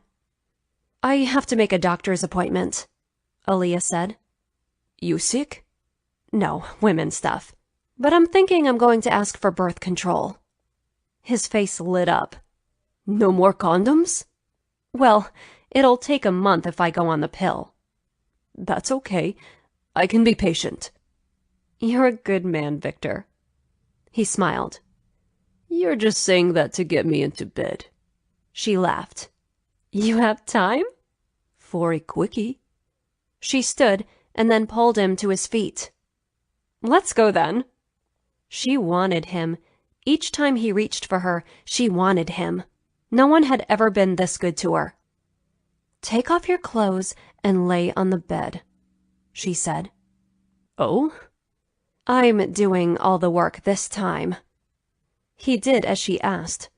She stripped, then climbed on top of him. He was mostly hard, but she used her mouth and made him even harder. Oh, Aaliyah. She smiled up at him and then took him all into her mouth, thrusting and licking. Her fingers played with his balls. He was panting. Aaliyah. She wanted to smile again, but there was a cock in her mouth. She sped up her thrusting, and she saw him grit his teeth before coming into her mouth. his seed hitting the back of her throat. She swallowed, then sat up, looking at him. Holy shit, Aaliyah. She laughed. I'm guessing you liked that. Damn, that mouth should be registered as a weapon. She laughed, then slid off the bed. My job here is done. You can go to work a happy man. Aaliyah paced the living room as Chef made dinner. She was clearly nervous about Dion arriving. He wouldn't stay the night, but Viktor had extended the invitation. Can I get you a drink or something? Viktor said. He stood in her path. She looked up at him. I'm just excited to see him. I'm so glad he said he could stop by for dinner. Viktor took Aaliyah's hands in his. You're his sister. You have nothing to worry about. He's going to be scrutinizing me more than you. You're probably right. I don't know why he wouldn't like you. Because he knows I'm having sex with his sister. Yes, I guess that might bother him. He's never had to deal with that before. I'll handle myself okay. I'm not worried about you, Viktor. You're a gentleman. You have class. You worried about your brother? No, just excited. Okay. He was sure she was nervous, but he had no idea why she wouldn't admit to it. Half an hour later, the doorbell rang. Aaliyah jumped, then ran to the door. There stood Dion, with Arkady behind him. Her brother didn't look happy. Viktor had told her to warn him about his bodyguards. She didn't seem to notice his anger. Instead, she wrapped her arms around him in a bear hug. Dion! Hello, sis. She let him go. Arkady left. What's with the goon squad? Dion asked. His glare over Aaliyah's shoulder was clearly directed at Viktor. He wasn't afraid of this boy, but he would dial back the testosterone for Aaliyah's sake. Long story, Aaliyah said. Come in. Meet Viktor. The boy looked over Viktor. Must have found him wanting as he frowned at him. Viktor was not so easily intimidated. He stuck out his hand. Viktor Kozlov. Dion eyed the hand for a moment, then shook it. Dion Jefferson. Nice to meet you, Dion. Aaliyah vibrated beside both of them. Her excitement was palpable to Viktor. She was glad to see her brother, though her brother was not glad to see Viktor. You live above a nightclub? Dion, don't be rude. It's okay, Aaliyah. I own the whole building. Seemed easier to live above the nightclub than somewhere else. You a criminal? Dion asked. Dion, you're being rude. I raised you better than that, Aaliyah said. Viktor put a hand on Aaliyah's arm. He's protecting his sister. I would do that same thing. Still, Aaliyah said. I'm not a criminal. I run an exclusive club. My clientele pays well to be safe when they are partying. Safe? There are elements that would like to get a hold of a nightclub like this and run prostitution. I have guards to keep the criminal element out and the good element in. Dion nodded, but Viktor didn't think the boy was satisfied. Are we done with the testosterone show? Aaliyah said. She stepped between the two men, facing Dion. Viktor is very good to me. You will not say a bad word about him. Dion relaxed. Okay, sis. We'll be good. He glanced up at Viktor, but he knew that this was only a truce for Aaliyah's sake. You want a beer or some wine? Aaliyah said. She'd clearly missed the undertone in what her brother said. I'll take a beer. I'll get it, Viktor said. You guys catch up. You want wine, Aaliyah? Yes, please. He went into the kitchen to check on Chef and open the wine. He poured 2 glasses, then opened a beer for Dion. How's it going? Chef asked. Oh, he already doesn't like me. I'll win him over. Go get him, Chef said. Viktor smiled at the pep talk. Not that he needed it. He would do his best, but if Dion didn't like him, that was Dion's problem. He handed Aaliyah her wine and Dion his beer. The boy was in the middle of a story. Viktor sat on the chair closest to Aaliyah. Too crowded on the couch already. Aaliyah laughed at the end of Dion's story. The boy didn't look at Viktor, but Aaliyah glanced his way. She smiled at him as if reassuring him. Not necessary. Aaliyah put a hand on Dion. I need to use the little girl's room. I'll be right back. She left. Dion barely waited until she was out of earshot. You better take good care of my sister. I do. She seems pretty happy with me. You want taking advantage of her? She has a big heart. Viktor wanted to chuckle. No, I'm not taking advantage of her. Your sister was in danger and I took her in. Instead of trying to prove you have a bigger dick than I do, you should appreciate what I've done for her. Dion's mouth opened, then closed. I just don't want to see her hurt. Neither do I. Trust me. I don't trust too many people. Neither does Aaliyah. And she has figured out that she can trust me. She's more trusting than I am. We take care of each other. Well, you weren't able to, so I stepped in. I'll come back here if you hurt her. Brave words from a boy who hadn't even filled out yet. Viktor refused to mock him. He was just trying to protect his sister. I care deeply for your sister.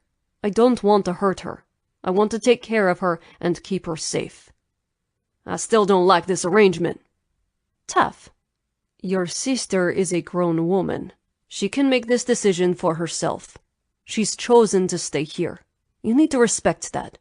Besides, you can't keep her safe. You have a job to go to. Dion frowned. I'd figure it out. You worry about your future. I'll worry about Aaliyah. I promise. That seemed to satisfy the boy. He took a swig of his beer. Okay. Now, let's try to get along for Aaliyah's sake. Let's find some common ground. Dion frowned, but nodded. The rest of the night went smoothly. Chapter 11. Aaliyah was excited to get out of the apartment and do some work at the shelter. Arkady was coming with her, and she was using Viktor's driver. He was puttering in his office when Aaliyah entered. You heading out? He said. I am. I have my driver and my bodyguard. You need me to send the driver back? No, I don't need him for a few hours. I put a load of laundry in the wash. Can you put it in the dryer for me? She said. Of course. Anything else, my domestic goddess? Aaliyah laughed. She wanted to make herself useful while she was staying with Viktor.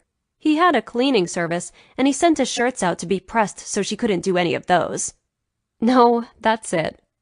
Chef is going shopping today. Anything you want? They sounded so domestic, like an old married couple. Well, that had sex every night. Their arrangement was so different in that for Aaliyah, this contract was always hanging over her head. She didn't want to think about it, but she could never just walk outside. She didn't want to feel like a prisoner, but she did. Cheetos. Cheetos? I can buy you the finest beef or a can of caviar, but do you want a snack food? Yes, I do. Comfort food. She needed some. This situation was beginning to wear on her. Dinner on the roof tonight? No rain in the forecast, Viktor said. Would be nice to dine outside, as if they were the only two people in the world. She put her arms around him. I like that. Good. Now go do your volunteer work. She kissed him, then found Arkady. He stepped out into the lobby before her. All clear. He shuffled her into the car, then slid in beside her. He looked around the whole drive to the shelter. When they arrived, he put a hand on her. Don't move. She looked past him. There was a cop car outside of the building where the shelter was located. Not odd, since sometimes they took in domestic violence victims. Okay. She watched him disappear into the shelter. He was gone a few minutes, then walked back to the car. She rolled down her window. Problem? Yes, but you need to come here. He looked around, then bundled her next to him for the half-block walk. He let go when she was inside. A cop sat on a chair, talking to Kristen, her face a vision of fear. What happened? Aaliyah asked. The cop stood.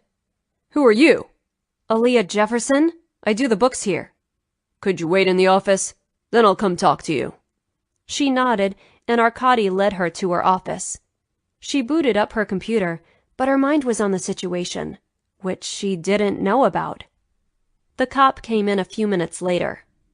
You're Aaliyah? Yes? Come with me, the cop said.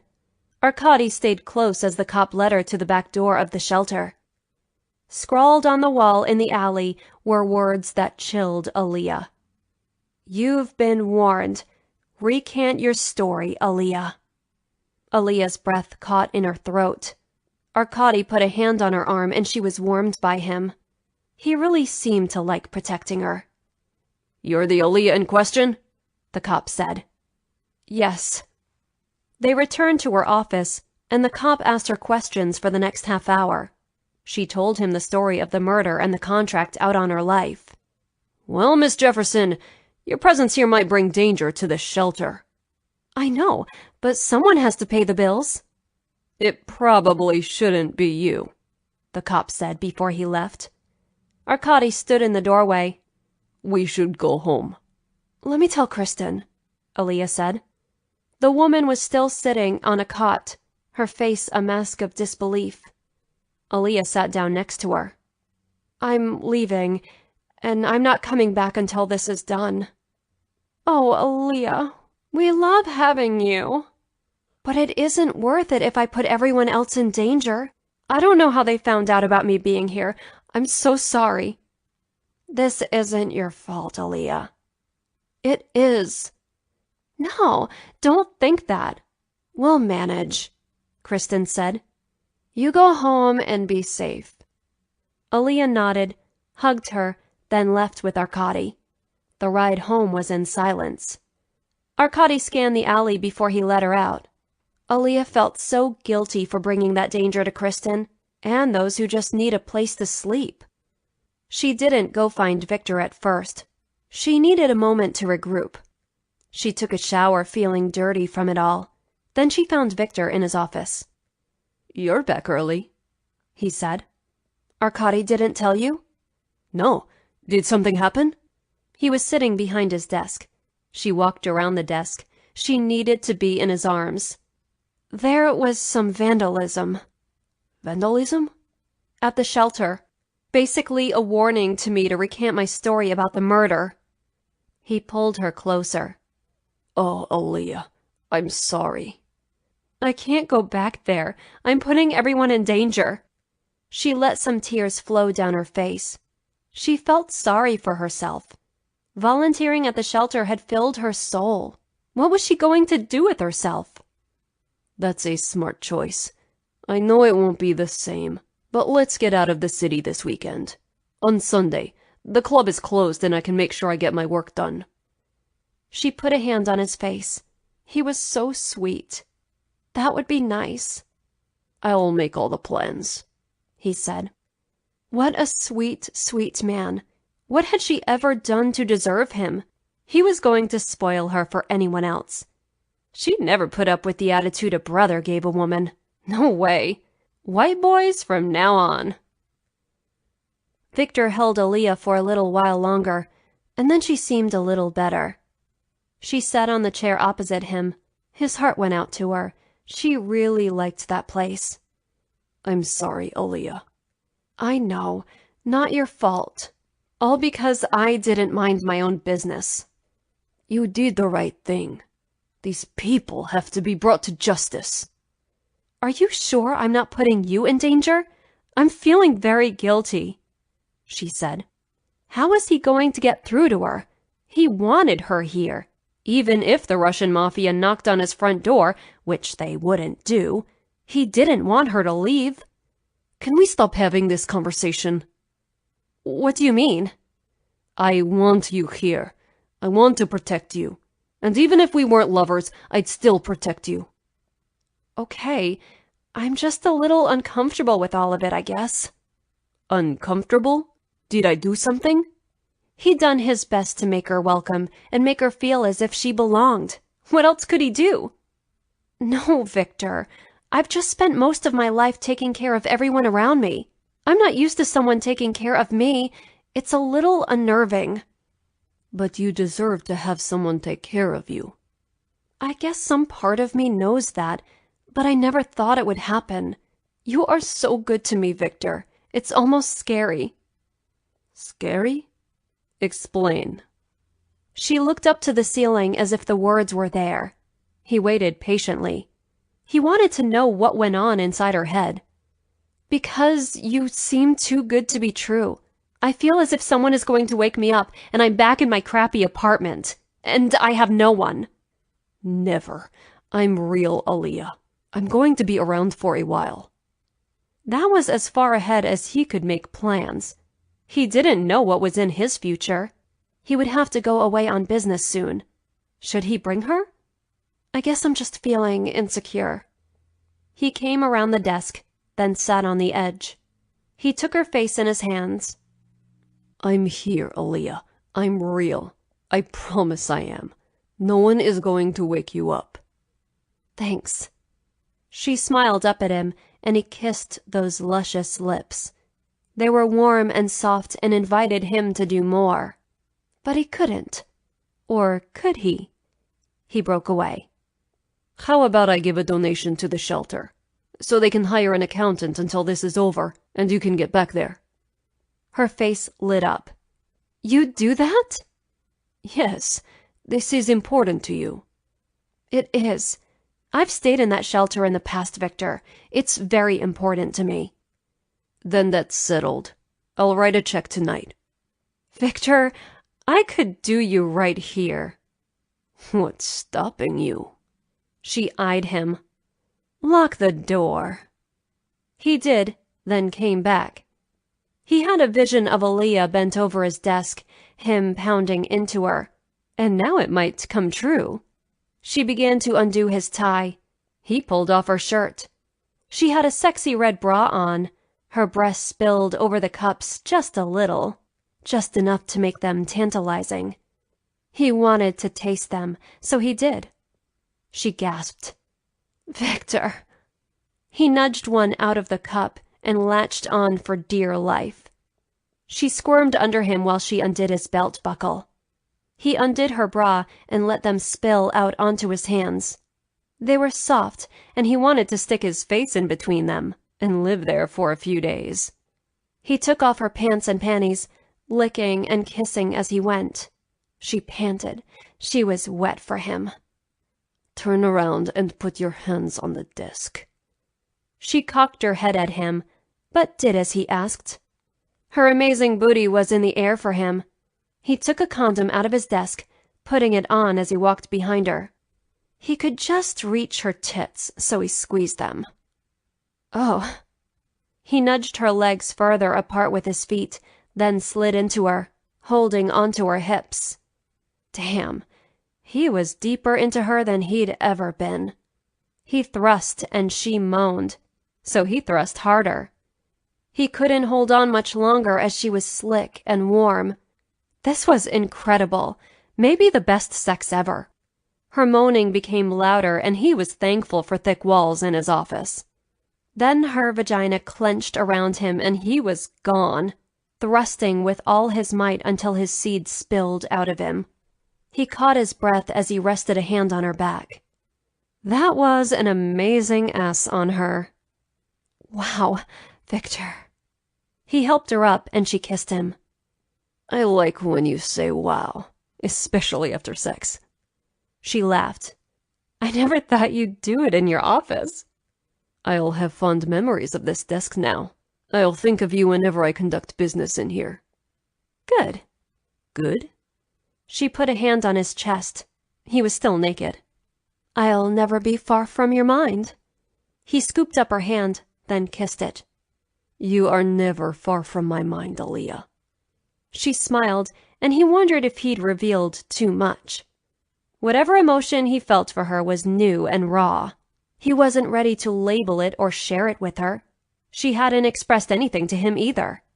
This could get complicated, and for a moment, he wasn't sure if that was good or bad. The sex was great, and that could hold him to her for a long time. Would it hold her to him? Or would she want more out of him? Would she demand more? A commitment? He didn't know what he'd do then. No one had ever asked him for one. In his circle, everyone knew that Viktor would never marry. Aaliyah probably didn't know that. Aaliyah had finally registered for online college. She signed up for just the English course. It was not her forte, but she figured that would be a good one to get out of the way. Viktor looked over her shoulder. You have to write a paper a week? Yes. This is your first course? Yes, I'm a little nervous, Aaliyah said. It had been a long time since she was in school. She hadn't paid that much attention when she was there. Her mother had been sick, so she'd taken sick days to take care of her. Dion had been young also, so he was part of the equation. Aaliyah had graduated, barely. Not because she wasn't smart, but because she had so many things tugging at her attention at that age. Not the usual stuff of prom and dates. No, she worried about her mother's health and keeping her brother on track. He was smarter than she was, and she wanted him to go to college. That was her plan. She had no plans for when he graduated, but here she was, trying to take an online course. Are you good at writing? Viktor said. I'm a numbers girl. You'll have to take this for your degree? Yes, it's required for everyone, she said. He backed away, shaking his head. Wish I could help, but I never went to college. I learned from someone in the business. That must have been a good way to do it. Learn practical things, not writing an essay that I'll never use again, she said. I'm sure you can do it. You're smart, Aaliyah. No one had ever called her smart. You think I'm smart? He looked down at her with a surprised look on his face. Of course you're smart. No one has ever said that to me, Aaliyah said. That's a shame. I'm proud that you're doing this. Maybe your brother can help you. Good idea. Viktor left her to her class. She sat in his office, since he didn't have a computer in his house. He'd promised to buy her one, but she didn't want to remind him. He'd been so generous for so long she didn't want to push it. She dialed her brother's phone, hoping he wasn't busy. Hey, Aaliyah. Hey, Dion. I need your help. Okay. I'm taking an online course and I'm already stumped. I have to write an essay about some pivotal moment in my life. Can you get me started? Why not when Mom died, or when she got sick? I remember that time vividly. I guess I was too busy just doing what needed to be done, Aaliyah said. You were always there. I always remember you helping me with my homework, making sure I ate, Dion said. That was so important to me. But how do I start? You need to do an outline. Outline? He gave her some pointers and some websites to investigate. She hung up, feeling better after they talked. The club was beginning to get crowded. She could hear the bass line in the background. Standing, she looked down to see Viktor walking through the bar. She'd kicked him out of his office. Maybe she should do this another time. She frowned and sat down. She had to at least start. This was her plan.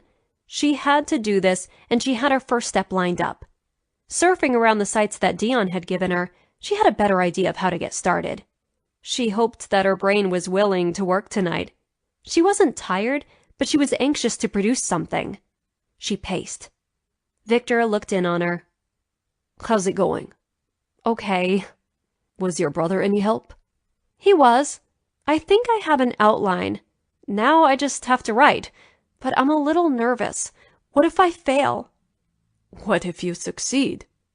Her life would be so good if she got her degree and was able to get a job. She wouldn't have to rely on Viktor. She could stand on her own 2 feet. If the murderers were brought to justice, she could stand on her own.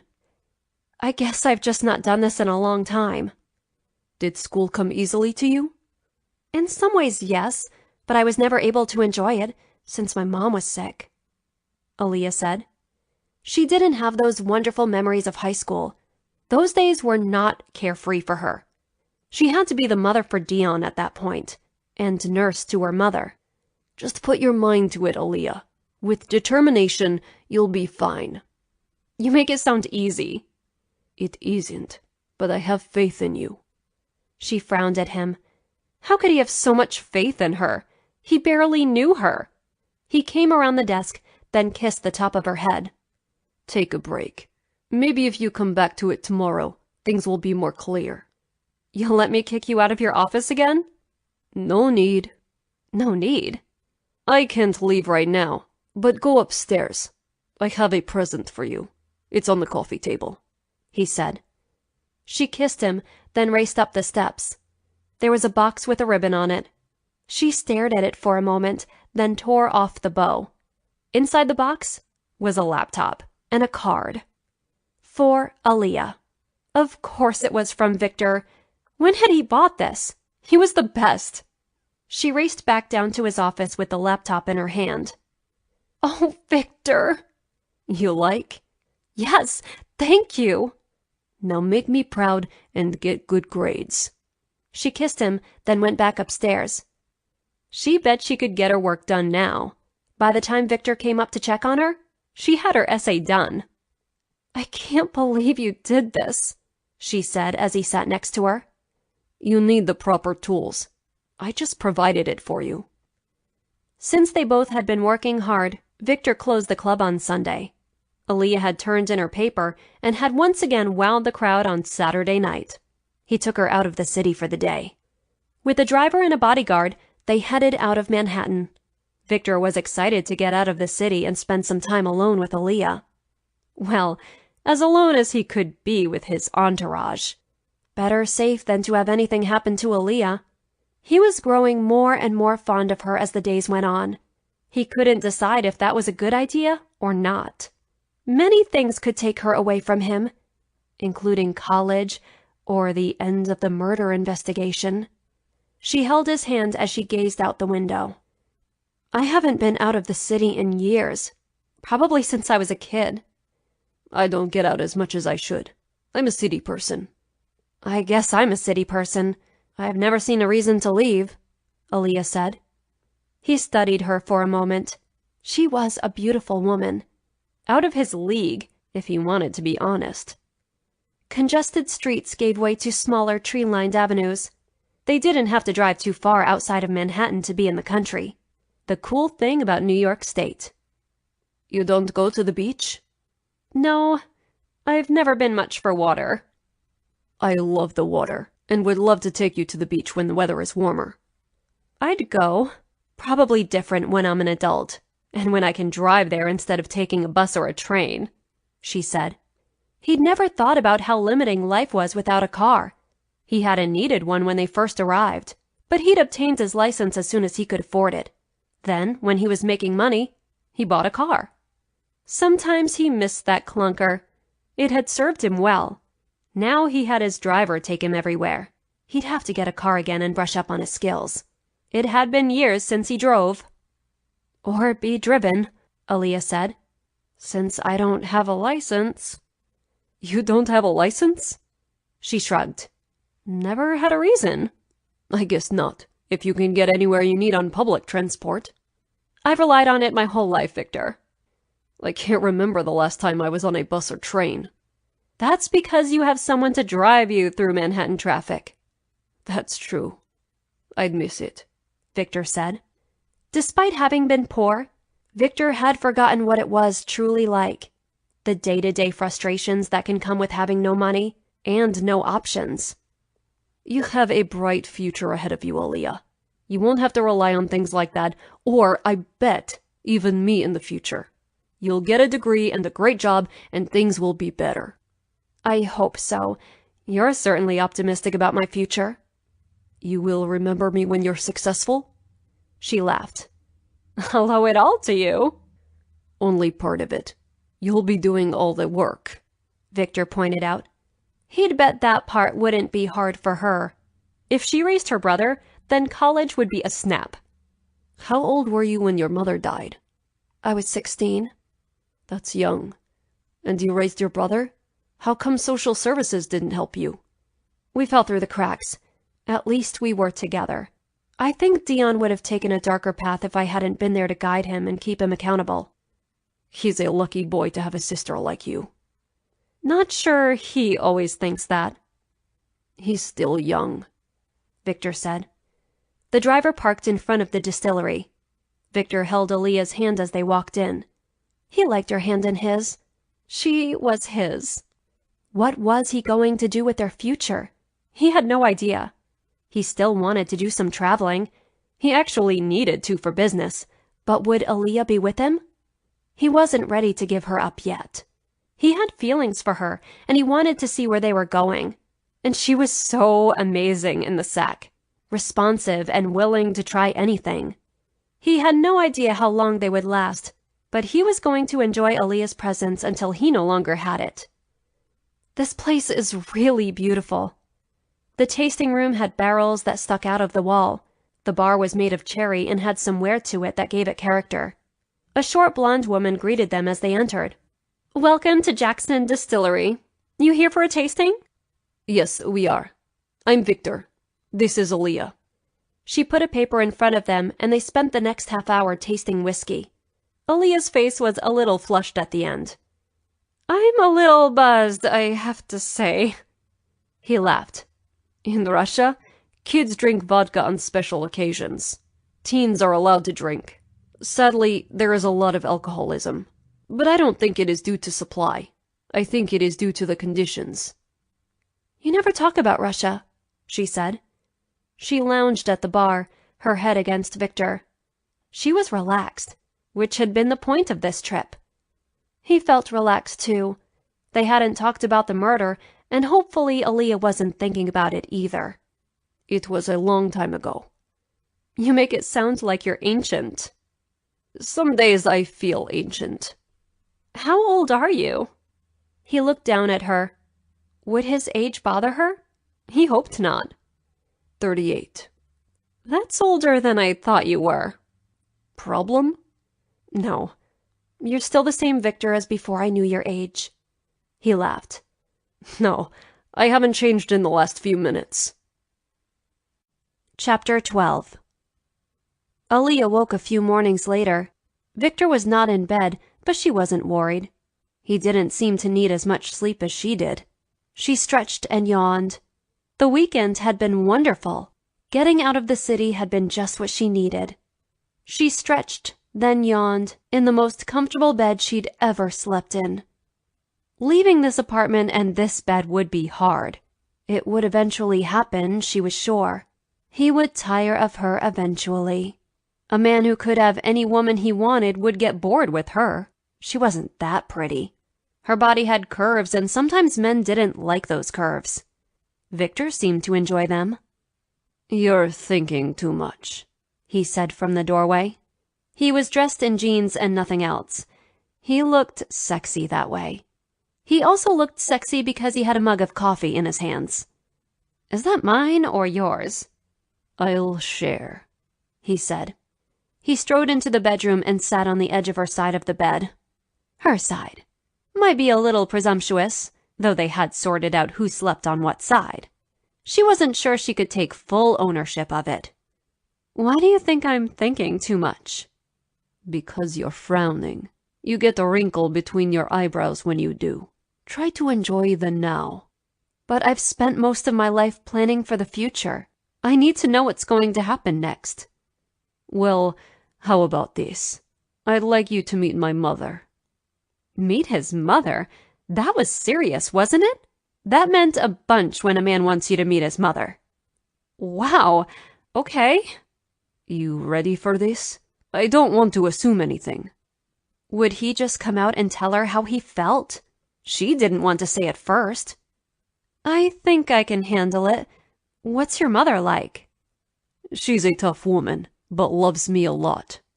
Of course she would. She's your mother. All mothers love their children. Not all, but they are supposed to, Viktor said. What else? Viktor shrugged. I don't know. She's my mother. She cooks and loves to knit. Knit? I don't think I know anyone who knits. Interesting. She sipped from his coffee, pondering what his mother would be like. She was tough on us growing up, but she has a big heart. I hope it has room for me, Aaliyah said. He kissed her forehead. I'm sure it will. Will she come here, or will we go to her place? She'll want to cook, so we'll visit her. Can I make dessert or something? No, that would be an insult. We'll bring her wine. Never good to go to anyone's house empty-handed. Even less so when meeting your lover's mother. Aaliyah began to have a little bit of nerves. I hope she likes me. I can't imagine why she wouldn't. I like you a lot. She leaned in and kissed him. What began as a sweet kiss turned to passion rapidly. Viktor put his mug on the nightstand and shoved the covers away from Aaliyah. That thrilled her when he took charge. She was already naked, so he broke the kiss, then he dropped his pants on the floor. He was already hard. Damn, this man was a stud. He lay on top of her, kissing her neck and nipping it too. Her body came alive. Viktor. She ran her hands down his back, loving the feel of his muscles. They bunched and released as he moved across her body with his lips. He ignited fires as he went. She reached for the condom she knew was in the nightstand drawer. "Let me put it on," she said. He rolled off her and she rolled it onto him. Before he could do anything, she straddled him, then took his whole length into her body. He filled her and her body didn't want him to ever leave. She moved on top of him, taking him, then letting him loose so that only his tip was inside of her. You're going to kill me, Aaliyah. You exaggerate. He smiled up at her, his hands on her breasts. Her hands braced herself on his chest as she moved her hips in a circle. Oh, God. He was right.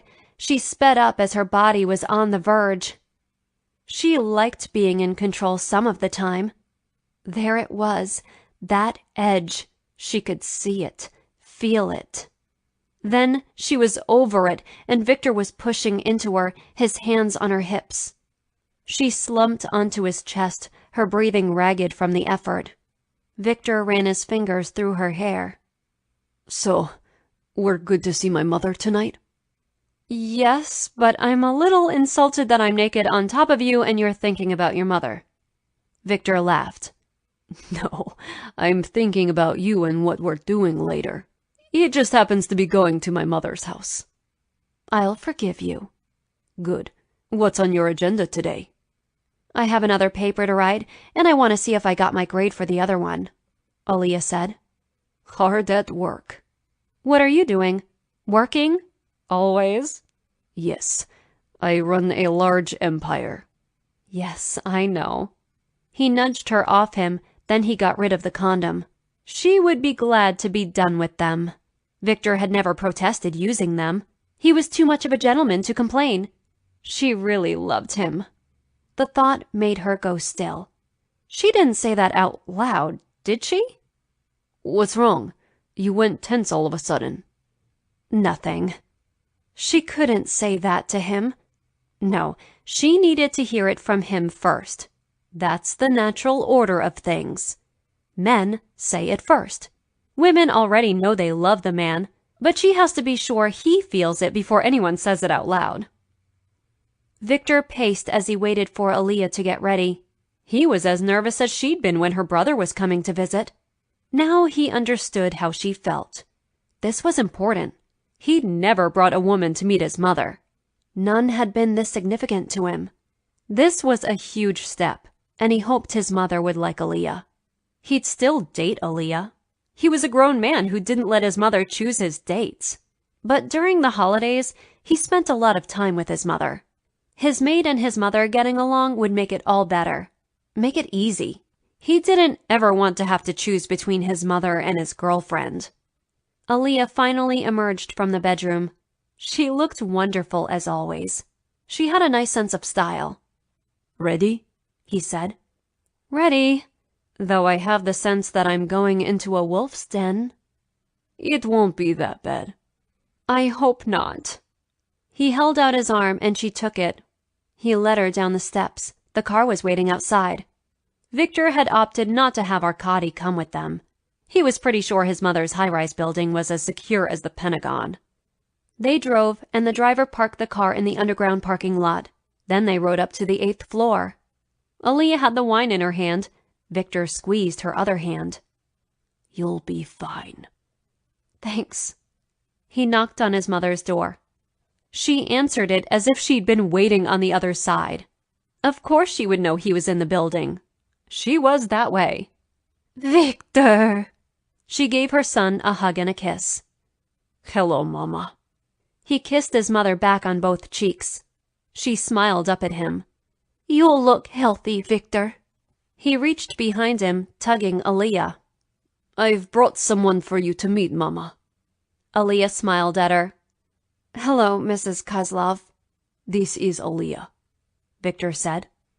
His mother looked her over, but did not use her poker face. Her smile dimmed. Nice to meet you, Aaliyah. If Aaliyah noticed, she didn't react. She just handed his mother the wine. Thank you for inviting me for dinner. Come in, his mother said. His mother's apartment, the one he bought for her, had floor-to-ceiling windows. He envied them since his place had no view. He'd thought about buying an apartment in this building, but then he'd have to commute to work. With Aaliyah in his life, maybe he should reconsider it.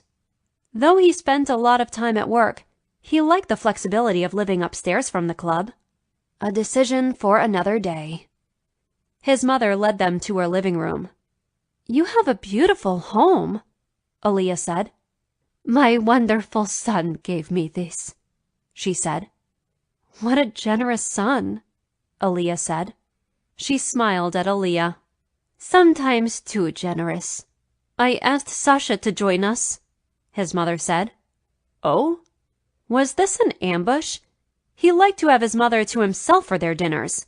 They could do a family dinner another time. He didn't say this, just smiled at his mother. Sasha had issue with Aaliyah, and Viktor wasn't sure his mother approved of her either. He hoped his mother would give her a chance. Sasha didn't ring the doorbell. To him, he was the man, and he could walk into his mother's house. Viktor had mentioned it to him on more than one occasion, but he'd been ignored. Hello, Mama. Как дела? Sasha said. His mother answered in Russian that she was fine. Viktor cleared his throat. It was rude to speak Russian in front of Aaliyah. His mother had taught him that. But here she was doing it. She could have answered Sasha in English. He knew his brother had done it on purpose to put Aaliyah in her place. If this continued, Viktor was leaving. He wasn't going to have Aaliyah treated that way, not even by his mother. Could we keep it to English? Aaliyah's smile never dimmed. She was a trooper. Sure, Viktor. It's just nice to speak our native tongue, Sasha said. He shook his brother's hand, but didn't acknowledge Aaliyah. She didn't look too disturbed by it. Drinks? His mother asked. I'll take some wine. Aaliyah? Viktor said. Wine is fine, she said. Sasha went to get the drinks. The rest sat on the couches in the living room. His mother directed her attention to Viktor as if Aaliyah wasn't there. His mother wouldn't say anything directly about her dislike of Aaliyah, but Viktor could feel it in every word she said to him. Mother? Yes, Viktor. Aaliyah is singing at my club. That's nice. How is your club doing? He balled his hand into a fist, but Aaliyah rubbed it open. That was sweet of her. Sasha came back with the wine and some glasses. He poured Aaliyah's last, even though as the guest, she should have received hers first. That was the last straw. Mama, I think we'll be going. He would speak to his mother later. He refused to make a scene in front of Aaliyah. You just got here, Viktor, his mother said. He rose and pulled Aaliyah with him. Both of you have been rude to my guest. I will not have it. She is with me, and that's that. Neither of you have any say in who I spend my time with.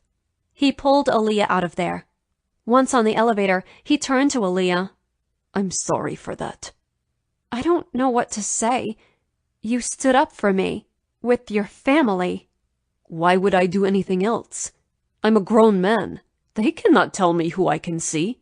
They also cannot be rude to my guest either. No one has ever stood up for me like that. She put her head on his arm. Thank you. I'm with you, Aaliyah. And they'll have to get used to the idea. Chapter 13. With her third Saturday night under her belt, Aaliyah began to feel more confident about her abilities. She felt more relaxed on stage, and her between-songs prattle was much more natural. She thanked Kent, then walked off stage. As had become their custom, after the last set, Aaliyah met Viktor in his office. Sometimes they made love on his desk. Sometimes they just talked. He was pleased with her performance almost as much as she was. She was eager to see him, as he'd been away most of the day. She'd been doing schoolwork, but had handed in another paper. Her grades were good, and she finally liked school. On her way to the door, a man stopped her. "Aaliyah?" She stopped. She didn't recognize him, but she figured he should be okay. The bouncers didn't let just anyone into the club. Yes. He handed her a card. "I'm James Finster." "Nice to meet you."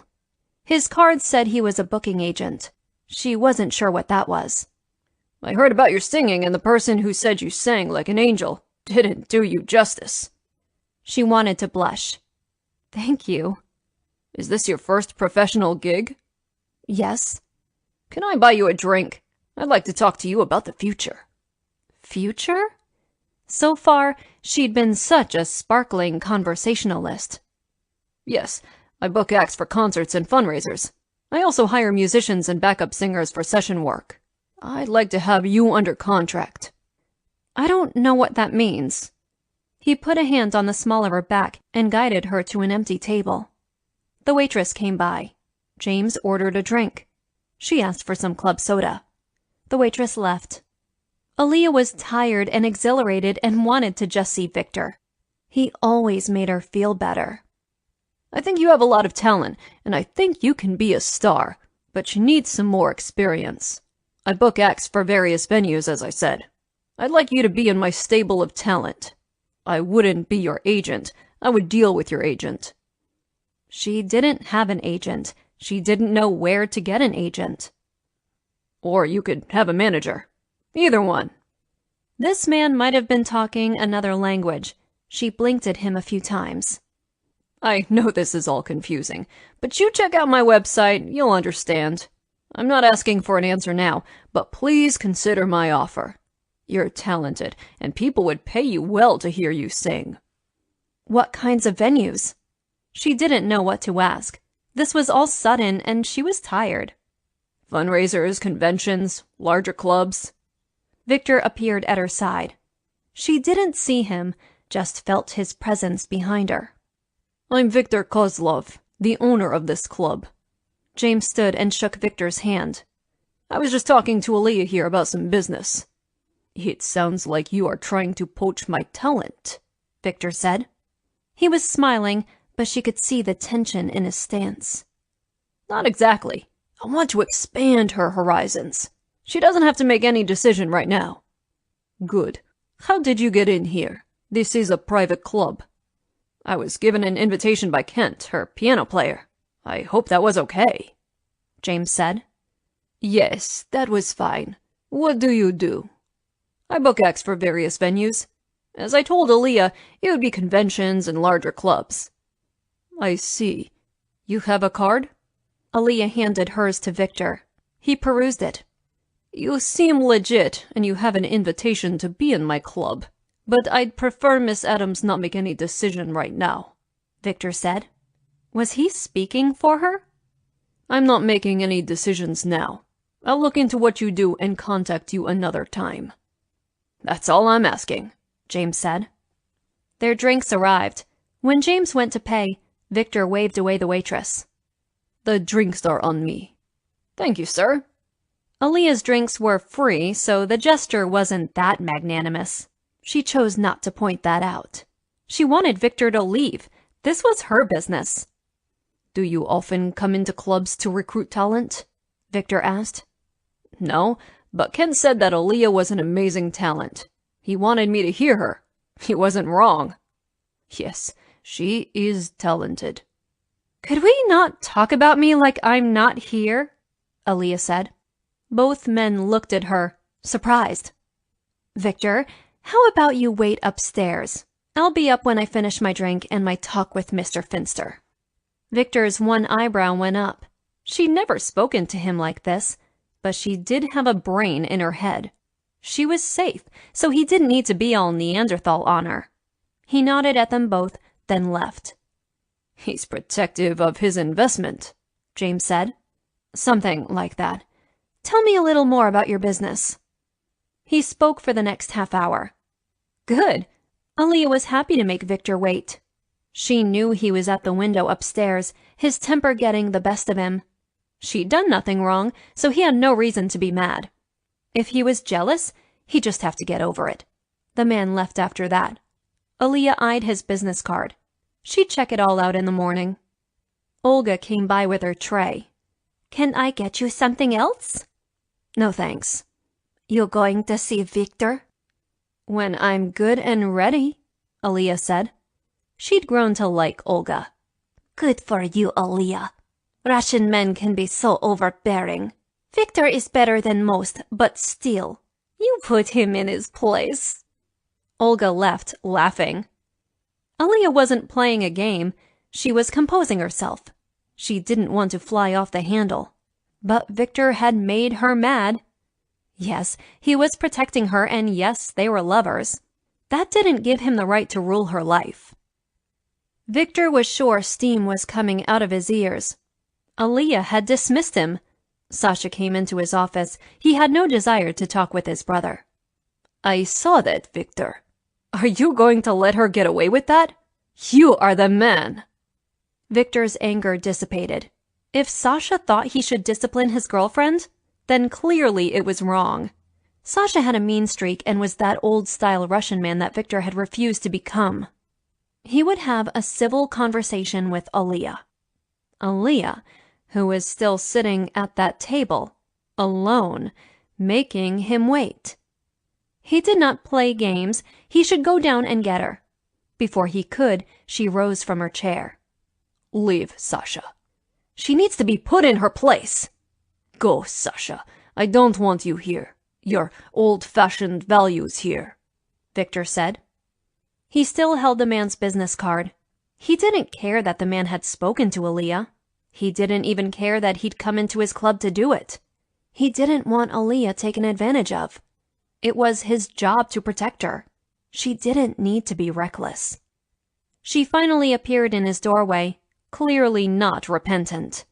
Should he be? Had he overstepped the boundaries of their relationship? She closed the door behind her, but her gaze did not waver from his. Who would blink first? This is why he didn't like Russian girls. They would simper and apologize. He wasn't sure he'd done the right thing. Viktor? She stood by the door, leaning against it. She looked tired. Her eyes were small, looking at him. Aaliyah? They stood like that for a few more minutes. An American friend once told him that you have two choices in life. You can be right, or you can be happy. Most of the time, he chose right. Today, he chose happy. I'm sorry, he said finally. I'm sorry if I overstepped my bounds. Her shoulders relaxed. She hadn't wanted to fight either. You did, Viktor. I understand that it comes from a good place, but at some point you won't be around to protect me. He wouldn't be around? She was already sure this relationship was going to end? He wasn't so sure of that. I don't know how to answer that, but let's deal with this issue now. Okay. I am sorry, Aaliyah. I take my role as protector seriously. You acted like a jealous lover. He hadn't looked at it that way. I didn't mean it that way. I'm not sure I have a right to be jealous. A right? Well, we haven't really established the boundaries of our relationship. I don't know if I have a right to be jealous. You shouldn't ever be jealous. If we're not exclusive, then you don't get to feel that way. If we are exclusive, then you shouldn't feel that way because I chose you. He blinked. It made sense. I didn't mean to come off as jealous. I wasn't. I was just protecting you. Or trying to. Looks like you can do a pretty good job yourself. You made me look unprofessional. He frowned. He hadn't looked at it that way. He had made her seem unprofessional. Guess I have a lot to apologize for. Plopping into his chair, he rubbed a hand down his face. I'm usually the one in charge, and I don't really have relationships, not like we have. She took a step closer to him. What do we have? So she was going to ask him to define it. He sighed. If he said the wrong thing, then things would be awkward between them. I don't want to see anyone else. Her shoulders relaxed again. He didn't want to fight. He would never back down from one, but he did his best to stay out of that. I don't want to see anyone else either. I care about you, Aaliyah. I'd like you in my life for a long time. That's all I know at this point, Viktor said. I'll take it then. That's really all I need to know. She sat on a chair. Did you look at the man's website? Just like that, they were back on an even keel. He refused to question. All was right with the world. Yes, he seems legit. Okay, I'll look at it in the morning. I'm too tired now. He nodded. She rose and walked to him. She kissed him on the lips. Good night, Viktor. Good night, Aaliyah. Sweet dreams. She smiled, then left him to his thoughts. Damn, what had happened? He'd be a Neanderthal and she'd pushed back.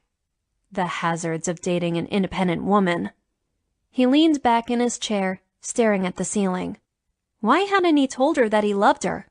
Because she might not have believed him. It would have sounded like an excuse to forgive him. She forgave him anyway.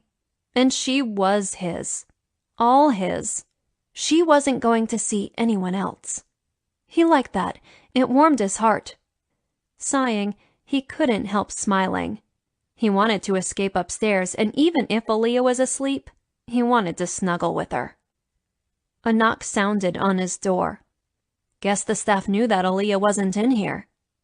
Come in. It was Sasha. He looked grim. What's wrong?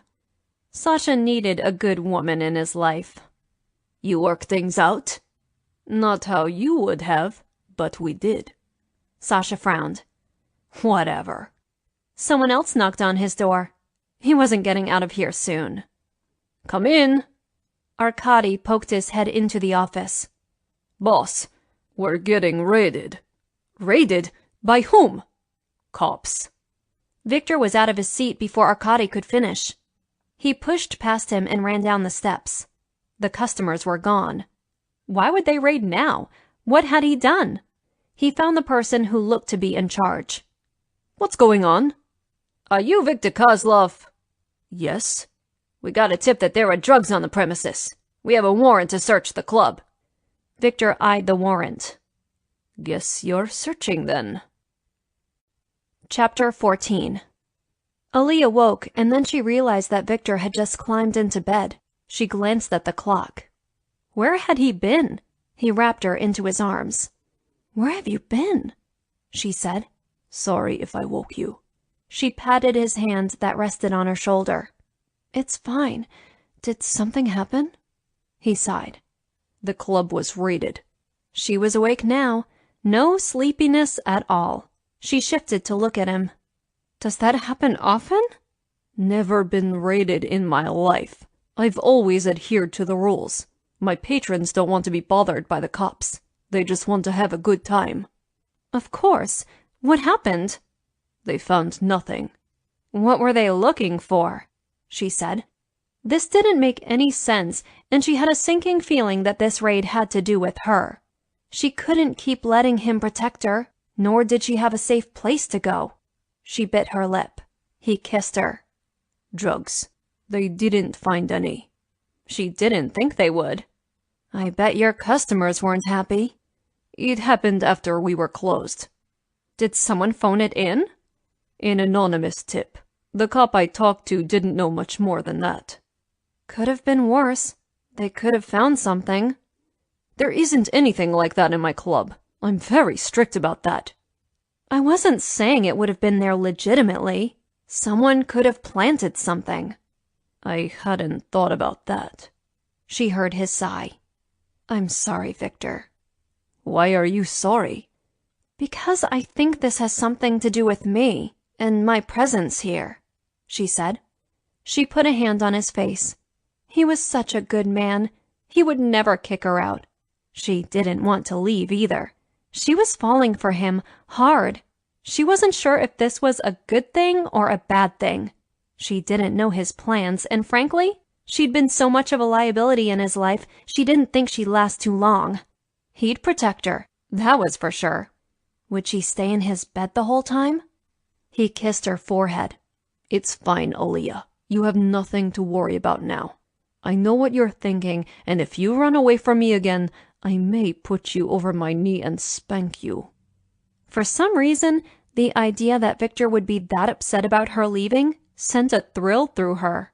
She didn't like the spanking idea, a little too much kink for her. But someone caring, that was amazing. All because she'd seen a murder. Talk about a silver lining. I'm not going to run. I promise. But maybe we need to figure out other options. He pulled her tighter. There are no other options. You are here with me, and that's it. I'm not entertaining anything else. I want you here. I want you in my bed when I come home and when I wake up. Okay, he'd made that clear. Besides, he was tired. Okay, no arguing. He smiled. Then he kissed her, and she could tell he was ready for something other than sleep. She turned fully into him, his erection poking at her stomach. I'm guessing you aren't that tired, she said. I'm not sure I can do much work. Then lay on your back. I'll take care of everything. This man turned her on just by his presence. She straddled him, kissing him with a ferocity she had never kissed anyone before. This man was so much man, and at the moment, all hers. Would she ever tire of him? Probably not. He might tire of her, but she refused to think of that. She rubbed his penis with her crotch. Don't tease, he said. I don't think I have a lot of control right now. She smiled down at him, then took his full length inside of her. He filled her, completed her, the way she never expected from a man. She'd never wished for it. As a child, she hadn't bought into Disney fairy tales. They all seemed so unrealistic. But this man was her knight in shining armor. He'd saved her, and he kept saving her, no matter what happened.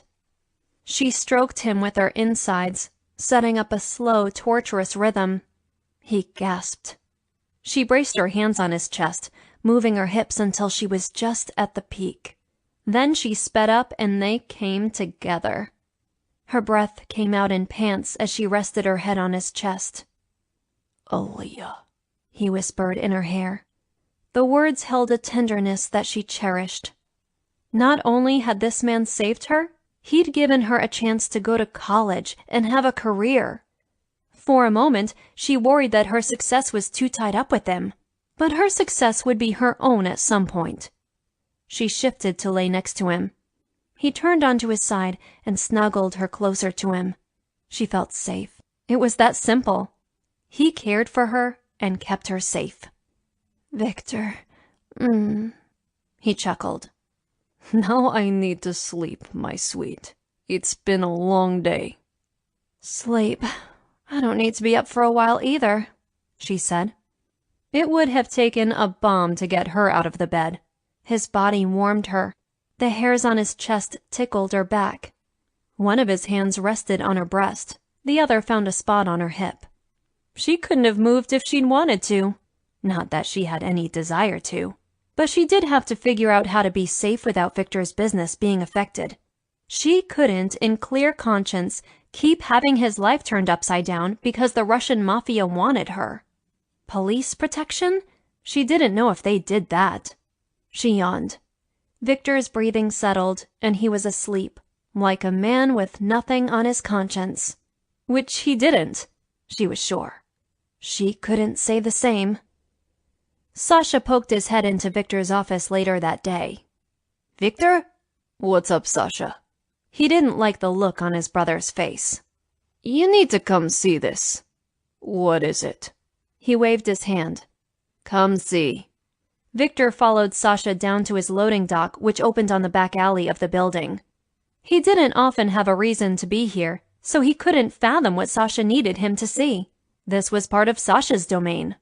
Besides being Viktor's lawyer, he oversaw a part of his business. Sasha had never let him down, and it was the Russian way to hire family. You could trust blood. No trucks were parked there unloading, but a pallet of alcohol sat on the dock. It had been shrink-wrapped. So? Look closer, Sasha said. When he stepped closer, Viktor saw what he was talking about. The bottles on top of the stack had been broken. Every single one. He pulled out his phone and called his distributor. Tony, it's Viktor. Hey Viktor, what's up? I have my shipment from you, and part of the shipment is broken. Let me look up your record. He came back on the line. That was checked and signed for by Sasha. Viktor glanced at his brother, holding his hand over his phone. He says you checked it and signed for it. Sasha shook his head. I didn't sign for anything. I came out this morning and found it here. Then I examined it and found the broken bottles. The back dock currently smelled like a distillery. All of the leaked alcohol was inside the pallet. That meant all of the unbroken bottles needed to be cleaned. Sasha said he found the pallet out here. The best I can do is talk to the driver. He'll be here in about half an hour. Viktor hung up. Then he called upstairs to Aaliyah. I need your help down here. Sure, I'll be down in a few minutes. Do I need to dress? Wear clothes, but not nice ones. It's a dirty job. He hung up. Sasha gave him a strange look. You're asking your girlfriend to help clean? Why not? Sasha shrugged. Aaliyah appeared 10 minutes later. We need to cut the shrink wrap and clean the bottles.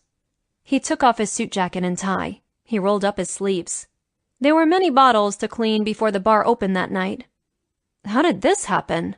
Aaliyah asked, as she grabbed some bottles after Sasha opened the wrapping. Still trying to figure this out. I've never had an issue with this guy, Viktor said. They cleaned the bottles in the sink in the bar. It was the only place to do it. They let them dry. I hope the labels don't come off, Viktor said. How much did you lose? Sasha asked. I don't know, but I'm expecting them to replace it.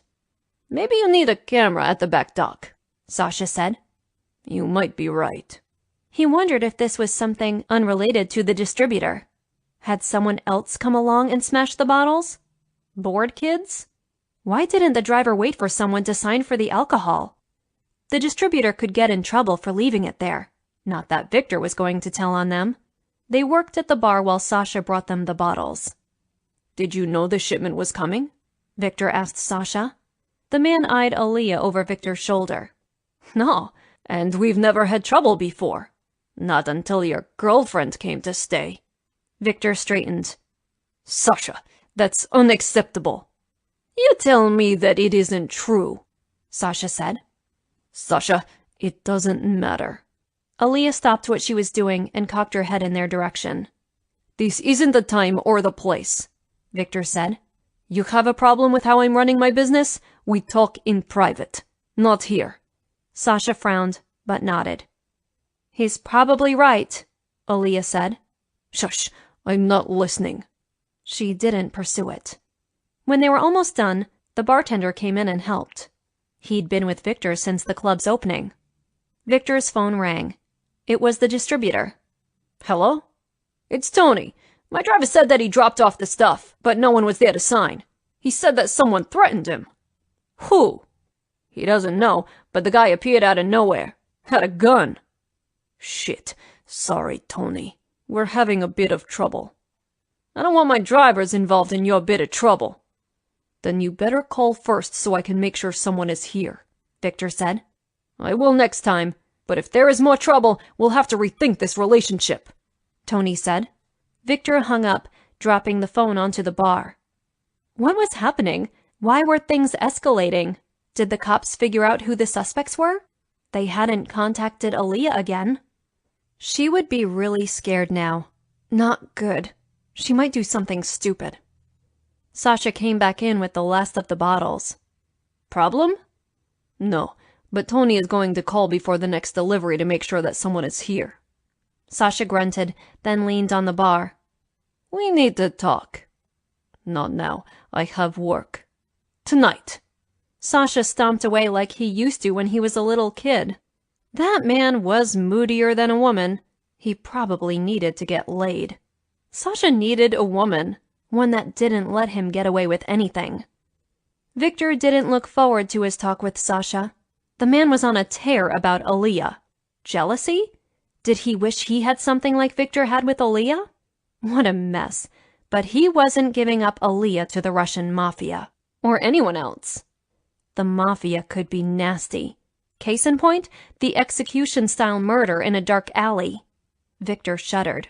He felt hands on his back. Aaliyah was rubbing him. "You okay?" He smiled down at her. "Good." Aaliyah lounged in Viktor's office while he sorted out paperwork. She didn't want to go back upstairs. She was restless and would love another outing. The apartment was getting cramped. Maybe she should invite Jess over. They hadn't seen each other in weeks. "Do you think they're watching this place?" she said. "Who?" Viktor didn't look up from his paperwork. She couldn't believe he could concentrate on her and his work. She was also feeling a little unnerved about the latest salvo against Viktor. How far would they go? How far would he go to protect her? She felt safe here. Safe with Viktor. But how long will that last? What will they have to do to his business for him to give her up? Hopefully, the cops would have this solved by then. "The mafia," she said. She swiveled her chair in boredom. She was getting good at writing her papers for class, so she didn't need as much time to do them.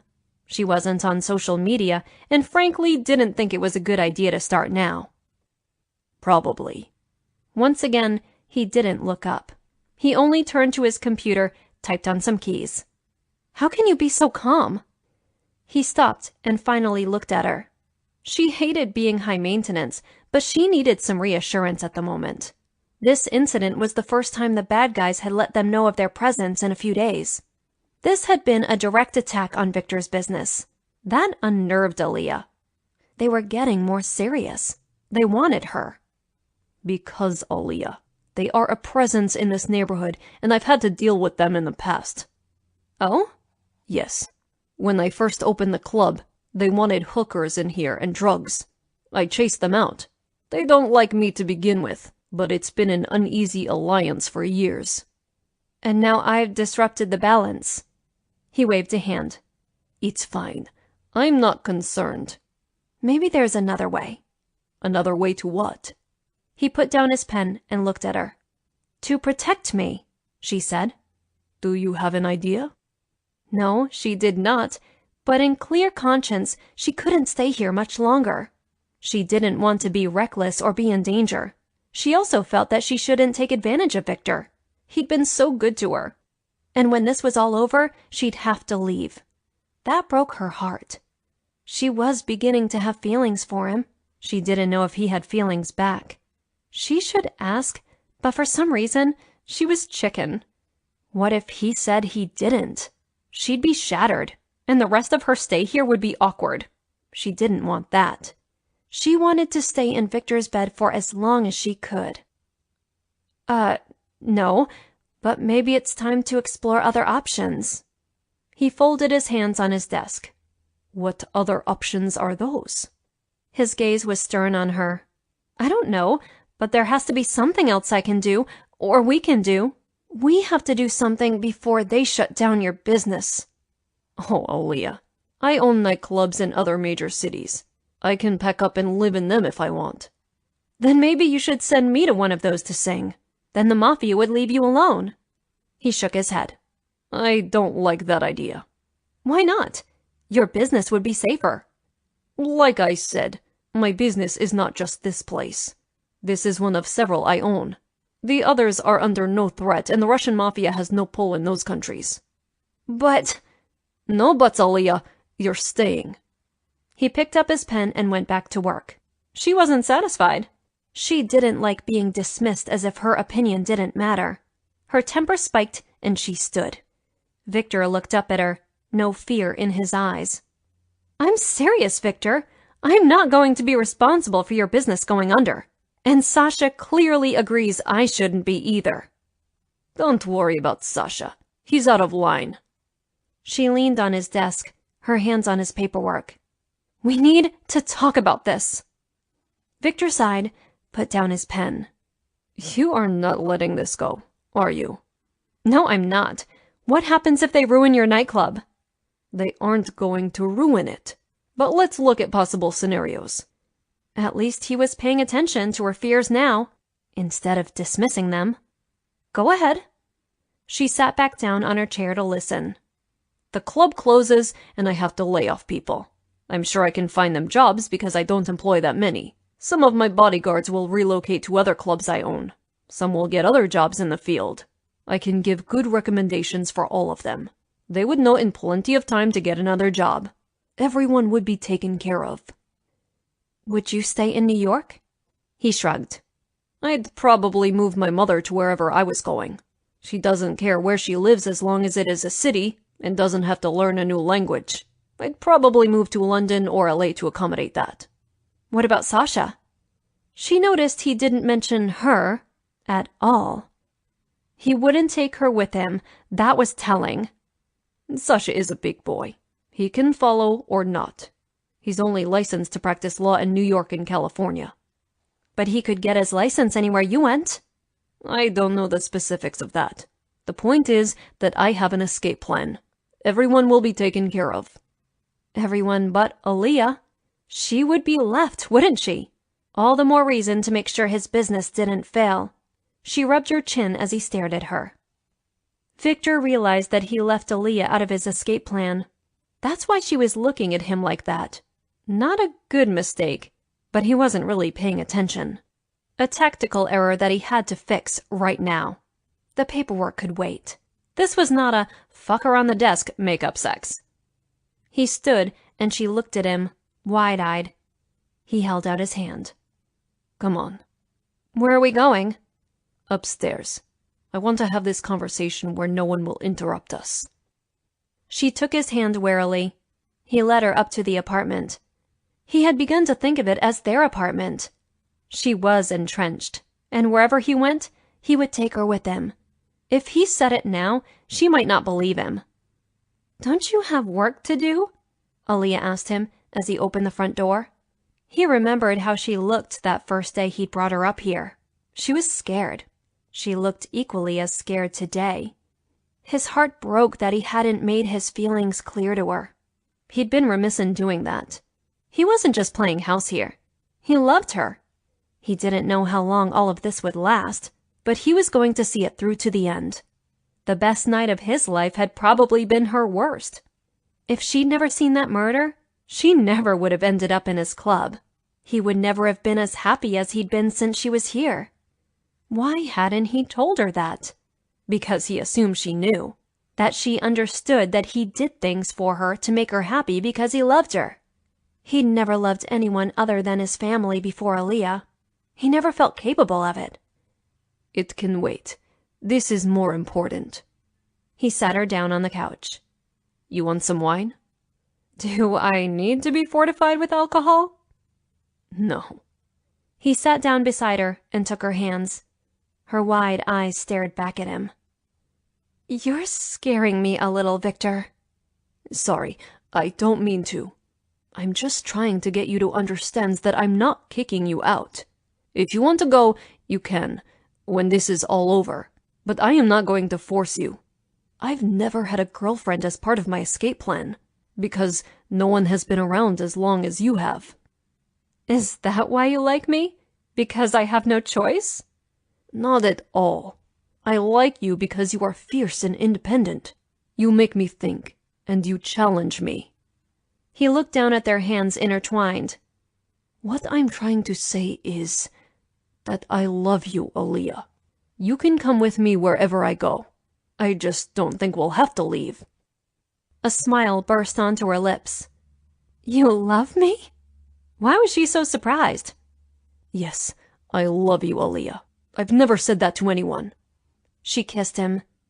No one's ever said that to me before. Then he held his breath. Was she going to say it back? He'd never felt so vulnerable in his life. She stood and dragged him to his feet. I love you too, Viktor. She led him to the bedroom. Before he was down the hall, he scooped her into his arms.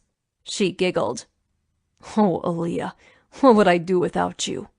Have blue balls. He laughed as he put her on the bed, then climbed on top of her.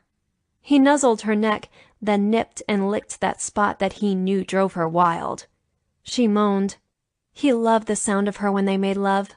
They tugged at each other's clothing. Finally, she was naked underneath him, writhing and making those sounds that made him hard. This never got old. He thought they could have sex 3 times a day and he'd never get bored with her. He slid down to settle between her thighs.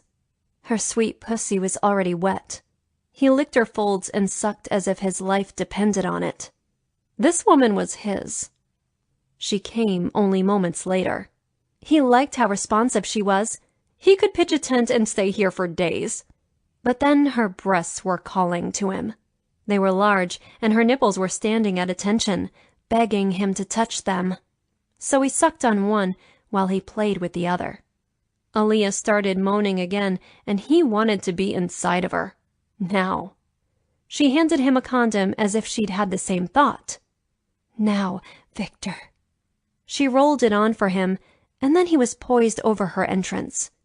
He thrust into her, her body meeting his. This woman would probably kill him with sex. What a way to go. He set up a rhythm, but he varied the speed.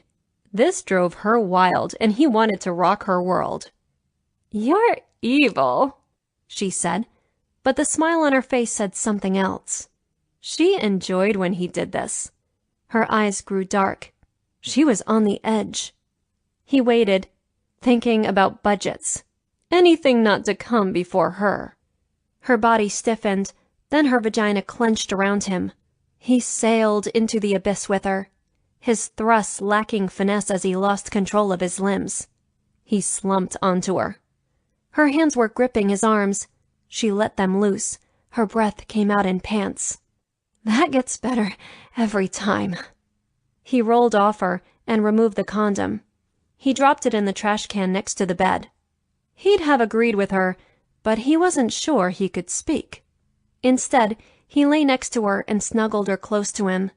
He kissed her ear. I love you. Oh, Viktor, I love you too. He didn't want to be anywhere else at the moment. The club would be opening soon, but he didn't care. Chapter 15. Aaliyah's nerves were on high alert as Viktor's driver took them to her audition. He was along as her manager. He may not know the music business, but Aaliyah trusted him, implicitly.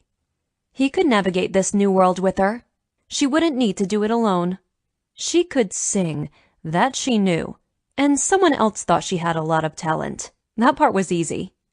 Aaliyah never had a head for business. She got numbers. She understood balance sheets, but negotiating was not her forte. That's where Viktor came in. He could do that. She was going to take advantage of his expertise. He squeezed her hand. It's going to be fine. Is it obvious that I'm nervous? You keep picking at your nails. You do it when you are nervous, he said. She looked down at her newly painted nails and realized that she had chipped off a little of it. Holding out her hands to Viktor, she said, "Hold them so I don't." He took her hands into his, effusing her with warmth. And some confidence, too. She thought all night about their declarations to each other. Was it too soon? Was it all nuts? She had a price on her head. Both his mother and his brother didn't like her. None of those things boded well for their future. What if this was all part of the stress of her being wanted by the Russian mafia? If that was gone, would it take the thrill out of the relationship? Would it all be boring if not for the sword of Damocles over her head? Would she be less attractive to Viktor if he didn't have to protect her? She didn't want to think about it, but his declaration of love should have made her feel more secure. Instead, it made her feel less so. "Stop overthinking," he said. He let go to rub a spot between her brows. Her worries must have been written on her face. Viktor was attributing her worry to this audition. As nervous as she was, she knew that if she didn't get it, her life would be no worse. Not getting this job wouldn't end her, because she'd never seen singing as a career move. If it never happened, it would not be that disappointing. If it did happen, she'd be ecstatic. He thought she was worrying about this audition when she was worrying about his feelings and their future. Not wanting to illuminate him, she just nodded. The anticipation is the worst. Always is, Viktor said. Nothing is ever as bad as you imagine it. She laughed. No, I guess not. Thank you for coming with me. I'd be worse without you. Arkady would have calmed you down, Viktor said. But it's different when you want to than when it's your job. True. They arrived at the high-rise building. Somewhere in that place was a recording studio, and when they left it, Aaliyah's life would be different. She could be a little disappointed or very happy at the end of this meeting. They rode up in the elevator together, Arkady a calm and looming presence behind them. He would stay out in the lobby of the studio while Aaliyah and Viktor went inside. The agent greeted her. Nice to see you again, Aaliyah. We're all set up for your audition. Thanks. You need anything? Coffee? Water? He asked. Water would be fine. Viktor? Nothing for me, Viktor said. He leaned against the back wall of the sound area while the agent went to get Aaliyah's water. A man with headphones resting around his neck played with what Aaliyah assumed was a soundboard. He finally looked up at her. He thrust out his hand. I'm Jed. Aaliyah. They shook. He was a skinny guy, as if he hadn't filled out with his grown-up weight. Or he did drugs. I'm your sound man. This'll be fine. Don't be nervous. Just sing. Thanks, Aaliyah said. Agent returned with water. You go into the sound booth and put on headphones. I've selected a few songs and, with your permission, I'll make a demo tape. If I decide to bring you on, we'll do the paperwork today. He glanced at Viktor. I'm assuming that's why you brought him? Yes, he's my business manager. That's fine. Shall we get started? Aaliyah left them and stood in the sound booth just taking it all in. Now that she was here, she was excited. She sipped her water and then put it down on the stool that held the headphones. Those went over her ears. You ready? Agent asked. She nodded and gave him a thumbs up. For the next hour, she sang her heart out. Come back in here, Aaliyah. She took off the headphones, her throat a little tired. She couldn't have been happier if she knew she was given the job. Listen, the agent said. She heard her voice come out, and it was better than she had hoped. Let's go talk business, he said. Viktor put a hand on her back and ushered her out the door after the agent. They ended up in a nice office with floor-to-ceiling windows. She sat in a buttery leather chair next to Viktor. I'm all for hiring you. Here's how it works. All I do is get you gigs. The bars and venues pay me. You don't, so you have nothing to lose. If you want, I can be your agent and get you other types of gigs. Do you have a contract for me to read? No formal contract for the one business arrangement, but I do have a contract you can peruse if you want me to be your agent, he said. Aaliyah nodded as he handed both of them a copy of the contract. She didn't want to make a decision right now. Can I think on this? Or can I have you set me up with some gigs and later choose you as my manager? Viktor was impressed with Aaliyah's business sense. She had more than she gave herself credit for having. Her last question was evidence of that. You can take your time, Aaliyah. I'm not pressuring you into anything, the agent said. It's all a lot at once. I've never really thought about my singing as a career, so I'd really like to talk this over with my manager and think on this. Take the paperwork with you. You can fax me it back when you've made a decision. Viktor liked that this man wasn't forcing Aaliyah to make a decision right now. It gave him more credibility in Viktor's eyes. No one should have to make such an important decision without thinking about it. Besides, he wanted to discuss some things with Aaliyah before she signed. Of course, he'd have Sasha look at the contract. Viktor himself would give it a look, but a legal mind needed to read it. Sasha wouldn't like it, but that was too bad. Viktor would insist. They all shook hands, and then Viktor escorted Aaliyah back to where Arkady waited for them. Let's go to lunch, Viktor said. Arkady nodded. I'm hungry. That was harder work than I thought it would be. He interlaced his fingers with hers. You did great. I'm glad I didn't have to sign anything today. Me too. They lunched at a fine restaurant in the same block as the studio. Arkady insisted on waiting outside. He didn't see a threat in the restaurant. Viktor assented, and the hostess seated him and Aaliyah at a quiet table in the back. No need to be on display. Aaliyah ordered a Caesar salad, Viktor fish. He had the contract on the table while they waited for their food. What do you think? Aaliyah said. So far so good, but I've only read the first page. It all seems above board, but I want Sasha to look at it. Sasha? You think he will? He's not my biggest fan. How did he explain Sasha to Aaliyah? Sasha has some old world ideas about women and men. He hasn't become as American as I have. And he's younger? Yes, he's more like my father. Even without the man's influence, he is well on his way to becoming him. Aaliyah laughed. If you think you can get him to look at it, go ahead.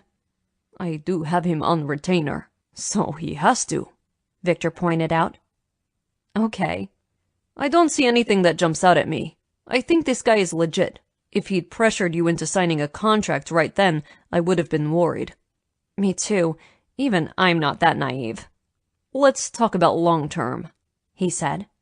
What do you mean? Well, say you get some gigs and you end up with a record contract. That's a nice dream.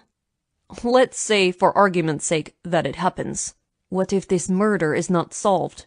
Are you willing to risk becoming famous? Wouldn't that make it harder for them to find me? Or at least harder to get to me? I'd have an entourage, wouldn't I? He mulled that over. It might be harder to get to you, being in the spotlight so much. I'm not sure they might just try harder. She seemed to mull that over. I guess they might, but right now I'm living my life in fear. If I get this chance, I have to take it despite them.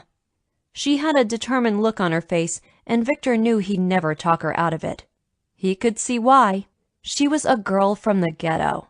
How could she turn down making good money? To finally be comfortable. He couldn't blame her. And to have a career thrust on her that she'd never thought of? That must be amazing in some ways. He'd always known what he'd wanted to do. His rise had been no surprise to him. What the agent was offering Aaliyah could be big. Really big. As long as she knew the potential consequences, he would support her. I understand. This is huge and unexpected. She reached across the table to hold his hand. I'm glad I'm with you, Viktor. I think it would all be pretty overwhelming without your support. I just hope you are sure about this. I'm as sure as I can be. I don't know what this opportunity will bring me. I could be doing but singing at some other nightclubs. That's one of my issues. They will have to be okay with Arkady being with you. I'm not compromising on that. Unless those people are in jail, I'm not letting you go anywhere alone. You've made that clear. You signing this contract does not change that. I'm still protecting you. I wish the cops would get a break in this case. How can two men kill someone and no one but me notice? Maybe someone noticed, but they didn't see that person. You just happened to be the one they saw, Viktor said. He hoped this would all be over soon, now that he told Aaliyah how he felt. She had no need to leave him. She could stay with him and they could see where their future led. I guess. Lucky me. The waitress brought their food. Aaliyah ate some, then looked at Viktor. There is a silver lining in all of this. Yeah? I never would have met you if this hadn't happened. I'm grateful you did meet me. I'm grateful that I met you, Aaliyah. No matter what happens, remember that I support you. I want to see you succeed. I appreciate that. He never had someone that he wanted to be happy for as much as he wanted to be happy for Aaliyah. Odd. It took him until he was in his 30s to find her. She'd been worth the wait. Now he just had to figure out what he could do to hurry along this investigation so Aaliyah was free. Aaliyah had dismissed Chef for the night. She was going to cook Viktor dinner on his day off. He'd gone out to a meeting and would be back soon. She had a cookbook open on the counter. She could feed herself, but had never tried anything remotely gourmet. She, of course, didn't have a stocked kitchen like this in her apartment. Should be easier to make a meal with all these good tools. Chef had even offered to stay, but Aaliyah had insisted that she could do this. A knock on the door startled her. She glanced around and then walked to the door. Through the peephole, she eyed Sasha. Not always a confidence builder. She would have loved to pretend she wasn't here. He must know she was alone. Had he come to harass her? Yet again? She opened the door. Sasha. He didn't move to come inside, but he took in her appearance. She must look a sight, but she wasn't here to please Sasha. Viktor was the only one who needed to be impressed. Aaliyah. He handed her a sheaf of papers. Her contract. You want to come in? He looked her up and down again. Instead of it feeling sexual, it was far more judgmental. She didn't let her gaze waver. She would not be cowed by Sasha. You look like you're in the middle of something. I'm cooking for Viktor, but I can listen to what you have to say if you're willing to tell me. He shrugged, then brushed past her. He sat at the counter as if he owns the place. She had to remember that was just Sasha. No need to take it personally. At least, that's what Viktor had said. Can I get you something to drink? I'm fine. He surveyed the kitchen.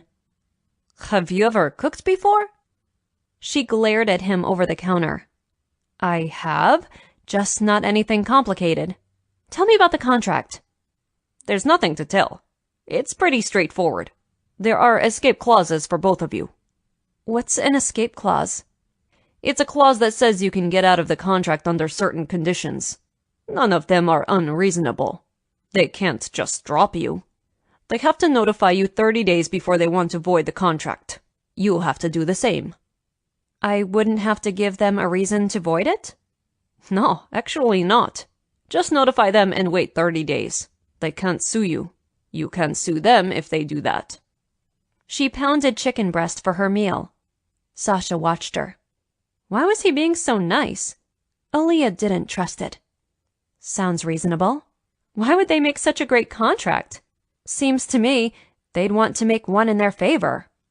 Yes, I suspect the lawyer wasn't very good or this agent downloaded a template off the internet. I see. What are you making? Chicken piccata? I hope. You hope? I'm following the recipe, that's all I know. I've never eaten it before.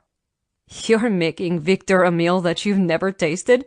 Shouldn't you have tried something you knew? She looked him over. There seemed to be no rancor in his words. What was going on? Had Viktor said something to him? Probably, but I didn't think Viktor would eat southern fried chicken and biscuits. You never know, but at least you would know you are making it properly. She put her hands on her hips. Okay, what gives? What do you mean? You've made it clear that you don't like me. Why are you being nice all of a sudden? He looked down at his hands, then back up to her. Maybe I realized that you aren't after Viktor's money. Why did you come to that conclusion? Because I have my own career? Yes, I'm sorry. I am old-fashioned and think a woman should be in the home. But if you have a career, then you are not after his money. It doesn't make sense, but in my mind it does. She laughed. Okay, if you say so. I say so. Now let me go and I'll let you finish dinner for Viktor. He will be surprised. I hope so. Thanks for the legal advice, Sasha. You're welcome. He left her alone. Aaliyah read through the recipe again. Most of it would be done when Viktor came through the door, but she had some prep she could do. Hopefully she wouldn't burn down the kitchen. Her phone rang. She would have answered it, but it was Jess. She hadn't talked to her in weeks. Jess! Did I call at a bad time? Yes, but I really want to talk to you. You need to come over here. You still not able to come out? Not even once? No. It's the Russian mafia after me. From what Viktor says, they are pretty brutal. He's afraid for my life. He can't keep you there. I'm here because I want to be. What's happened? Aaliyah sighed. I'm in love, Jess. Is he in love with you? Yes, he told me the other night. I've never felt this way, ever. No one in my entire life has made me feel this way. That's fantastic! I wish we could go out for a drink. I promise we will when this is all over. The cops haven't figured things out? Nope, not yet. I'll let you go, but call me. Whenever. I miss you and work sucks without you. I miss you too. She put down her phone. She sniffed something. Smoke? She spun around and realized she dropped a dish towel near an open flame. The dish towel was on fire. She dropped it into the sink, but the room was filled with smoke. No smoke detectors? That's when they went off. In the whole building as far as she could see. They were so loud that she couldn't hear herself think. She panicked and stood in the middle of the kitchen, her hands over her ears. Someone pounded on the door. She couldn't move to answer it. She hated fire. Viktor pounded on the front door again. He left his key home and Aaliyah had locked the door. He could smell smoke and the detectors were going crazy. He'd had the whole building wired so that the fire department would be called. Where was Aaliyah? Aaliyah? She didn't answer. He pounded on the door. He could see smoke seeping out under the door. His heart raced. What if she was hurt? What if she was unconscious? What was on fire? Arkady came up behind him. You want me to break down the door, boss? Viktor was desperate. He could fix a door, get a new one. He couldn't get a new Aaliyah. She was one of a kind. Yes. Stand back. Arkady was a big guy, and Viktor expected him to go at the door with his body. Instead, the man kicked the door. A beautiful kick that opened the door in one try. Note to self, never piss off Arkady. The man strode into the apartment like he owned it. Guess he had an affection for Aaliyah. She wasn't hurt. Instead, she cowered in the kitchen.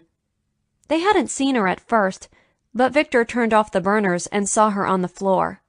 He didn't even ask. He just picked her up and carried her out into the hallway. He met a firefighter there. You need to evacuate the building. We're checking for smoke elsewhere. I think the bulk of it is here, Viktor said. Arkady followed them out. A crowd had gathered in the alley, though police had kept them away. Viktor placed Aaliyah on the street. He held her, making sure no one could see her. It's okay, Aaliyah. She uncovered her ears. I'm sorry, Viktor. No need. It's fine. It isn't fine, she said. Her body trembled. Her voice came out as if she were a little girl. Viktor held her closer. He didn't know what happened, but whatever it was, it didn't matter. She was safe. She was in his arms, and she was all in one piece. No, it is Aaliyah. Damage can be fixed. You are okay, and that's all that matters to me. Tears leaked out of her eyes. You're so good to me, Viktor. I love you, Aaliyah. That's why. You know that. She buried her head in his chest. The sobbing broke his heart.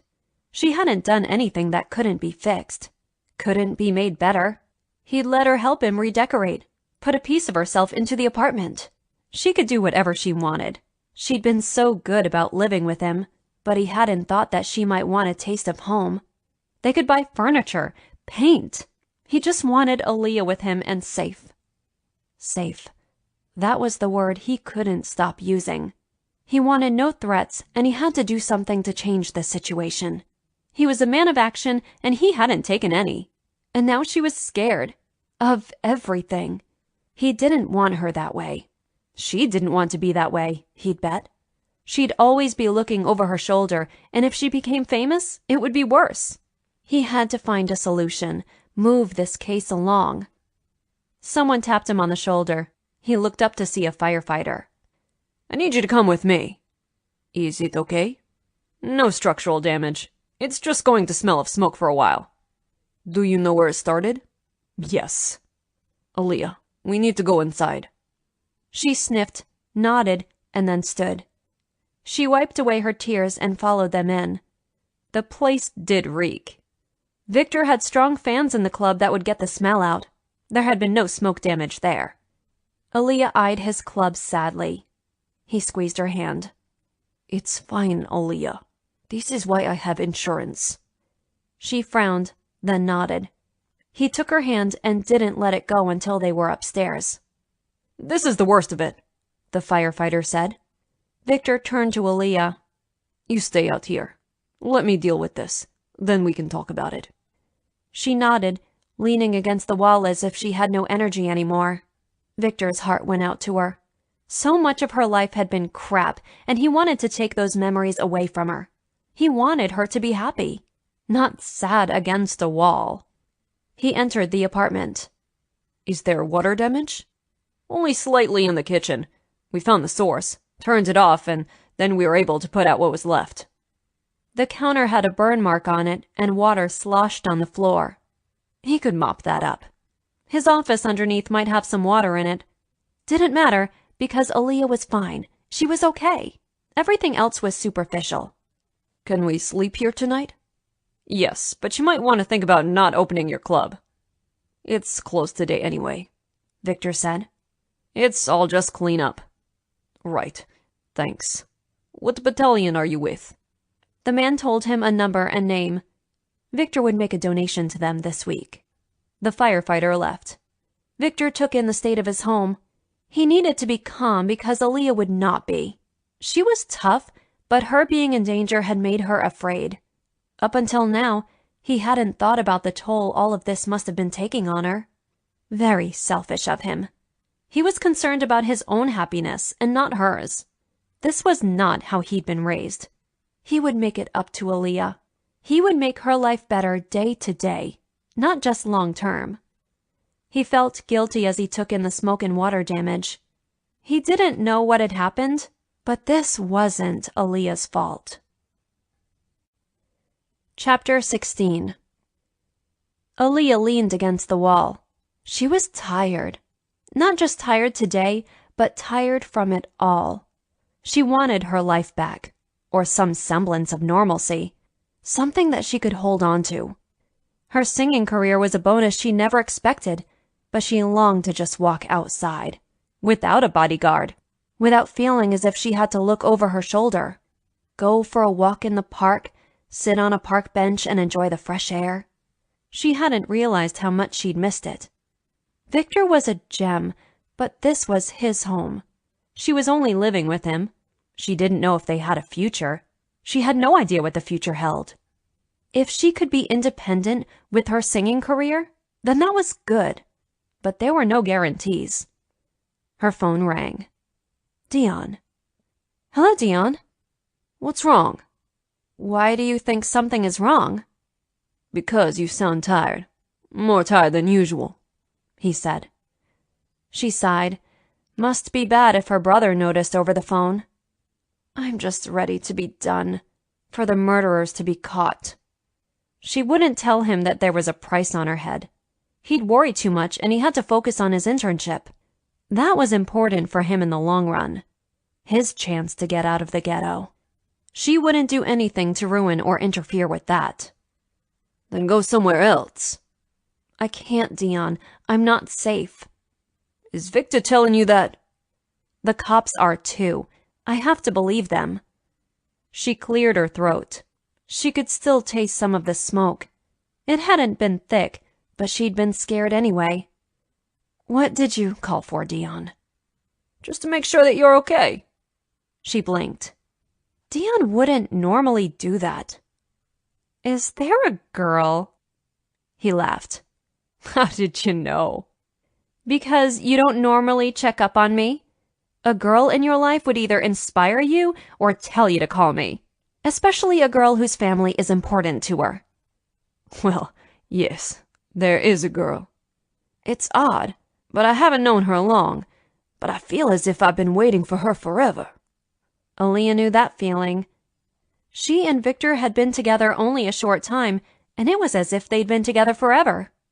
Uncanny. Tell me about this woman. She's smart and hardworking. She reminds me of you somewhat. She must be gorgeous, Aaliyah said. Well, she is, he said, laughing. She was happy for her brother. His life was coming together, while hers was going up in smoke. That was melodramatic, but right now it felt like it. With the lingering taste of smoke in her mouth and Viktor looking over the damage, she wasn't in a great place. When can I meet her? Tabitha is her name. Tabitha. Sounds pretty. I'm not sure now is a good time. No, actually, it isn't. If I thought getting out of the city would help, then I'd come see you, but I don't think it would matter at all. The Russian mafia have long arms. The Russian mafia? Shit, she hadn't meant to reveal that. Yes, that's who is after me. Viktor isn't part of it?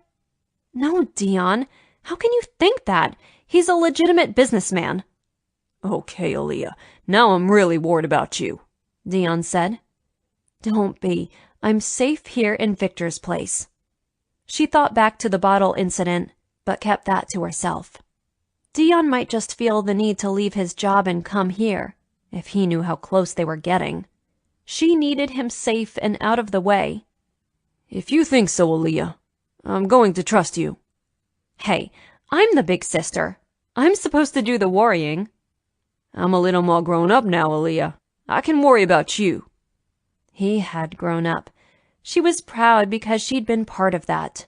She helped him navigate those last few years to manhood. Now he was a man with a new love. She couldn't wait to meet this woman who had turned her brother's head. A firefighter walking past bumped into Aaliyah. He didn't even excuse himself. She was a small person, but he must have noticed. Let me go, Dion. Call me again and tell me about your new love. Right. They disconnected. Aaliyah just wanted to sleep. For 2 days. Another firefighter appeared in the hallway, except he looked like a kid wearing his father's gear. She didn't really give it another thought until he invaded her space. He grabbed her arm. Come with me. Is there a problem? Why would she have to evacuate if Viktor didn't? Come with me. Then she realized the accent. It was Russian, similar to Viktor's. Her heart froze in her chest. She dug in her heels and yanked at her arm. No! You will come with me, he said more forcefully. This time he yanked her arm and knocked her off her feet. No!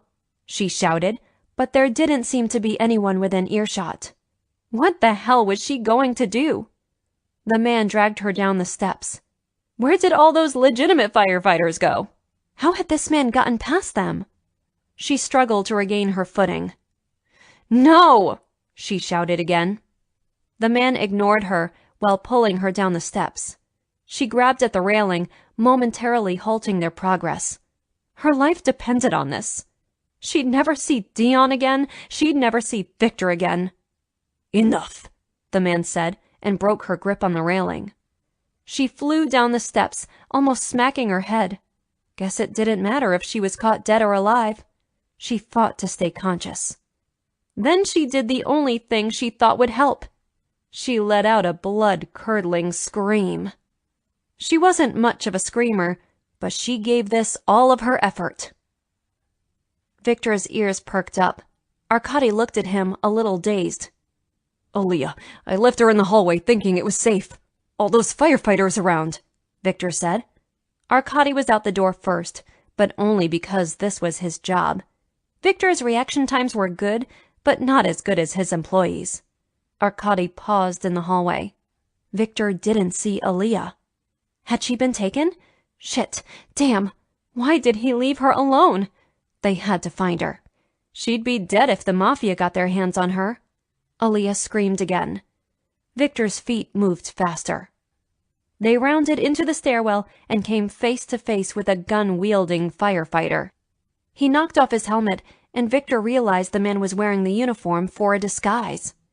He knew this man's family. They were pure mafia.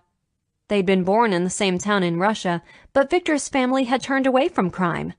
Yuri Yepomnishy's family had not.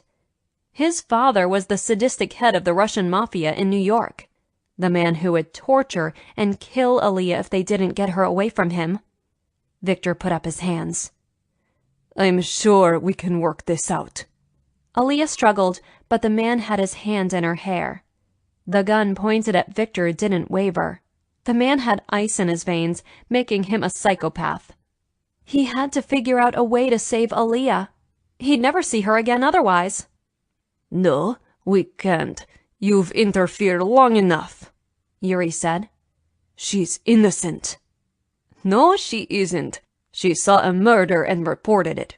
We might have left her alone if the cops had not gotten involved in family business. Yuri moved backward, pushing Aaliyah down the steps behind him as he kept looking at Viktor. You won't get out of here. There are cops everywhere. And I am a firefighter, Yuri said. There was no way that Viktor was letting this man get Aaliyah out of his shop. Had anyone come back inside? He hoped. The man had to get down 2 floors before he'd be free and clear. Someone must be back in the building. Sasha, maybe. It was Viktor's only hope, as he wasn't armed. Arkady was armed, but could he make the shot? Then what would the ramifications be if he killed Yuri?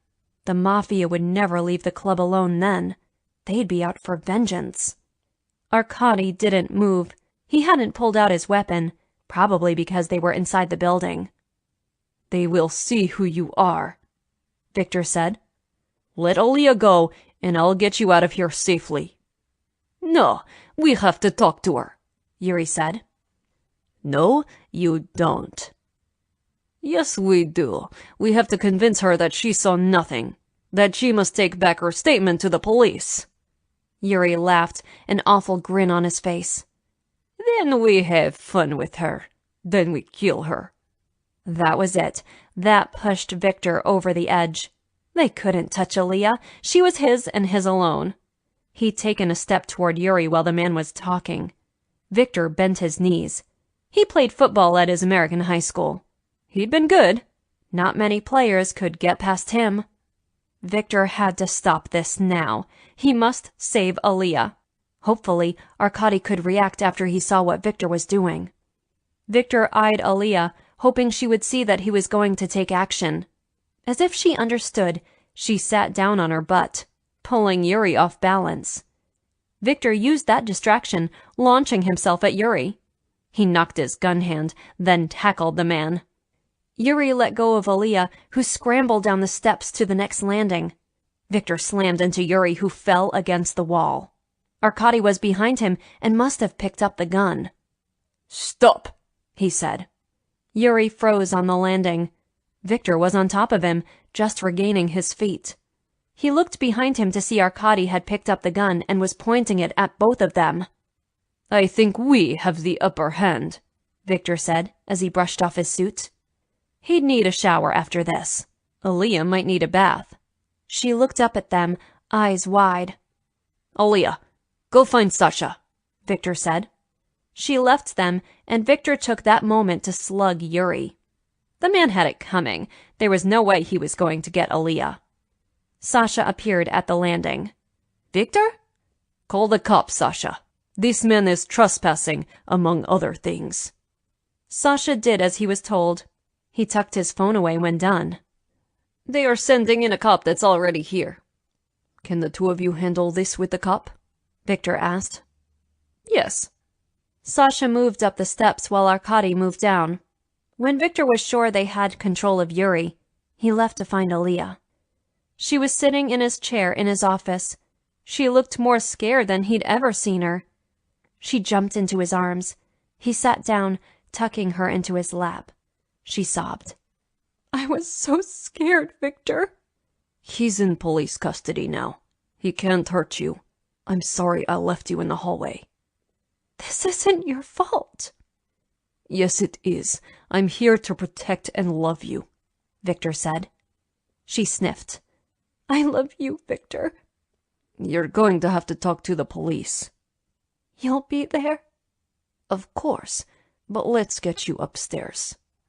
He'd seen the cop go past with Yuri in tow, so the coast was clear. Oh, how bad is it?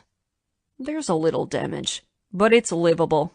We can go back in and get you a bath before we need to talk to the cops. Okay. She tried to stand, but he stood with her in his arms. I'll carry you. She turned her face into his chest. Viktor, thanks for being here. He chuckled. I wouldn't want to be anywhere else. Aaliyah stood in the bathroom, naked, while Viktor drew her a bath. He'd taken off his tie and rolled up his sleeves. She stared at his arms, veins popping out. For some reason, that was sexy. Maybe it spoke of his power. Her heart finally returned to normal beating. Her body was tired, and she'd rinsed the smoke taste out of her mouth. Bubbles? He asked. She nodded. No one had ever taken care of her like this. He'd fended off the cops who wanted to question her. He'd told them they could come back in an hour and she'd be ready. She wasn't sure if she'd ever be ready, but she'd try. She had to. When the tub was full and bubbles occupied the surface, Viktor stood with a flourish. Your bath, m'lady. She couldn't help but smile. What had she done to deserve him? I'll come back in half an hour to check on you, he said. He held her hand as she climbed into the tub. He kissed her nose before leaving. She settled down into the water, her body sighing. She needed this, and she loved that Viktor had known she needed this. As the water and bubbles surrounded her, she felt as if she was in Viktor's embrace, as if he'd poured love in a tub and let her be surrounded by it. She sighed, knowing this bath had an expiration date. She'd have to get up and face the world. Well, just some cops. That was bad enough. This tub was the largest tub she'd ever been in. If she put her head on the edge, she couldn't touch the other end, not even with the tips of her toes. Viktor must have made it for himself. Then she tried to imagine Viktor in a bubble bath. The imagery made her giggle. Eventually, the water cooled. Aaliyah climbed out and dried herself off. With a fresh set of clothing, she was prepared to face the cops. They sat on the couch, sipping coffee. Viktor made the best coffee, so she wasn't surprised. Detective Lewis stood. Miss Jefferson? Detective. You need some coffee, Aaliyah? Viktor said from the kitchen. I'm fine, thanks. She sat on a chair opposite the two cops. We brought a couple of pictures for you to look at, Detective Clark said. He pulled some photos out of his pocket, then spread them out on the table. Take your time, Detective Lewis said. Aaliyah looked them over. 2 of them looked familiar. They were the men she saw the night of the murder. She tapped them. These 2. Are they the men you saw that night? Yes. You're sure? Lewis said. Viktor sat down next to Aaliyah. He didn't take her hand, but his warmth and presence steadied her. She'd burned his kitchen, and he'd never gotten mad. Yes, I am. The 2 detectives exchanged a glance. Aaliyah wasn't warmed by their looks. What? As we suspected, this was an execution by the Russian mafia, Clark said. He pointed to the photo of the blonde man. This is Alexei Sprencheko. He's a hitman for the mafia. He's vicious and cold-blooded. Aaliyah shuddered. If only she hadn't looked down that alley. Then she remembered that she wouldn't be sitting here with Viktor, nor would she have a potential singing career. The silver lining had grown bigger than the cloud. Awful. What about the other man? That's his brother Boris. He's even worse. I won't go into what he's done, Clark said. Aaliyah probably didn't need to know. So what happens now? Well, we're going to arrest them, but we doubt they'll be available. We're thinking they'd gone underground or left the city. So how do you catch them? Or don't you? Do I live my life always looking over my shoulder? The 2 men exchanged a glance again. We have some ideas. We have the FBI helping us because we believe they have crossed state lines. We also believe they are into other things, so the FBI and the NYPD are cooperating. It's nice that you 2 can hold hands and sing, but where does that leave Aaliyah? She has a life to lead. She heard the anger in his words, so she put a hand on his to calm him down. This wasn't the fault of these detectives. They were just doing their jobs. As frustrated as she was by all this, she had to remember that these were the good guys. What we have in mind, since we do feel we are close to getting them, is to put Aaliyah in a safe house until we get them. Then what? Viktor asked. The Mafia would still retaliate. We have ways of getting the message across to leave her alone, Clark said. That's the next step. We'll do that once we have these men in custody. I'm not completely sure they had the blessing of the head to do this killing. They went rogue? Viktor said. Yes, we think so, and the people who have been stalking you are with them, but not the Mafia head. He wants these people almost as much as we want them. We'll see who gets them first, Lewis said. Yes, we think so, and the people who have been stalking you are with them, but not the Mafia head. He wants these people almost as much as we want them. We'll see who gets to them first, Lewis said. Viktor shook his head, but she knew he wasn't happy. But this was how it was. I think Aaliyah and I need to talk about your proposal. Talk about it? We want to keep her safe, Clark said. Yes, but I may have another way to do that. Mr. Kozlov, this is our job. We know what we're doing. How about, if she decides to cooperate, I'll bring her to you, Viktor said. As much as she didn't like him talking for her, she knew it came from a good place. He wanted the best for her. He wanted her safe as much as she wanted to be safe. She let it slide that he'd done that. The two detectives left. Aaliyah immediately gathered the coffee cups. Viktor put a hand on hers. Wait. That can wait. She sat back down. What do you think of their idea? You're going to ask me my opinion? What do you think of their idea? You're going to ask me my opinion? He saw the flash of anger in her eyes. What had he done? Yes, of course. Sounded like you were going to decide then tell me what to do. She stood, then finished gathering the cups. I'm sorry if it sounded that way, Viktor said. She glanced at him, her face softer now. Okay. I know you're scared, Aaliyah. I am. He followed her into the kitchen. I know. I'm just trying to make this easier on you. You're forgiven, Viktor. It's fine. He took her in his arms, needing to feel her, know she was okay, know that she still loved him. What do you think? I should go with them, Viktor. I think they can keep me safe. His heart sank, but he knew she was right. Not yet. I want to make love to you since I don't know when you'll be back. No conjugal visits? Probably not. She laughed, then led him to their bed.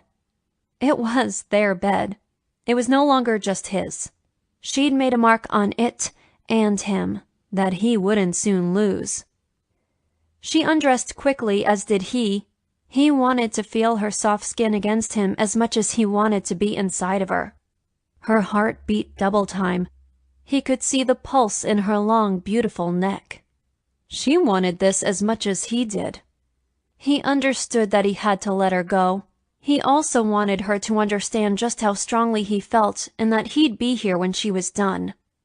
Looking her up and down, he smiled.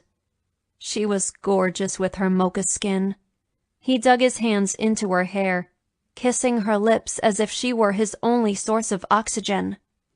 Did she know how he felt? Could she see into his heart? I love you, Aaliyah. I love you too, Viktor. He rested his forehead against hers. I am going to miss you. Not just doing this, but seeing you first thing in the morning. But we're doing the right thing. I know. I just want it all to be done. Hopefully, the time will go quickly. Hopefully. He nipped down her neck to her shoulder, then knelt in front of her to worship her breasts. He loved the taste of them and that they reacted to him so easily. He touched one while he sucked on the other. She moaned, her hands in his hair. He wanted to remember her scent, the sound she made when he made love to her. He wanted her to be marked by him, so that she would never forget him, even if this took months, that she'd be as eager to return to him as he would be to have her return. He couldn't possess her, but he wanted to do the next best thing, if there was one. If he could have bought her safety, he would have paid whatever the price. Instead, he planned to make love to her desperately so she would remember him when this was all over. He nudged her onto the bed, her legs over the side. Her pussy was beautiful, his favorite. He licked until she squirmed. Then he spread her legs further and licked more until she made that amazing noise she did when she came. He'd miss that. Because he wanted to hear it again, he licked and sucked her to a climax using his fingers also. Her hands lay beside her as if she couldn't move. He next snagged a condom and rolled it onto himself. He lifted her legs so that her calves rested on his chest. He entered her. She was so tight this way. He set up a pace that he could handle until she came again. Then he came right after her. Not wanting to move, he did anyway. With his condom gone, he snuggled next to her, taking in her scent, imprinting it on his brain. She put a hand on his face. "It'll be okay, Viktor. I'll come back. I promise." "You promise?" "I promise. I'll be back as soon as I can." She turned into him, her face in his chest. "It'll still be too long." "Think about it this way. When I get back, this will all be done. We can go about our business. I can have a singing career. You can have your nightclub back with no threats." She made it all sound so easy, so simple. He wasn't so optimistic. He wasn't so sure that the cops would get the guy easily, or that the mafia would let them alone. He didn't know what to do right now, but he could figure something out. Now that he found Aaliyah, he didn't want to let her go. He wanted her in his life. He'd never thought this about anyone. He'd never considered that there'd be one person for him. One person that would make him forget everyone else. A person who made him want to be a better man. He sighed. "Don't be so sad, Viktor. It will be worth it in the end. Absence makes the heart grow fonder." "Then I'll be simply over the moon when you get back, because I'm pretty fond of you already." She smiled. "I mean it. I'm not happy about not having contact with you, but we'll be okay. Nothing is going to change between us." "I hope not. I never thought I'd fall in love in the first place. I don't want to have to do it again with someone else. I want you, Aaliyah. That's it." She rubbed her face in his chest. "I want you too, Viktor. I didn't have love in my game plan, so now that I have it, I don't want to lose it. I don't want to lose you." "You could never." Chapter 17. Aaliyah settled into life at the safe house. At least, as close as you could call life. There were about 1,000,000 channels on the television, but nothing she wanted to watch. There were more books than she could read in a decade. Sadly, there was no Viktor. He had offered to come with her, but he had a business to run. She couldn't take him away from that. It had only been a week, and she was ready to climb the walls. The cops staying with her changed on 11 to 12-hour shifts. There was always at least one woman. She was staying in a high-rise apartment in downtown Manhattan. Hiding in plain sight, they told her. She had no updates about the case, but Detective Lewis was supposed to come by later that day to tell her something. Anxious to hear something, anything, she couldn't settle down. Today's cop was Officer Sherry Nichols. She was a young woman, only 5 years out of the academy. She'd been here the first day and had rotated back for today. "You can't seem to sit still today, Miss Jefferson." "No, I can't. I guess I should relax. I'm looking forward to Detective Lewis's visit." "He may not have anything new to report." They sat at a scarred kitchen table.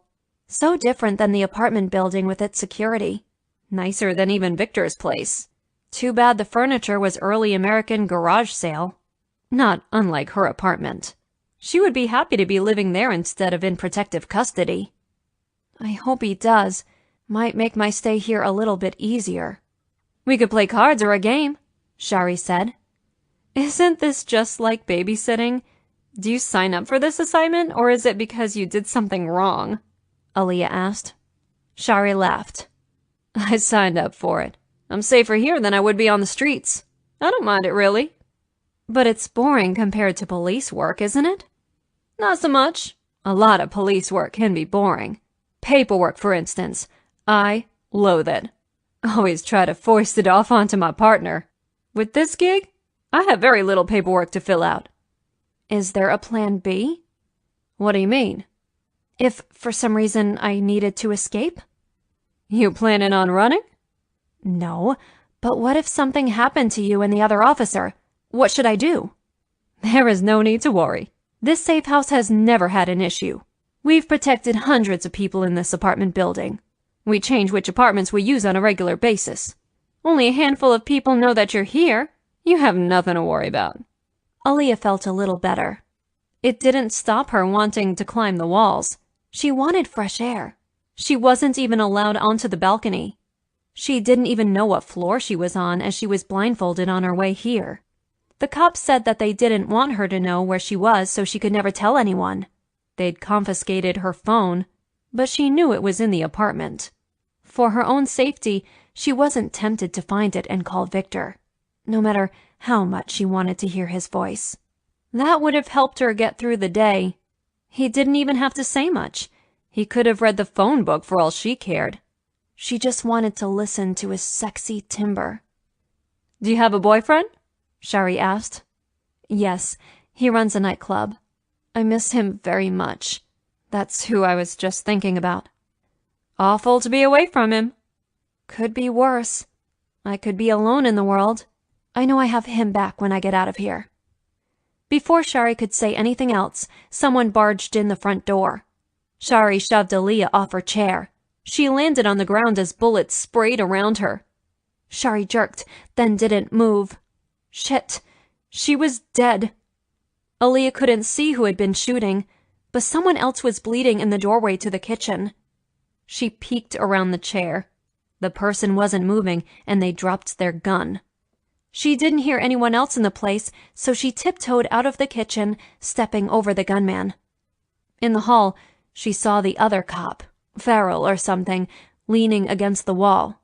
She raced to him. Your phone is in the drawer of the end table, in the living room, he said. He had blood coming out of his mouth. Okay. Get it and get out of here. Go to a police station. There's one in the next block. Tell them to call my CO. Who is your CO? He gave her the name and she left. She called 911 about a shooting so an ambulance would be on the way. Shari was probably dead and Aaliyah's heart broke for the young woman. Out on the street, Aaliyah's gaze darted around. She didn't think anyone was watching her. She had a hoodie on, so she put the hood over her head. It was just chilly enough to get away with it. Rain spit down on her, so she hoped no one would look at her. She found the police station, but 2 men were waiting outside. Her instincts said that something was wrong, so she went the other way. As far as she could tell, no one followed her. She had some money in her pocket, so she went to a museum. No one came in after her. She stood watching the door for a few minutes, just in case. No one seemed interested in her, so she moved further into the building. She hoped she would have cell service. She found a spot on another floor by a window and waited until no one else was in the room. Then she made a phone call and heard the voice that she'd been dying to hear. Aaliyah? Viktor had never expected to hear from Aaliyah. Her voice could not have sounded sweeter. He'd just gotten off the phone with the detectives who told him that Aaliyah was missing. They told him what they found at the safe house. His blood had been chilled, and he'd yelled at the police officer. He'd have to call back and apologize, but not right now. Now he had Aaliyah on the phone. Are you okay? Yes, I'm fine. They said there was shooting. I was so worried that you might have been hurt. No, I think the young cop took my bullets. It was nasty, Viktor. Where are you? I'm at a police station. Okay. She seemed hesitant to tell him. Tell me so I can come get you. I'm afraid, Viktor. Don't be. I've promised that I would take care of you. You know how I feel. Let me help. He'd done a better job than the cops. No one had tried to enter his abode until the fire. That must have been dumb luck on the part of Yuri. Viktor was pretty sure that he hadn't planned it, but used it as an opportunity. What happened at the safe house sounded like carnage. He wasn't going to trust the police anymore. He'd been wrong to do it in the first place, but he'd been desperate. Now he needed to get Aaliyah, hold her, make sure she was in one piece, then find her a new place to stay. He knew the place. He picked it because of its excellent security. Okay. She told him the address. Are you with a cop? Viktor asked. No, I don't know who to trust other than you. That warmed him. She trusted him. She loved him and trusted him. He wished he could be there right now. No travel time. He wouldn't feel right until she was in his arms, safe. Because only he could protect her.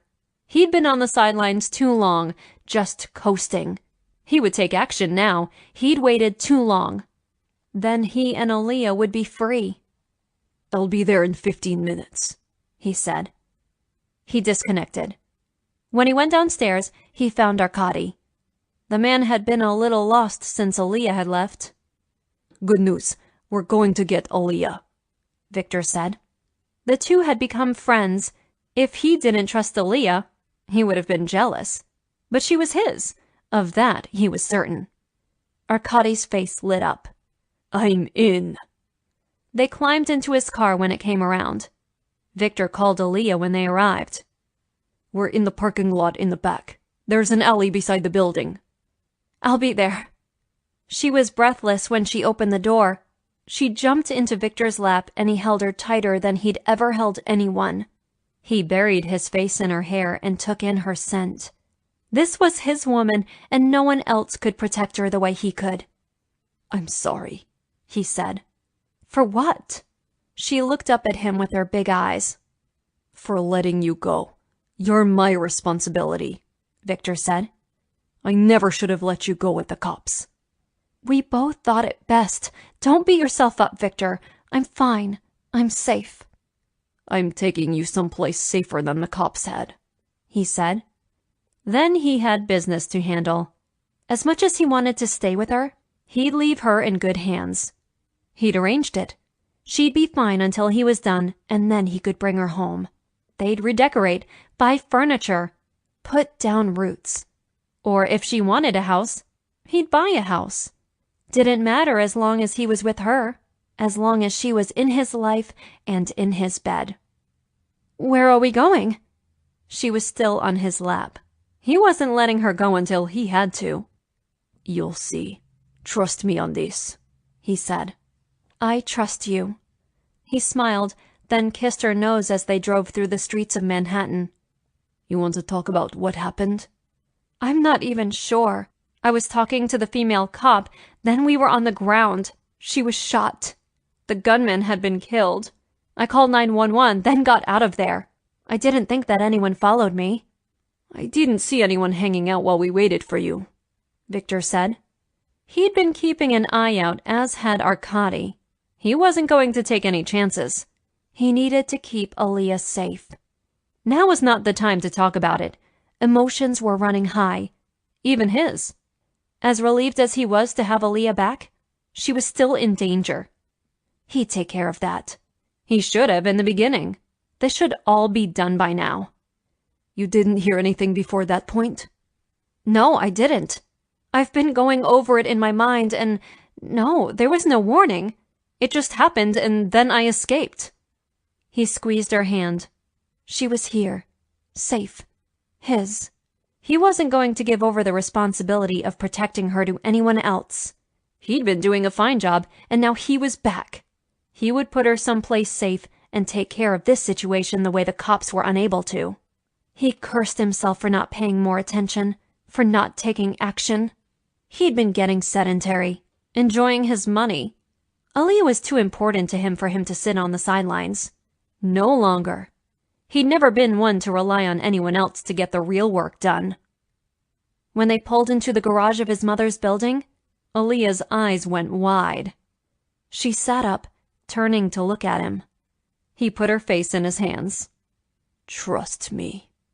Aaliyah trusted Viktor with her life, but she wasn't happy about being back with his mother. She, Arkady, and Viktor rode the elevator up to the proper floor. Aaliyah's heart fluttered in her chest. His mother had made it clear when they had visited the first time that she did not like Viktor's girlfriend. That made this situation untenable. How long would she have to stay here? As much as she wanted to be safe, she didn't want to deal with his mother. She was overbearing. Viktor held her hands the whole trip up. I promise that this will be okay. This building has the best security of anyone I know. Plus, Arkady will be here. At the very least, he'll be a buffer between you and my mother. You're sure your mother isn't going to call the mafia once you're gone? Tell them to come get me? Viktor chuckled. My mother knows better. I've told her that she needs to do this, and she will. I promise. Aaliyah frowned. This was not going to be fun. She tended to stay away from people who didn't like her. This time, she had no choice. She'd make the best of it, but she wasn't sure how that was going to happen. Svetlana had made up her mind about Aaliyah. Whenever that happened, Aaliyah knew it was hard to change that perception. Was it because she was black? Aaliyah had no idea. But she'd have to get to the root of the problem. If this was just about her not being white, then she could do nothing to change Svetlana's mind. If it was something else, then maybe she had a shot. Svetlana let them in. This time she at least looked at Aaliyah. The woman was less formally dressed than she had been when they'd come for dinner. Hello, Viktor. She kissed her son. Then she greeted Arkady with a kiss on the cheek. Be nice, mother, Viktor said. Hello, Aaliyah. Svetlana led them to the living room. I'll have some clothes sent here for Aaliyah, Viktor said. I'll be back at dinner. You want me to bring something? Go to the grocery store? Suddenly I'm an invalid? His mother said. I know that Aaliyah being here is an inconvenience. I'm trying to ease the burden. It's fine, Viktor. Go run your nightclub. Arkady and I will take care of Aaliyah. I can cook us dinner, Svetlana said. He kissed her, kissed Aaliyah, then left. Aaliyah didn't have any idea how she was going to pass the time. She hadn't brought any books. Arkady paced the apartment, then settled on the couch. Svetlana looked at Aaliyah as if she had no idea what to do with her. I understand you're in school?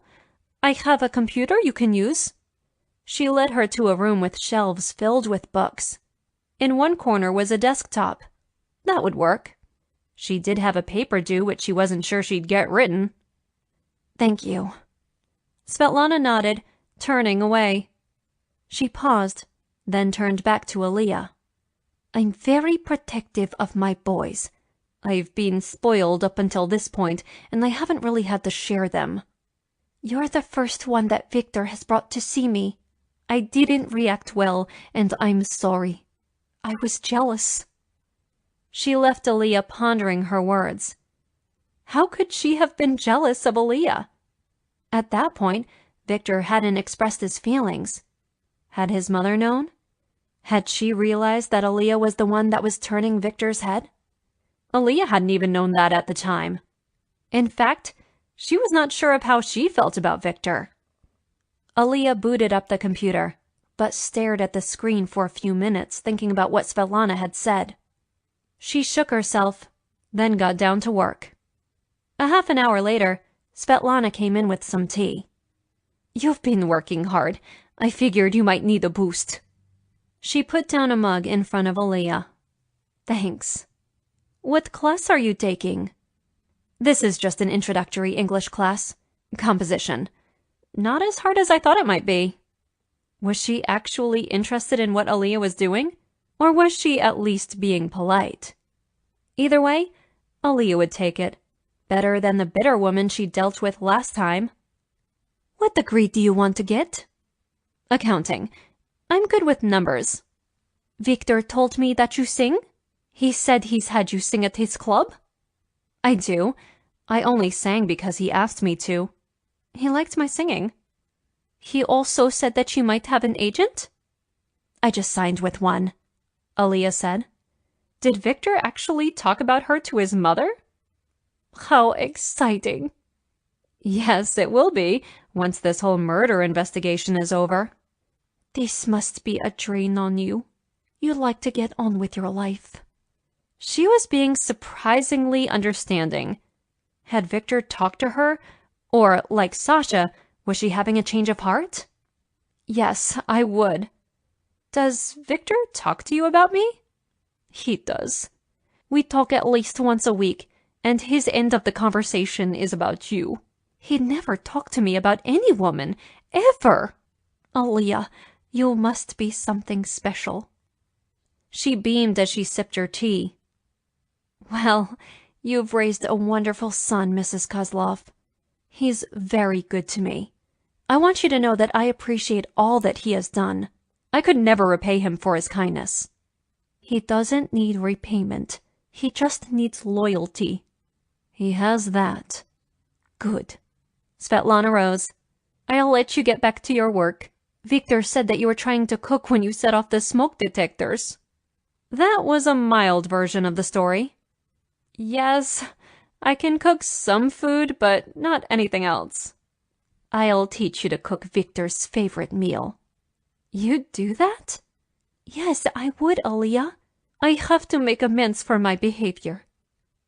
Viktor's first stop was to see Detective Lewis. The man worked at a desk in a room filled with them. Phones rang, and Viktor had no idea how the man got anything done. The noise alone had Viktor unsettled. It was why he didn't often go into his own nightclub. Too much going on. That's why he lived alone for so long. No woman had been able to handle the quiet of his place. Aaliyah was the first. Mr. Kozlov, Lewis said, standing. Let's go find someplace quieter to talk. Viktor followed him into what he assumed was an interrogation room. Lewis closed the door behind them. What can I help you with? I have a proposal that might bring this case to an end sooner. I'm listening. I'm going to contact the head of the Russian mafia. I'll meet with him. That's dangerous. I can't have anything to do with that. I'm going to see him whether I have your blessing or not. Wouldn't you rather be there to protect me, so I'm not a murder statistic in this precinct? The man's mouth moved, but no sound came out for a moment. He was clearly pondering what Viktor had said. Viktor had every intention of doing this. He had to get them off Aaliyah's back. The cops hadn't been able to do it. Okay. Good. I will wear the wire and do what you tell me, but I have to see this man. What if you don't make it out alive? Lewis said. Doesn't matter. Aaliyah will be safe. Lewis blinked at him. I've never seen a man go this far for any woman.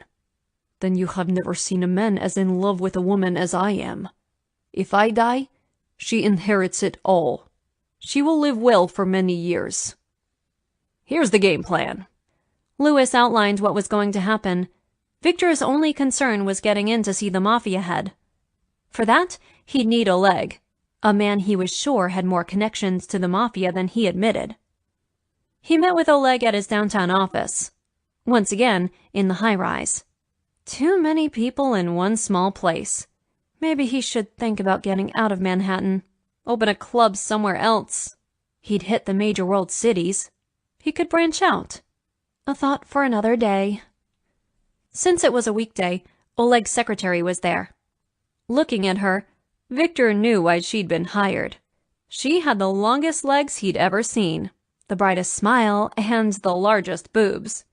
She couldn't hold a candle to Aaliyah in his eyes, but Viktor could admire what Oleg must see in her.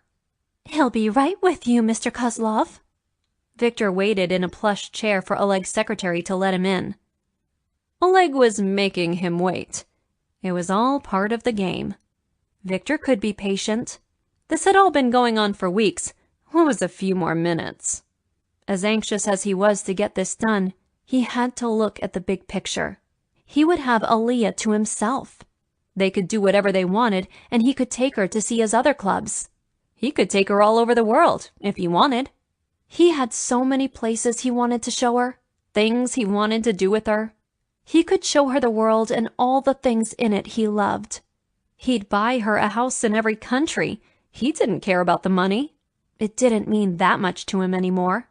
But now that he had someone to share it with, he'd spend more of it. However much she wanted, he could make more. Oleg finally agreed to see him. Viktor sat in the same buttery leather chair. Oleg had his hands flat on his desk as if braced for the worst. Viktor, you are looking healthy. You too, Oleg. Life is treating you well? Viktor would do the dance because Oleg could escort him out of here without the information. Oleg knew this. Yes, it is, Viktor. Me sobriemskia igret vigria. Oleg chuckled. Yes, we are going to play a game today. I am not sure why you are here, but twice in 1 month is too often. I'm looking to set up a meeting. With whom? The head of the Russian mafia? Oleg leaned back into his chair. Why come to me? You are playing games. I know that you have more of a connection to them than you let on. I don't care about that, other than for my own use. I need to speak with him. Pavel Niponishi is a hard man to get a hold of. Let's not play those games, Oleg. I don't care about your connection to him. As a businessman, I want you to buy the best vodka and we'll purchase it from you. What I want now is to see Nepomniachtchi. You are letting a woman guide you. You are thinking with your dick. I am thinking with my brain. Not that I have to explain to you, but I am getting this done. If not with your help, then without. Your choice. Oleg tapped his fingertips together. I don't want to be involved. Then maybe you should have picked someone else to do business with other than Nepomniachtchi. Not my concern. Oleg frowned. He wrote something on a piece of paper. He slid it across the desk to Viktor. He picked it up. That is his office and the way to contact him. You will not use my name at all to gain entry. I know nothing of your visit and will deny it under torture. Thank you, Viktor said. You are not welcome. Now get out of my office. Your desperation is stinking it up. Chapter 18. Aaliyah stood in Svetlana's kitchen the next day. Svetlana was teaching her Viktor's favorite meal, mushroom and potato soup. Aaliyah had never made soup, and looking at all the ingredients, she knew why.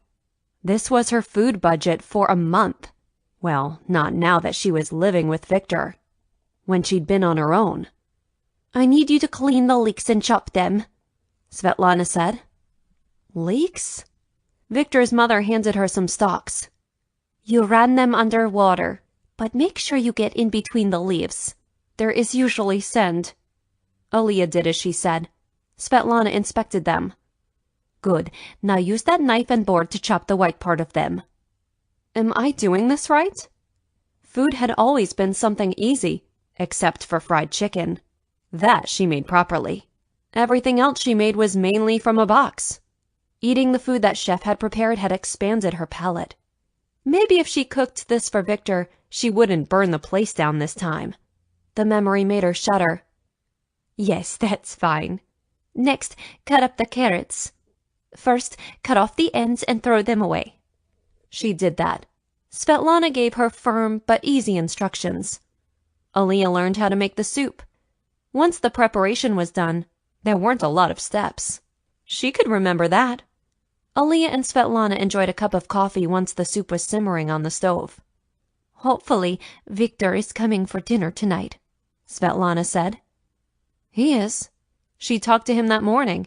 She missed him and longed to be back in his bed, back in his apartment. Good. The soup simmered for several hours. Then Aaliyah put in the mushrooms. Viktor arrived not long after. Something smells good, he sniffed. Is that my favorite? His mother kissed him on the cheek. I was teaching Aaliyah how to make it. Viktor eyed his mother. Thank you. He gave Aaliyah a kiss also. She wondered if it was odd to be affectionate with her in front of his mother. I'm glad I came for dinner. I do have to get back to the club later, but I'm coming back when I close up. I'll try not to make too much noise, he said to his mother. Then he whispered, The apartment is lonely without you. You can stay here, Viktor. There's plenty of room, more than I need. As you've said on many occasions. You spoil me, Viktor, Svetlana said. Aaliyah was warmed that he loved his mother so much. Dinner went quickly, and Aaliyah cleaned up the kitchen. Arkady had eaten 2 bowls of the soup, so there wasn't much left. Viktor went back to the club. I think I'm going to read a little, Aaliyah said. She wanted to be awake when Viktor came in. But that didn't happen. Instead, he woke her. She rolled over to find him staring at her. Hi. Hi. Will your mother mind you sleeping here? I hope not, but I'm not going to ask her. How was your night? Aaliyah asked. She'd missed discussing his evenings with him. He'd catch her up on what everyone was doing, and how the club had done that night financially. Not exact numbers, but she had a pretty good idea how much money Viktor had. Still boggled her mind. It was good, Aaliyah, but that is not why I'm here. Oh? Not at all. We can talk on the phone. I want you underneath me, moaning, Aaliyah. You'd do that in your mother's apartment? Yes, I would. She laughed.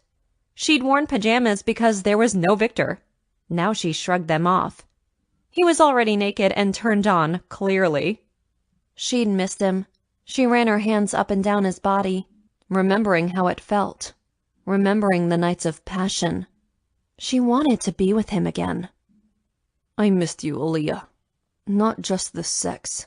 I missed your company, your way of looking at things. I hope we will be together soon, she said. I'm camping out here. It's not convenient for work. Doesn't matter, Viktor said. I like waking up next to you. She liked waking up next to him also. She missed his mind and his body. Let's stop talking. He grinned, then kissed her. His hands moved over her, exciting her. She wanted him inside of her. Now. Her body craved his. He rubbed her wet core and she came as if she'd been waiting for him. Her body fell over that cliff. You've missed me, he said. I did.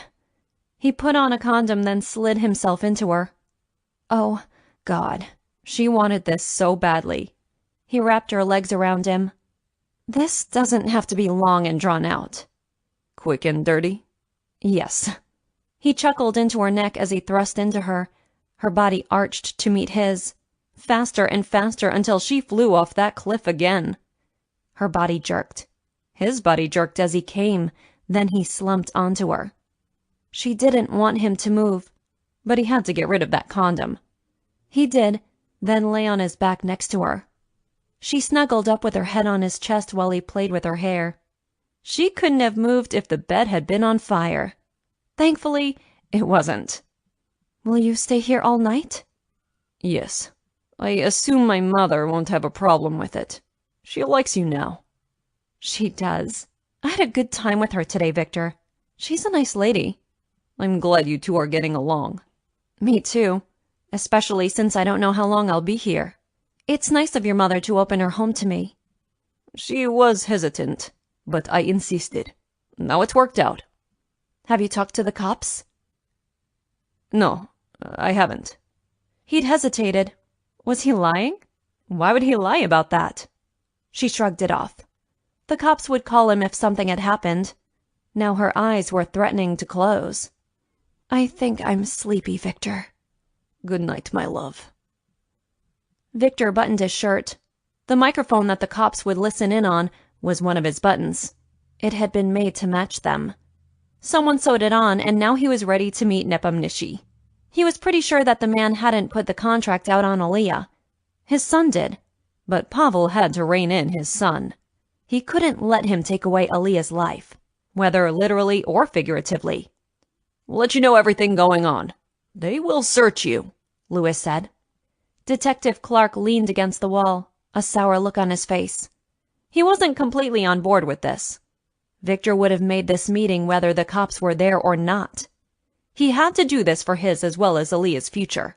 She wouldn't have one if this contract was not settled. He wasn't armed, though he would have been if he could have.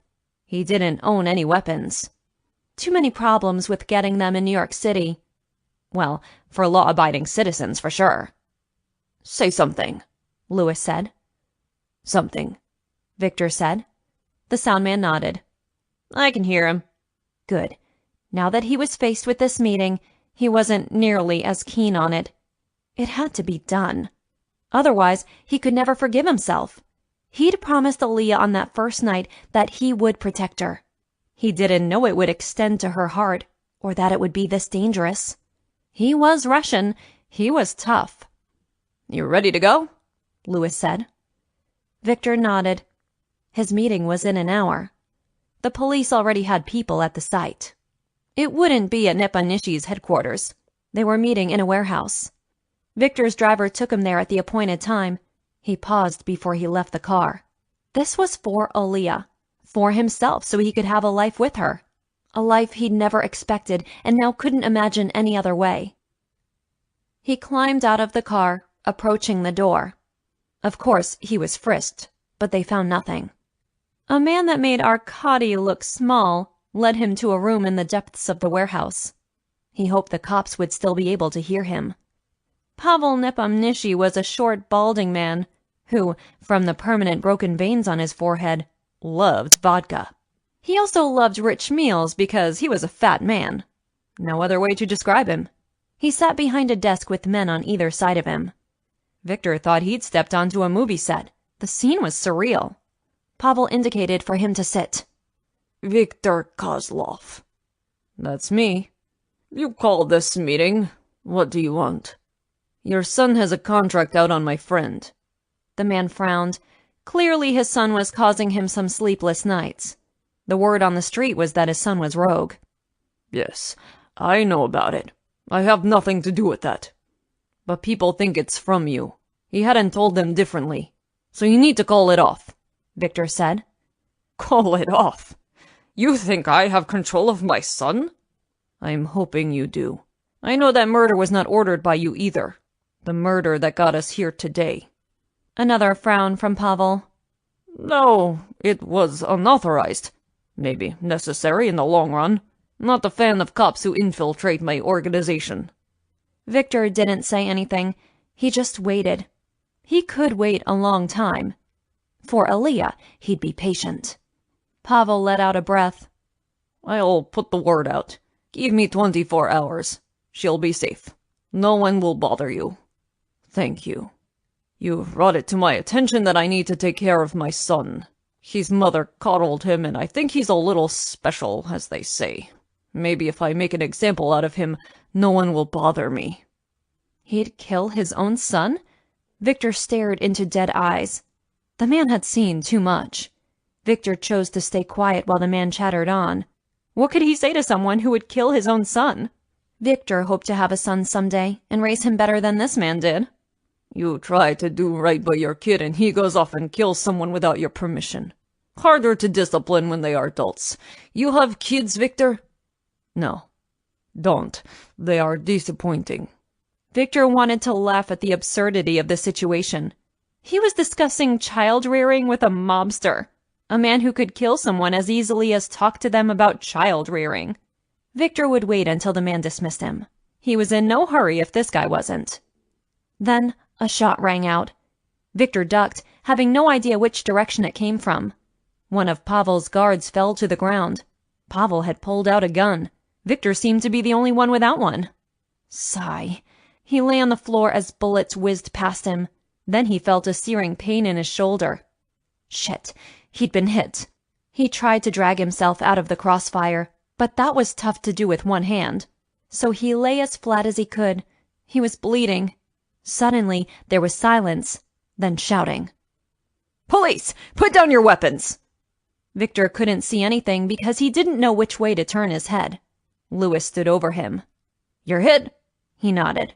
Louis spoke into a radio. "We need a stretcher in here. Our civilian is hit." He looked down at Viktor. "The paperwork is going to be a nightmare. Probably no worse than what I'm going through." His shoulder hurt and the room was getting dim. He wasn't dying, but he was losing blood. "You'll be fine, Viktor. Just a flesh wound." Easy for him to say. Viktor hoped he'd get to see Aaliyah at some point. The final chapter. Aaliyah's phone rang. For some reason, the ring didn't sound good. Was this bad news? It should be good news. Hello? She was sitting in Svetlana's library, reading a book. She perched it on her lap to answer the phone. "Miss Jefferson?" "Yes?" "This is Detective Lewis." Maybe this was good news. "Hello, Detective Lewis."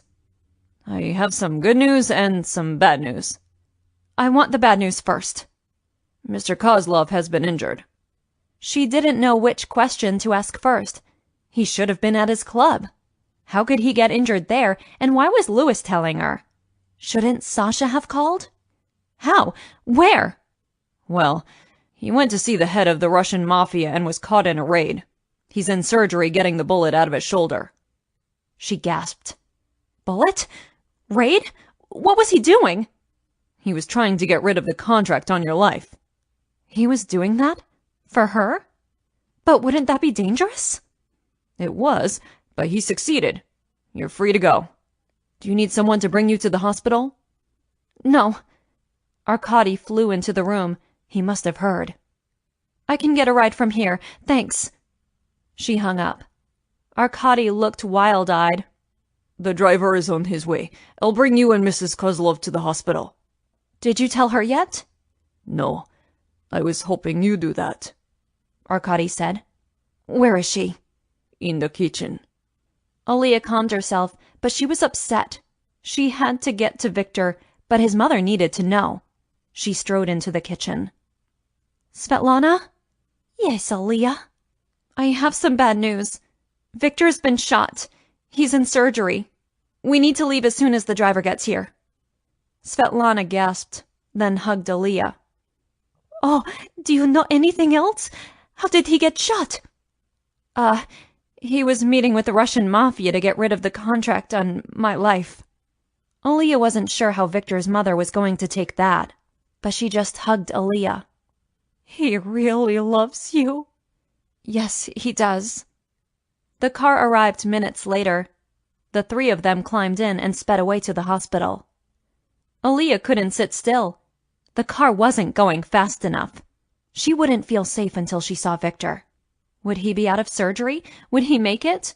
What would she do without him? He'd become such an integral part of her life. "He's tough, Aaliyah. He'll make it." "I hope so." "Viktor isn't ready to die. He just met you. If he would face down the head of the Russian mafia, he'd not waste it by dying on you," Svetlana said. Logical, she guessed, but Aaliyah was in no shape to argue. Svetlana took Aaliyah's hands and just held them. This was her son, and she was giving Aaliyah strength. This woman was strong. Aaliyah had never felt that strong her whole life, until she gave her heart to someone else. Now she was vulnerable, and that feeling was new to her. A miasma of emotion circulated through her, but holding on to Viktor's mother helped. They finally reached the hospital. Arkady found out where Viktor was, in surgery. He led them to the surgical waiting room. "Let me see if I can find out what's going on," he said. Aaliyah couldn't sit. She had to pace. She had to move. Svetlana sat, but her eyes were red from her own tears. Arkady came back. "He's out of surgery. They are optimistic, and he'll be in the room in a few minutes. He won't be awake for a while." Aaliyah nodded. She had to wait. She'd never wanted to see anyone so much in her life. That man had her heart. A heart that she'd never given to anyone. This was why. If she didn't care, she couldn't get hurt. A nurse came in a half an hour later. "He can have visitors, but he isn't awake yet. One at a time." Aaliyah looked at Svetlana. She was family. Aaliyah wasn't. Let me go in, then you can spend more time with him after I get out, Svetlana said. Thanks. Svetlana kissed her cheek, then left. She was back a few minutes later, but it seemed like an hour. He looks good. Go see him. I'll get us some coffee. Aaliyah couldn't have been more grateful to anyone than she was right now with Viktor's mother. She was glad that they had worked things out. It made this easier, for both of them. Aaliyah followed the nurse to a room. She paused in the doorway. Viktor was always larger than life. Right now, he looked close to frail. He was pale and hooked up to machines that beeped. Her heart hurt with the sight of him. She sat on a chair next to his bed and took his hand in hers. His strong hand didn't seem too strong. She'd have to nurse him back to health. All because of her, but she knew he wouldn't want her to feel guilty. She pushed away the guilt. Hi, Viktor. Come back to me. He didn't move. He didn't respond. She hadn't expected him to, but it was worth a try. It had only been weeks since she hid from the murderers. They'd chased her, and now she had Viktor. He'd taken her in, protected her, and, more importantly, loved her. I love you, Viktor. Don't leave me. What would life be like without him? What a hole she'd have in her heart. She couldn't think that way. He'd come back to her. She'd nurse him back to health, and this would all be over. She'd have her career, and they'd live happily ever after. She'd never hoped for one of those, but she was determined to make it so now.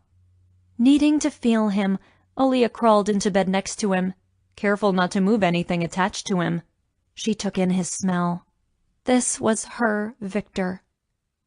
Viktor's first thought upon waking was that Aaliyah needed to turn off her beeping phone. Why did she have an alarm set anyway? She didn't have to be anywhere. But the beeping didn't stop, and Viktor wondered what kind of night he had, that he was so tired. He fought to surface enough to nudge Aaliyah. His shoulder hurt. What had happened? Then he remembered. The firefight. Where was Aaliyah now? He blinked. He couldn't keep them open. He tried to move, but everything hurt. Someone was in bed with him. Finally, he could open his eyes. Aaliyah snored softly while curled up next to him. He looked around.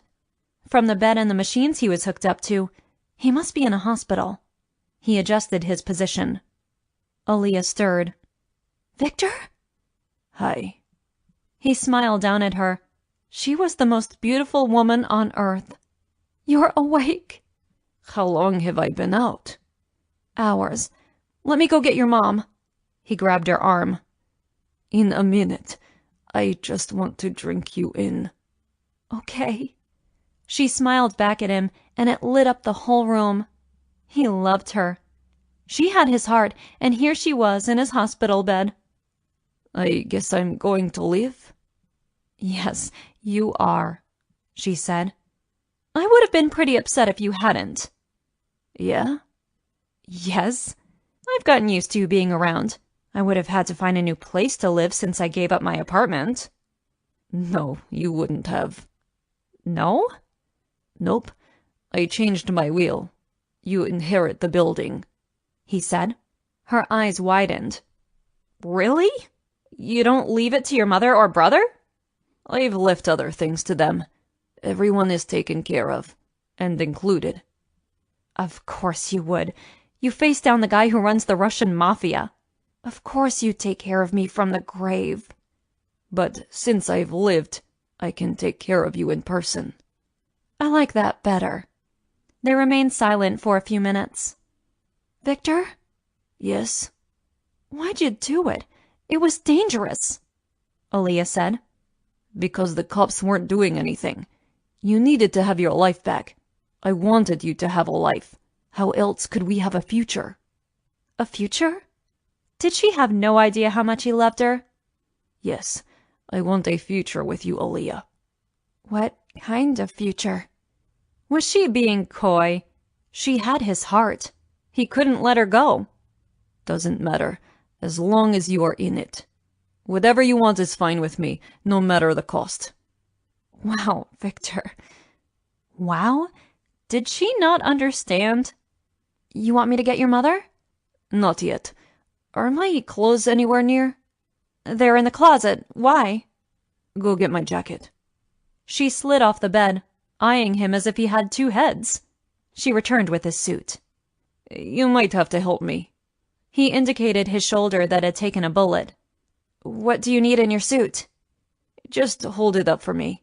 I know what pocket I need. It can't wait? Like, until you heal? Or get out of the hospital? No, it can't. I was going to do this when I saw you next. I didn't plan on getting shot. I also planned on doing this in a more romantic setting. Okay, I'm intrigued. This was not his best planning, but he had to say it to her. He couldn't wait. He wouldn't be able to heal until he knew how she felt, and knew that she was his. Nothing else mattered. You're awake, a nurse said from the doorway. He couldn't do it now. He wanted to be alone with Aaliyah. The nurse strode in while he fumbled in his pocket. He snagged the box, then hid it under the covers. You can hang that up now. Okay, Aaliyah said. Let me take your vitals, the nurse said. She put a blood pressure cuff on him, then pumped it up. Let me go get Svetlana, Aaliyah said. No, wait. I'm sure she wants to see you. No, I'm not ready, Viktor said. The nurse took off the cuff. Good pressure. She held his wrist while looking at her watch. Good pulse, too. The doctor will be in to see you in half an hour. You in pain? Yes, but I don't want any medication yet. He wanted to be clear-headed when he did this. Aaliyah had to know that he was serious. Okay then, call me when you want it. She left. Come, sit here, Viktor said. Aaliyah came back and sat on the edge of the bed. I've thought of many ways of doing this. None seemed right. Even here and now isn't romantic. But I must do this now. Will you just do it? You have no idea? No. He laughed. Good. He pulled out the box, then handed it to Aaliyah. Her eyes widened. Open it, Aaliyah.